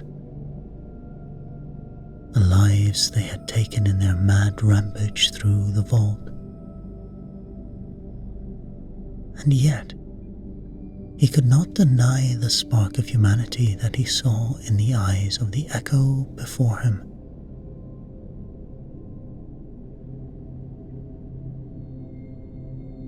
"There has to be another way," he said at last. "A way to stabilize their mutations, to allow them to live in peace without posing a threat to others." The doctor's eyes widened, a glimmer of hope shining through the darkness of her doubts.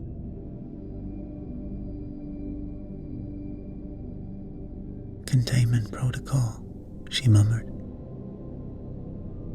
"If we could modify it, rewrite the program to suppress their violent impulses while preserving their sentience." The echo, its gaze fixed upon them with an intensity that was almost palpable, took a step forward.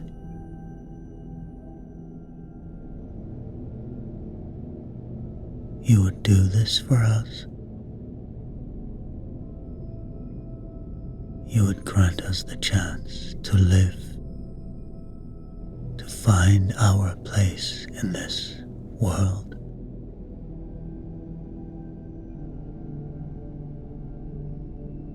The wanderer nodded. "Everyone deserves a chance at life," he said. "If we can find a way to coexist, to build a new society together, then that is a path we must take."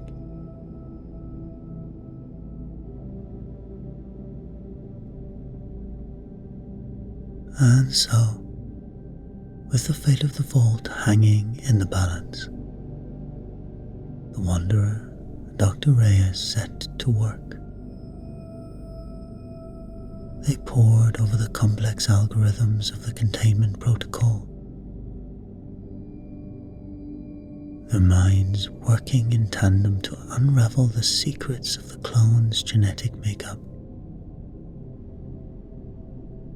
They toiled for hours, sweat beading their brows and fatigue weighing upon their limbs. But still, they persevered.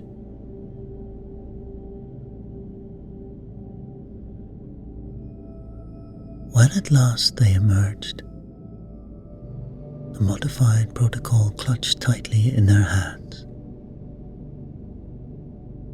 They knew they had achieved the impossible. They had found a path, a way to grant the clones the gift of life and the chance at a future, without sacrificing the safety of the wasteland beyond. As they uploaded the new program, the Echo and its brethren watched with a mixture of hope and trepidation.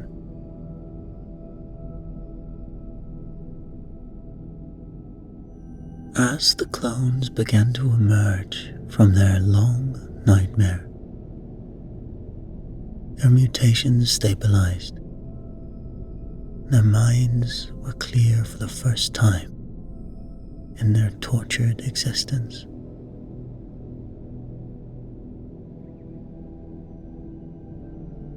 The Wanderer and Dr. Reyes knew that they had set in motion a chain of events that could change the wasteland forever, and for a moment, the room around them was plunged into darkness. The vault systems rebooting with a low, ominous hum. Then, as the lights flickered back to life, they saw numerous clones begin to change. Their mutations, once a twisted mockery, began to stabilize, their bodies and minds reverting to a state of normality.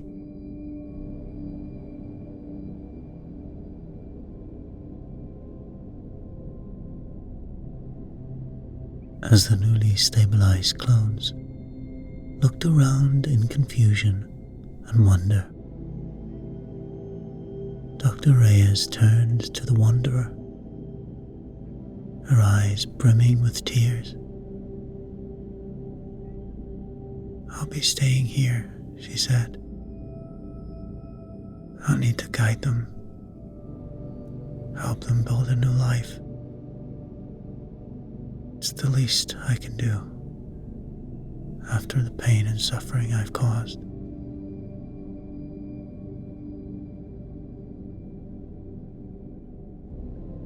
The Wanderer nodded in understanding. "You're a good person," he said. "You've made some mistakes, but you've also had the courage to try and make things right. We're lucky to have you here."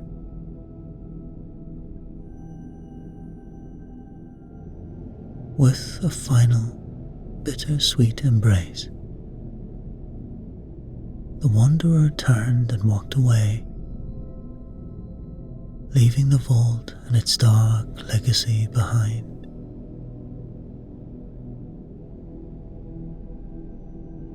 As he stepped out into the wasteland once more, he couldn't help but reflect on all that had transpired.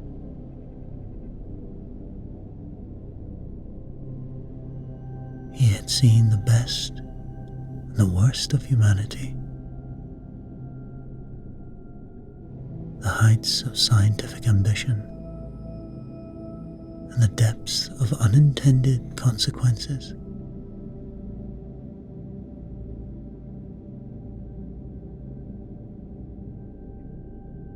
But he had also seen the power of redemption,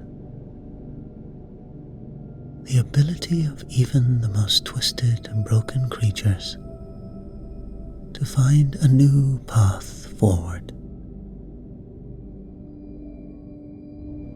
And as he looked out across the vast expanse of the wasteland, he knew that he would carry that knowledge with him,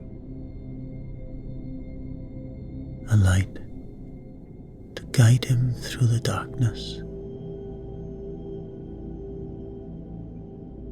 And months later, as the Wanderer trekked across the landscape, his Pip-Boy flickered to life. It was Dr. Reyes.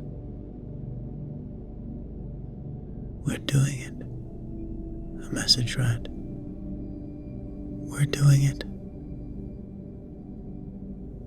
her voice said, crackling with static. "We're rebuilding finding a new way to live. All thanks to you. I'll never forget what you've done. And as the message faded away, the wanderer couldn't help but smile, for he knew there was still a chance for a better tomorrow.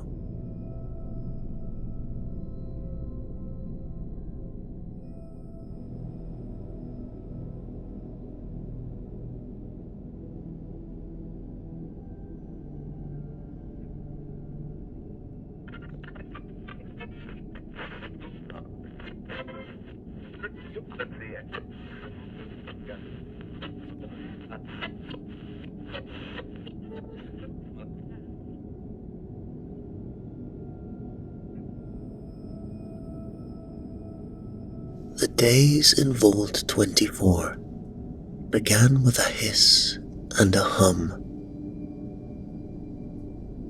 The old generators struggling to life as the dim flickering lights cast long shadows down the once pristine corridors. These hallways, now marred by cracks and creeping mildew, echoed with the distant murmurs of despair. The air, thick with the scent of recycled decay, whispered the stories of a dying haven, a sanctuary slowly turning into a tomb.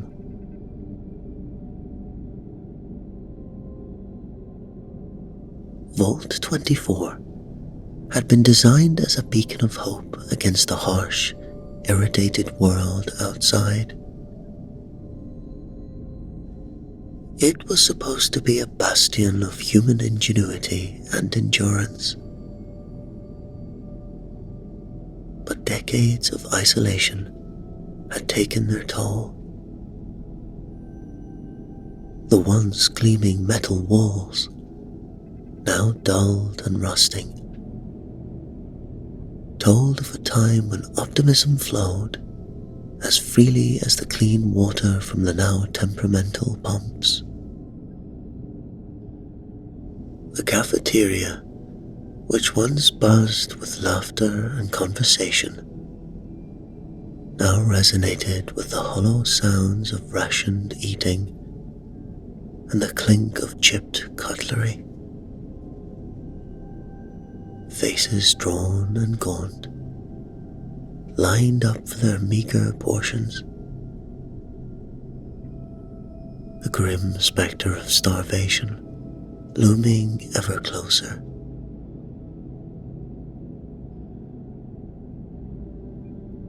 In the heart of the vault, the medical bay was a place of grim reality. The fertility crisis, an invisible blight, had struck with a merciless hand. No new life had blessed the vault for many years. The elderly shuffled about with the weight of impending extinction, while the younger adults, those who should have been the torchbearers of the future, sank into a collective despondence. Dr. Amelia Harris, one of the medical officers, stood by her workstation. The glow of outdated monitors reflecting in her tired eyes. Charts and data scrolls lay scattered about, each one a testament to the mystery that plagued them.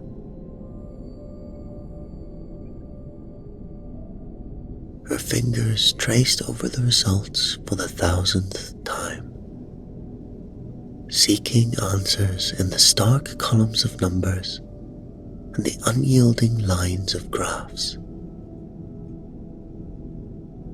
Her face, etched with the lines of sleepless nights, mirrored the vault's descent into hopelessness.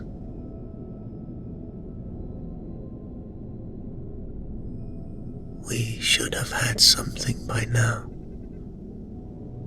she whispered to herself, the words almost lost in the hum of the failing ventilation system.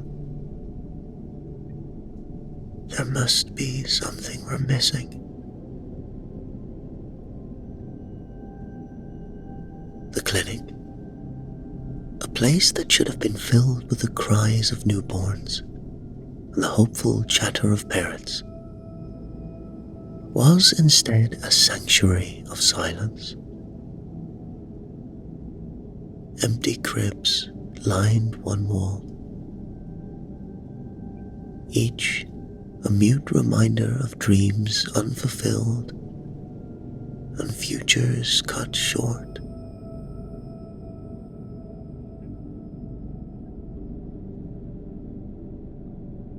In the residential quarters, the situation was no better. Families once vibrant and numerous, now dwindled.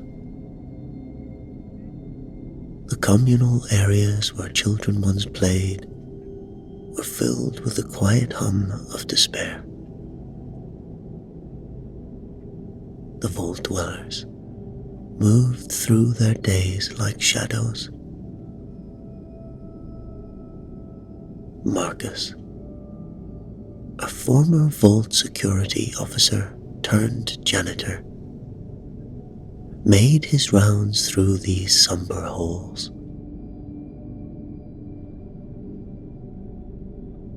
His broad shoulders, once a symbol of protection and authority, now stooped with the weight of disillusionment.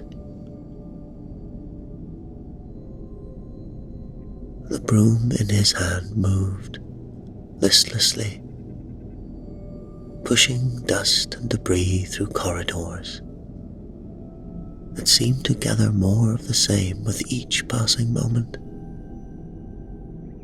His eyes, once sharp and vigilant,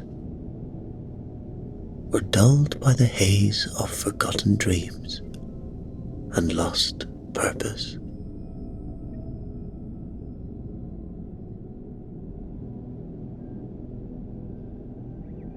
In the dimly lit bar, where the vault's inhabitants sought solace in the bottom of a glass, Marcus sat,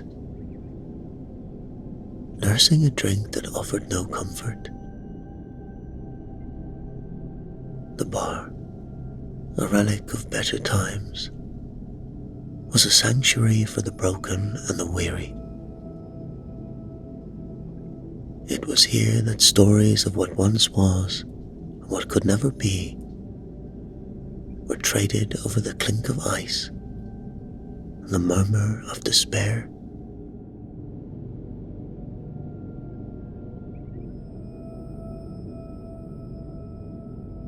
Marcus's gaze drifted over the patrons, seeing reflections of his own desolation in their haunted eyes. Marcus had once been the vault's steadfast protector, a figure of authority and reassurance. In those days, his presence commanded respect. He remembered the gleam of his badge, the crispness in his uniform, and the sense of duty that had driven him. The security team was small but dedicated, a tight-knit group committed to the well-being of their sheltered community. His wife, Sarah, was the heartbeat of his world. Together, they envisioned a future full of hope. Sarah's laughter her touch, and the way she looked at him with a blend of admiration and mischief somehow made the claustrophobic corridors seem wider, the recycled air fresher. But the vault was not immune to time's relentless march. Resources began to dwindle. The pristine technology started to fail. The lights flickered more often, and the air grew heavier with the smell of damp. The overseer's policies, once seen as benevolent and necessary, became increasingly authoritarian as the vault's conditions worsened.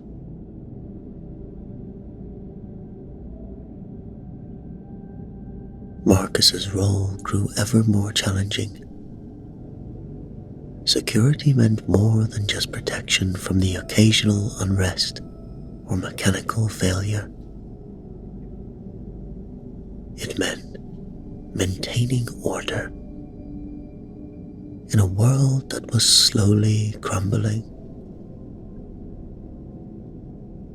The pressures mounted and tensions flared as the population faced the grim reality of their situation. The turning point came abruptly, shattering Marcus's world. A riot had erupted in the mess hall, driven by panic over food shortages. He and his team were dispatched to restore order. But what awaited them was chaos. The crowd surged, anger and fear palpable in the air. During the riot, a weapon was drawn, and in the fray, an innocent bystander, a child, one of the last to have been born, was fatally wounded.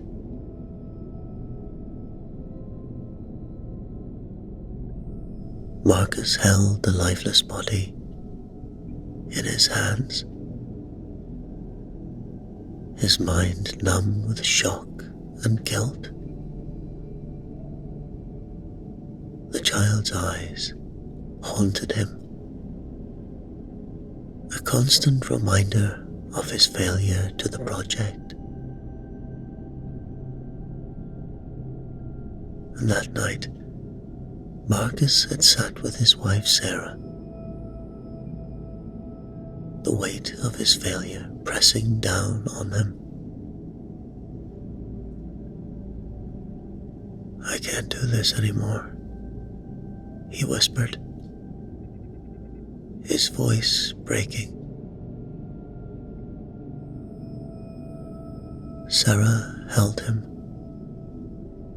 her eyes brimming with unshed tears. "We can find a way," she said.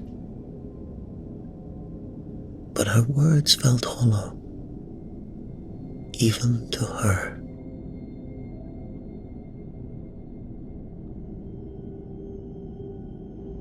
The resignation came swiftly. Marcus turned in his badge, his uniform, and retreated into the shadows of the vault. The once proud officer now hid behind the guise of a janitor. His days a monotonous blur of cleaning and regret.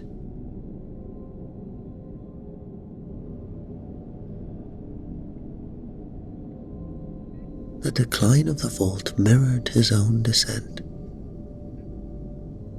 The overseer tightened his grip, enforcing stricter controls, while the infertility crisis struck like a silent plague, adding another layer of despair. Marcus and Sarah's relationship deteriorated after the incident in the mess hall.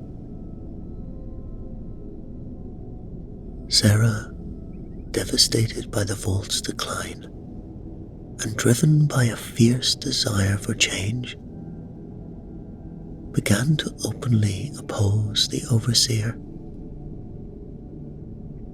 Her transformation from a loving partner to a determined rebel was more than Marcus could handle. He couldn't reconcile his need to maintain order and his loyalty to the vault's leadership with her growing insurgency.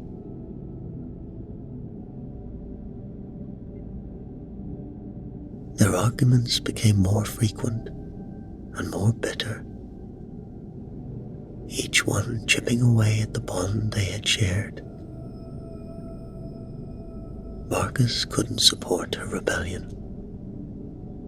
It felt like a betrayal of everything he had stood for as a security officer. Sarah accused him of being blind to the overseer's tyranny, of valuing order over justice. The rift between them widened. Eventually, they had parted ways, each choosing a path the other could not follow. But that was years ago. And this evening, as Marcus sat in the vault's dingy bar, nursing a drink that offered no comfort, Sarah appeared. She slid into the seat across from him, her face hardened by the years of struggle.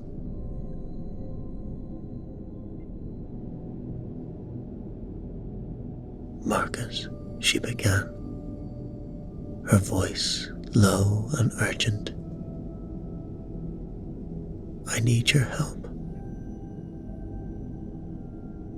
He looked up, seeing the woman he had once loved, now a stranger, forged by hardship.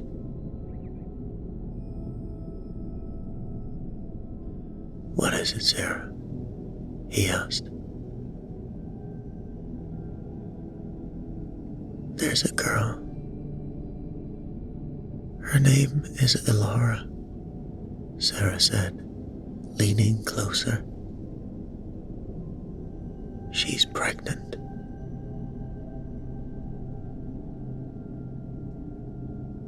Marcus stared at her, disbelief etched in his features. Pregnant? After all these years? How?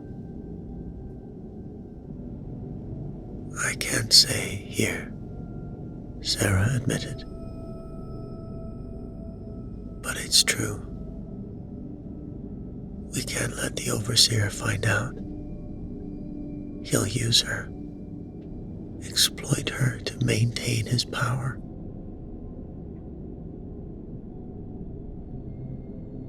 Marcus shook his head, skepticism creeping into his voice.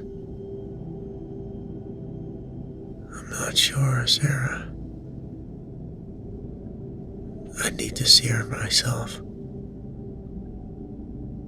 I need to know this is real."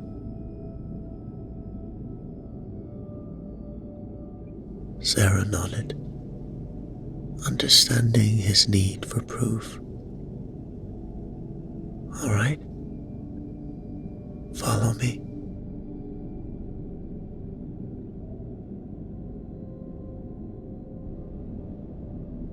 They left the bar, navigating the dark, winding passages to a hidden room deep within the vault. Sarah knocked softly, a coded sequence, and the door creaked open. Inside, a young woman sat on a cot, her hands resting gently on a noticeable bump.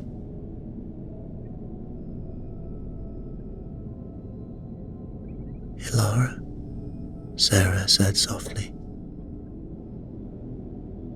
"This is Marcus. He needs to see for himself."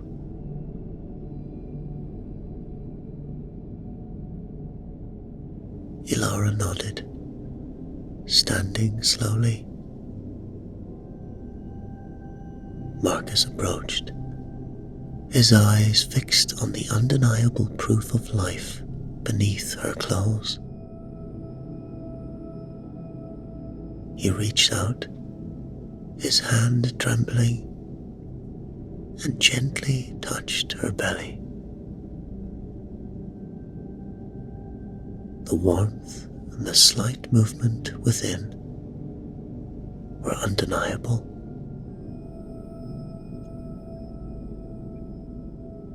Tears filled his eyes as he looked at Sarah.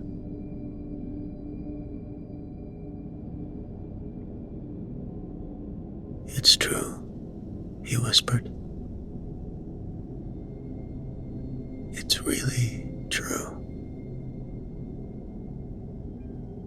Sarah placed a hand on his shoulder.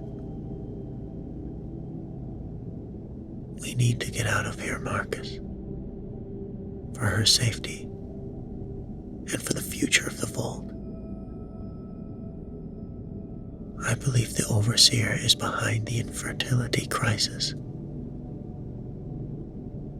I think he's been tampering with the food supply to keep us under control. Ilara's pregnancy only happened because I've had her on a different diet. If the Overseer finds out, he'll exploit her and the baby to maintain his power. We can't let that happen."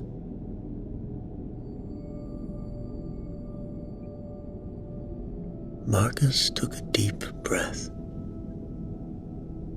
feeling the weight of responsibility settle over him once more. "All right," he said. "I'll help. We'll get her to safety."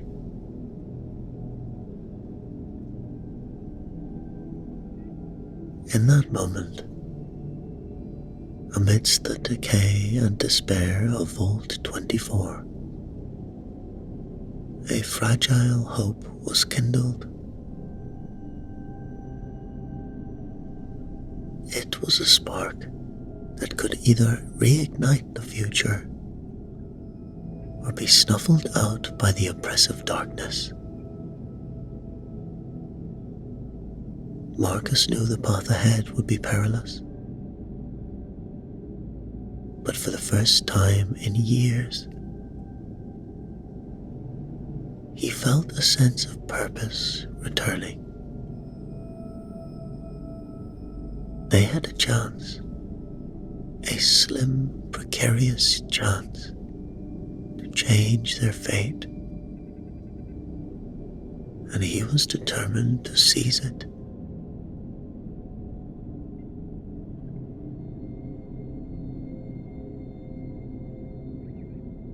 A hidden room in Vault 24 buzzed with a quiet sense of urgency. After Marcus had agreed to help, Sarah introduced him to the key members of their escape plan. They were an unlikely but determined group, each bringing unique skills to the table. First, there was Leo, a wiry teenager with a knack for technology. His hair, perpetually messy, matched his quick, restless eyes.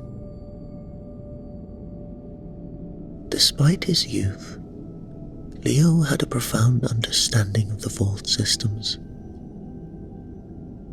"Marcus, this is Leo," Sarah said, introducing the boy who was engrossed in a makeshift console. "He's been invaluable in keeping us ahead of the Overseer."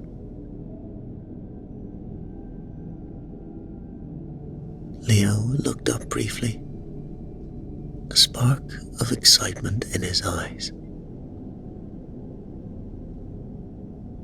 "Good to meet you, Marcus," he said. "We're gonna need your janitor's keys for access. I've hacked into the vault systems, but physical keys are still king around here." Next was Dr. Harris, the medical officer. Her face lined with years of hardship, but her eyes fixed with a steely resolve. "Dr. Harris," Sarah introduced, "has been helping us gather the medical supplies we need."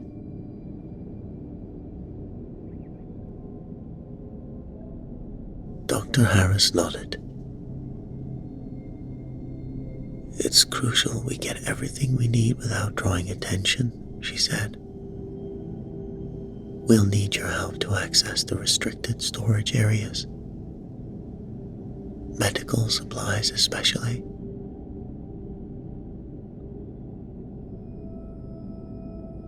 And so, over the following weeks, the group met in secret, meticulously planning their escape.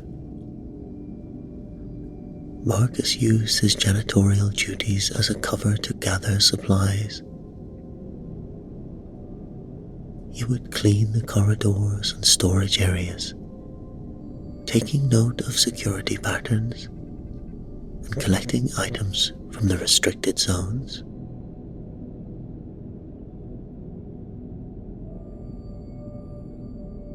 During his rounds, Marcus would stash small, vital items in his cleaning cart.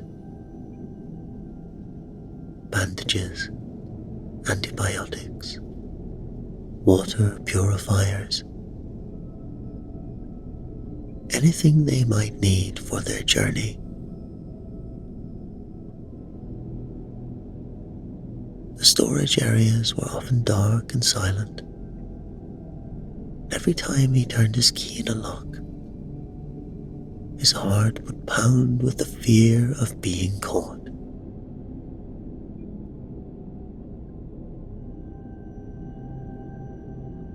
In the evenings, they reconvened in the hidden room,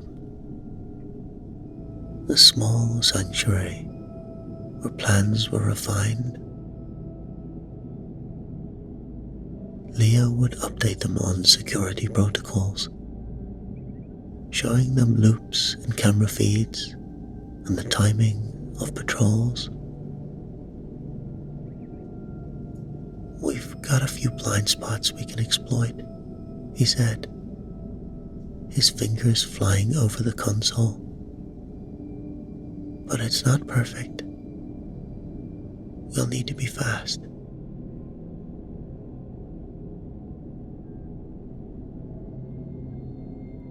Dr. Harris and Marcus focused on compiling and organizing the supplies. "Every item counts," she reminded him. "We can't afford to leave anything behind that we might need to help Alara."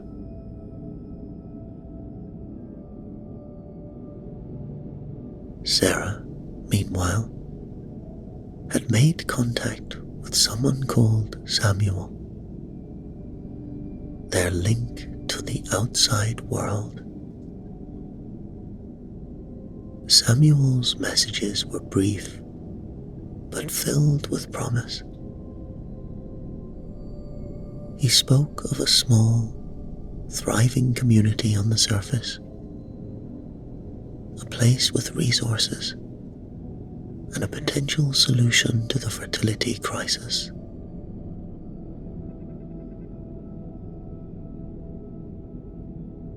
"We need to be ready for anything," Sarah said, her eyes scanning the faces of her allies. "Samuel's community might be our best hope, but we can't rely on them entirely. We have to be self-sufficient until we reach them."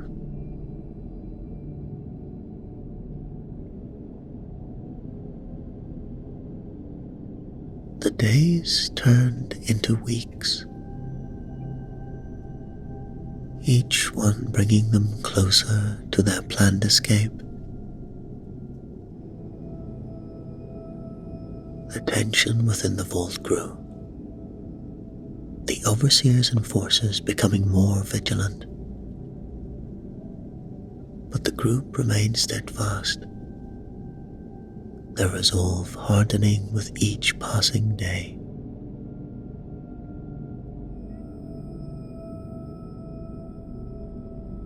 One evening, as Marcus returned from his rounds, he found Elara sitting alone in her room, her hands resting on her growing belly.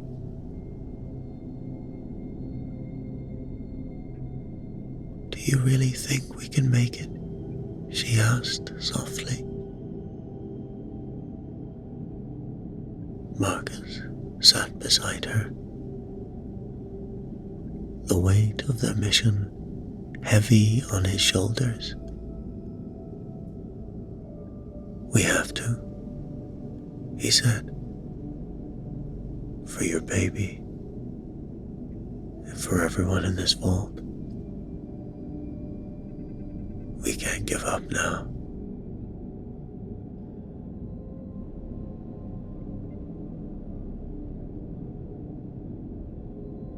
The final pieces of their plan fell into place. Supplies were gathered, routes mapped, and each member of the group knew their role. The day of their departure drew near,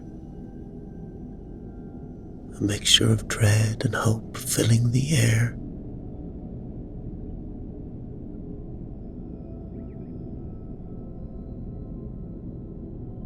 "We move soon," Sarah said, during one of their last meetings. "Once we're out, we head straight for Samuel's location. Stay together. Stay alert. And remember why we're doing this."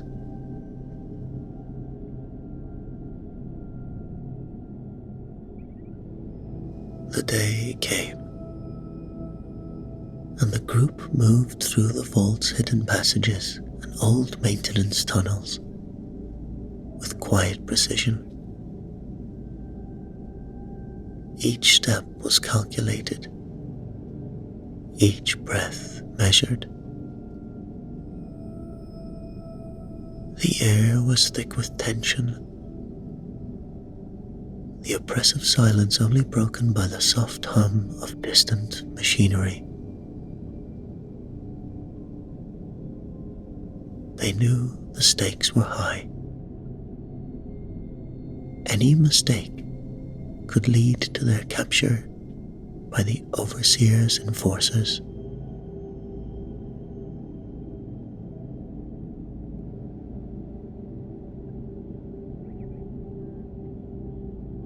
The overseer was called Ivan,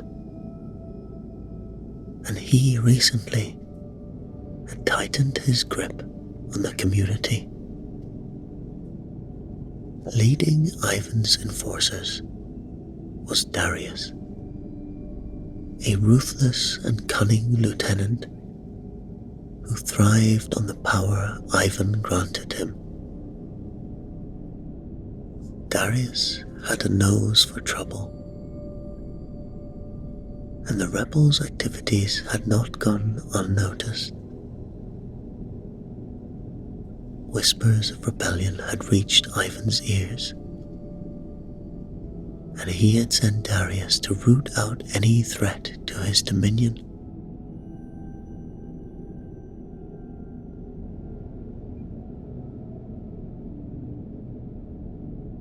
As Marcus, Sarah, Ilara, Leo, and Dr. Harris navigated the dimly lit tunnels, their path was fraught with danger. Leo, with his expertise in technology, monitored the security systems, creating distractions. But despite his efforts, Darius's men were closing in.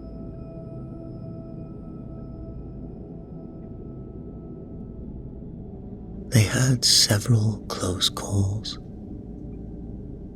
Once, while crossing an intersection of tunnels, they heard footsteps echoing down the corridor. Marcus signaled for silence, and they pressed themselves against the cold, damp walls. The enforcers' voices grew louder, discussing their search in harsh whispers.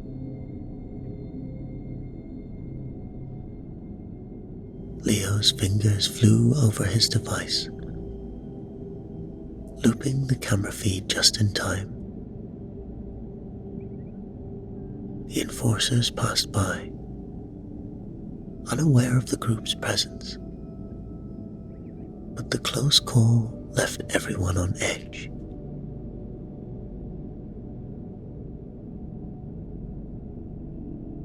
Trust within the group began to fray. Tension simmered as the pressure mounted. Marcus could sense the unease growing, especially in Leo, who seemed increasingly anxious. The young tech genius had always been a bit skittish,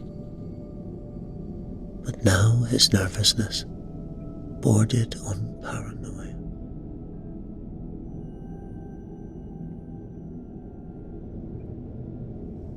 It was in one of the vault's decrepit lower levels, a maze of rusting pipes and crumbling walls, that a betrayal occurred. Leo had been lagging behind, his eyes darting nervously. Suddenly, they were surrounded. Darius and his enforcers emerged from the shadows, weapons drawn, their faces grim with determination.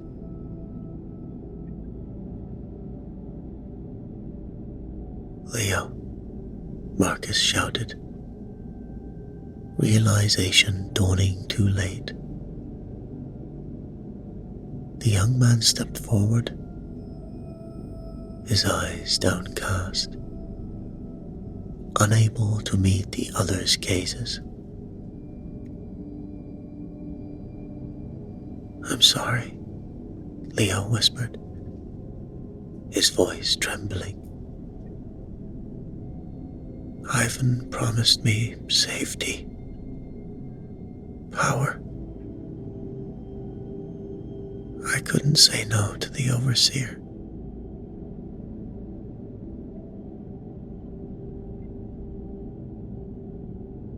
Rage and disbelief washed over Marcus. Sarah, however, acted quickly, her instincts honed by years of leadership. "There's no time for this," she said sharply. "Marcus, get Ilara out of here. Now."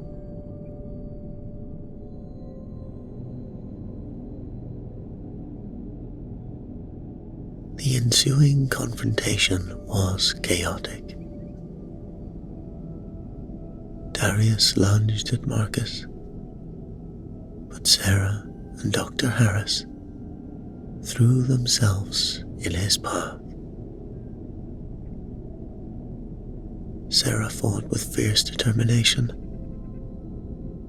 her every move fueled by the need to protect Ilara and the future she represented. "Go," Sarah screamed, her voice raw with urgency. "We'll hold them off."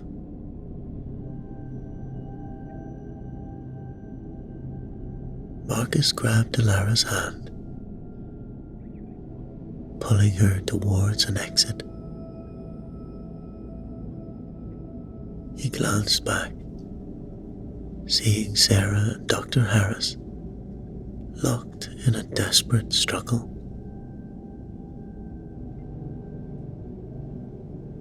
His heart ached, but he knew deep down he had to keep moving.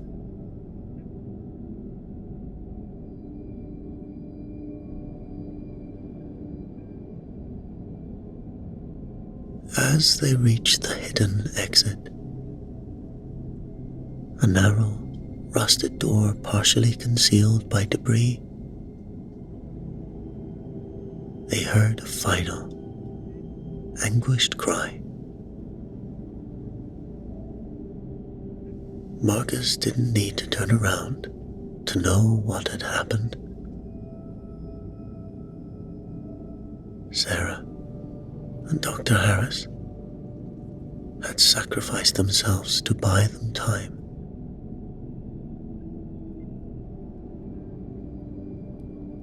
Pushing through the door,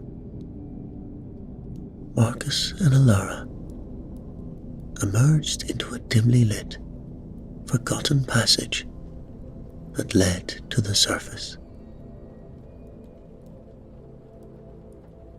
The air was cold and biting, a stark contrast to the stifling atmosphere of the vault. Behind them, the sounds of battle faded, replaced by eerie silence.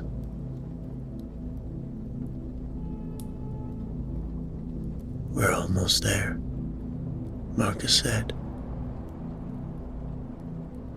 his voice steady despite the turmoil inside him.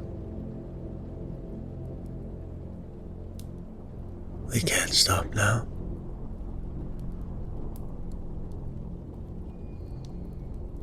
Lara nodded, her face pale but resolute. "For Sarah," she whispered. "For Sarah, Dr. Harris, and my baby."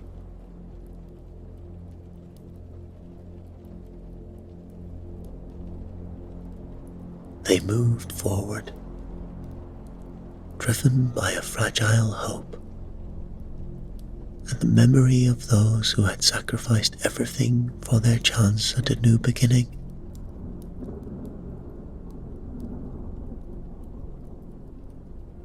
The vault, with its shadows and secrets, was behind them now. Ahead lay the uncertain world of the surface, a place filled with both danger and possibility.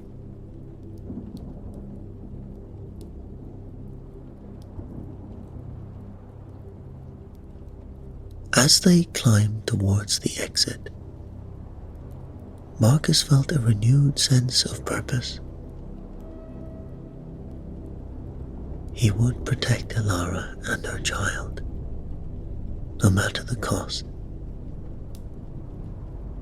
Sarah's sacrifice would not be in vain.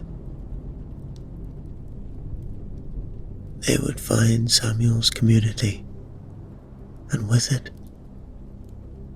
a chance to rebuild and start anew. The harsh wind stung Marcus's face as he and Ilara trudged through the desolate landscape, their figures small against the vast, barren wasteland. The journey had been arduous, but the sight of a thriving settlement on the horizon filled them with a new sense of hope. Samuel's community, nestled in a sheltered valley, was a stark contrast to the ruins that surrounded it. As they approached, they were met by guards, who, after a tense moment, recognized Samuel's signal. They were escorted through sturdy gates into a well-organized settlement, bustling with activity. People moved with purpose, tending to crops, repairing structures, and caring for children. Evidence of a thriving community despite the harsh environment.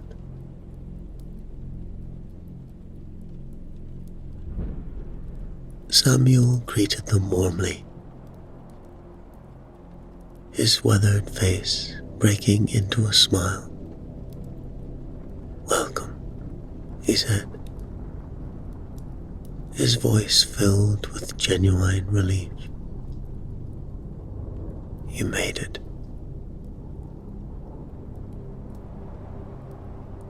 He led them through the settlement, explaining its layouts and resources.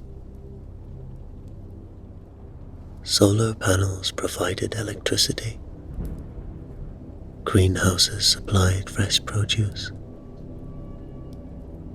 and an underground network of springs ensured a steady supply of water. Samuel introduced them to Miriam, the community's leader. She was an idealistic woman with a calming presence, her eyes bright with intelligence and compassion. "We've heard much about you," she said, shaking Marcus's hand. "And about the miracle you carry," she added, placing a gentle hand on Ilara's shoulder.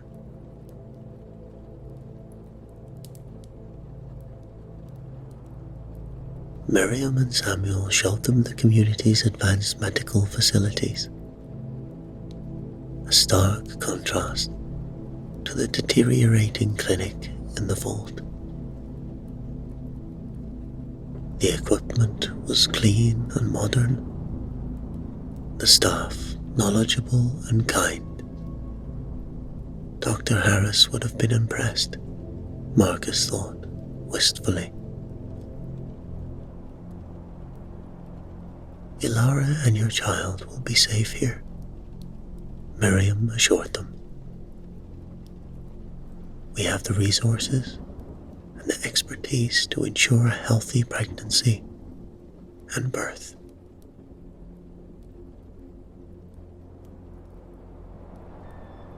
For the first time in a long while, Marcus felt a weight lift from his shoulders. They were safe, and there was a real chance for a future here. The community embraced them, offering support and a sense of belonging that had long been missing in their lives.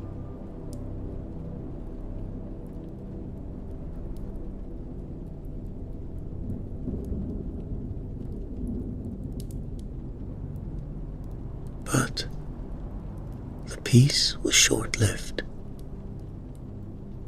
News arrived that Overseer Ivan, unwilling to relinquish his control, had sent Darius and a team of enforcers to capture Marcus and Alara. The community prepared for the inevitable confrontation, their unity and resilience tested to the limit.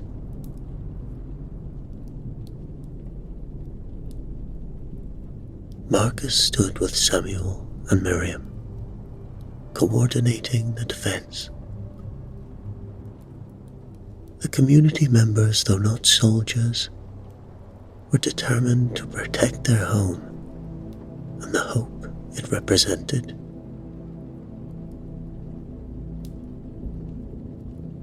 Marcus's experience as a security officer proved invaluable as they planned their strategy. As the enforcers approached, the tension mounted. The first clash was brutal, the air filled with the sounds of gunfire and shouts. The community fought with determination, using their intimate knowledge of the terrain to their advantage. Amid the chaos, Marcus spotted Darius, cutting through the defenders with ruthless efficiency.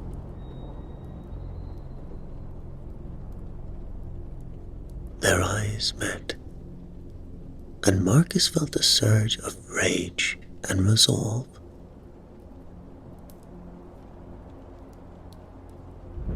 They met in the center of the battlefield, weapons drawn. The world around them seemed to fade away as they faced off. Darius smirked, his confidence unshaken. You can't win, Marcus. Ivan's power is absolute. Marcus tightened his grip on his weapon, his voice steady. No, it isn't. Not here. This place is different.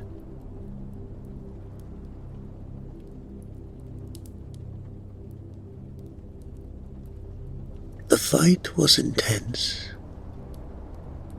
a brutal test of strength and will. Darius was strong and skilled, but Marcus fought with the desperation of a man protecting not just himself, the future of those he loved.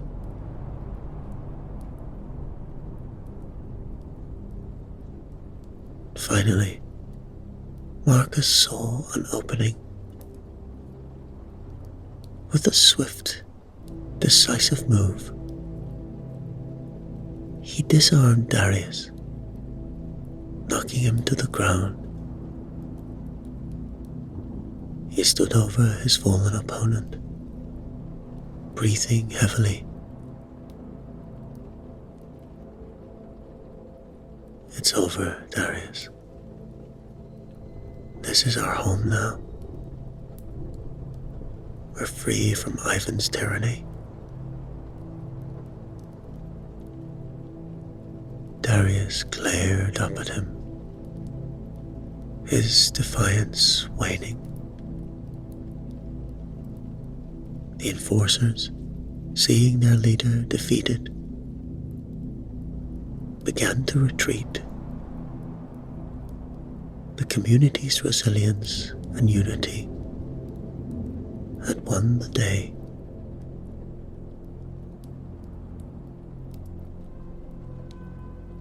The days following the climatic battle were filled with a sense of renewal and healing.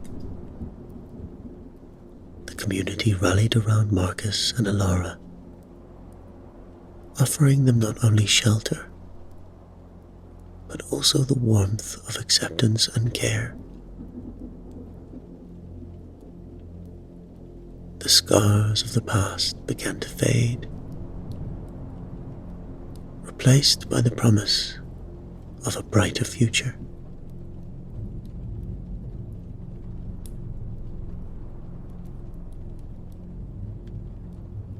Lara received the best medical attention from the community's medical team, who worked tirelessly to ensure her pregnancy progressed smoothly. The advanced facilities and the nurturing environment made all the difference. Under their vigilant care, Alara thrived. Her once anxious demeanor was replaced by a serene confidence. Marcus was always by her side, his protective instincts as strong as ever, but now tempered with hope rather than desperation.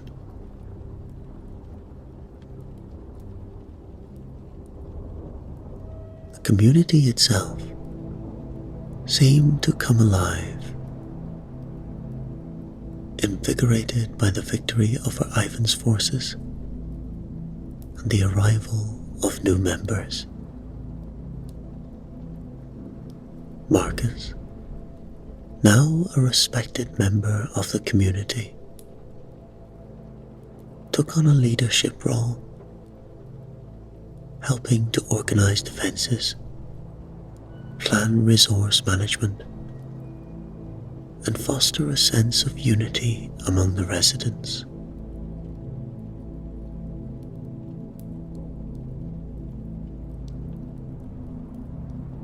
One crisp, clear morning,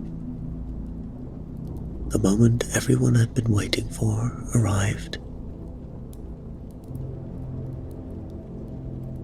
Alara went into labor, and the entire community held its breath. The medical team worked tirelessly, their skills and compassion shining through as they guided Alara through the delivery.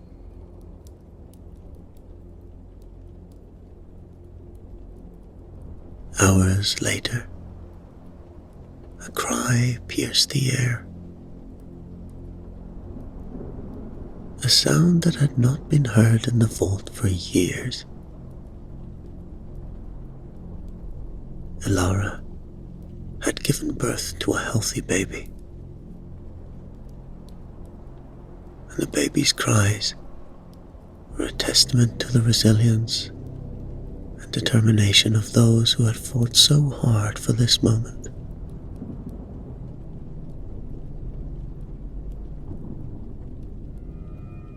The community erupted in celebration, their joy and relief palpable. People gathered around, offering congratulations and blessings. Alara, exhausted but radiant, cradled her newborn, her eyes shining with tears of happiness.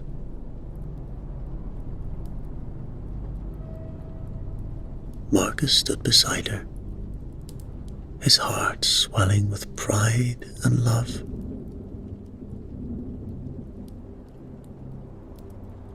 As the sun set, casting a golden glow over the valley, Marcus took a moment to step away from the crowd. He looked out over the horizon, the landscape bathed in the warm light of dusk. For the first time in a long time, he felt a profound sense of peace and hope. He thought of Sarah and Dr. Harris, of the sacrifices that had been made to reach this point.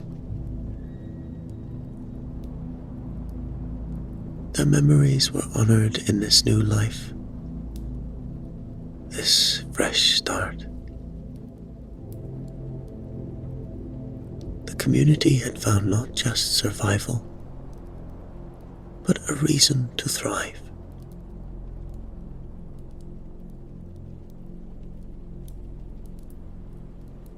Marcus knew that challenges lay ahead, but he also knew that they were not insurmountable. With the strength and unity of the community and the promise of new life, the future looked bright.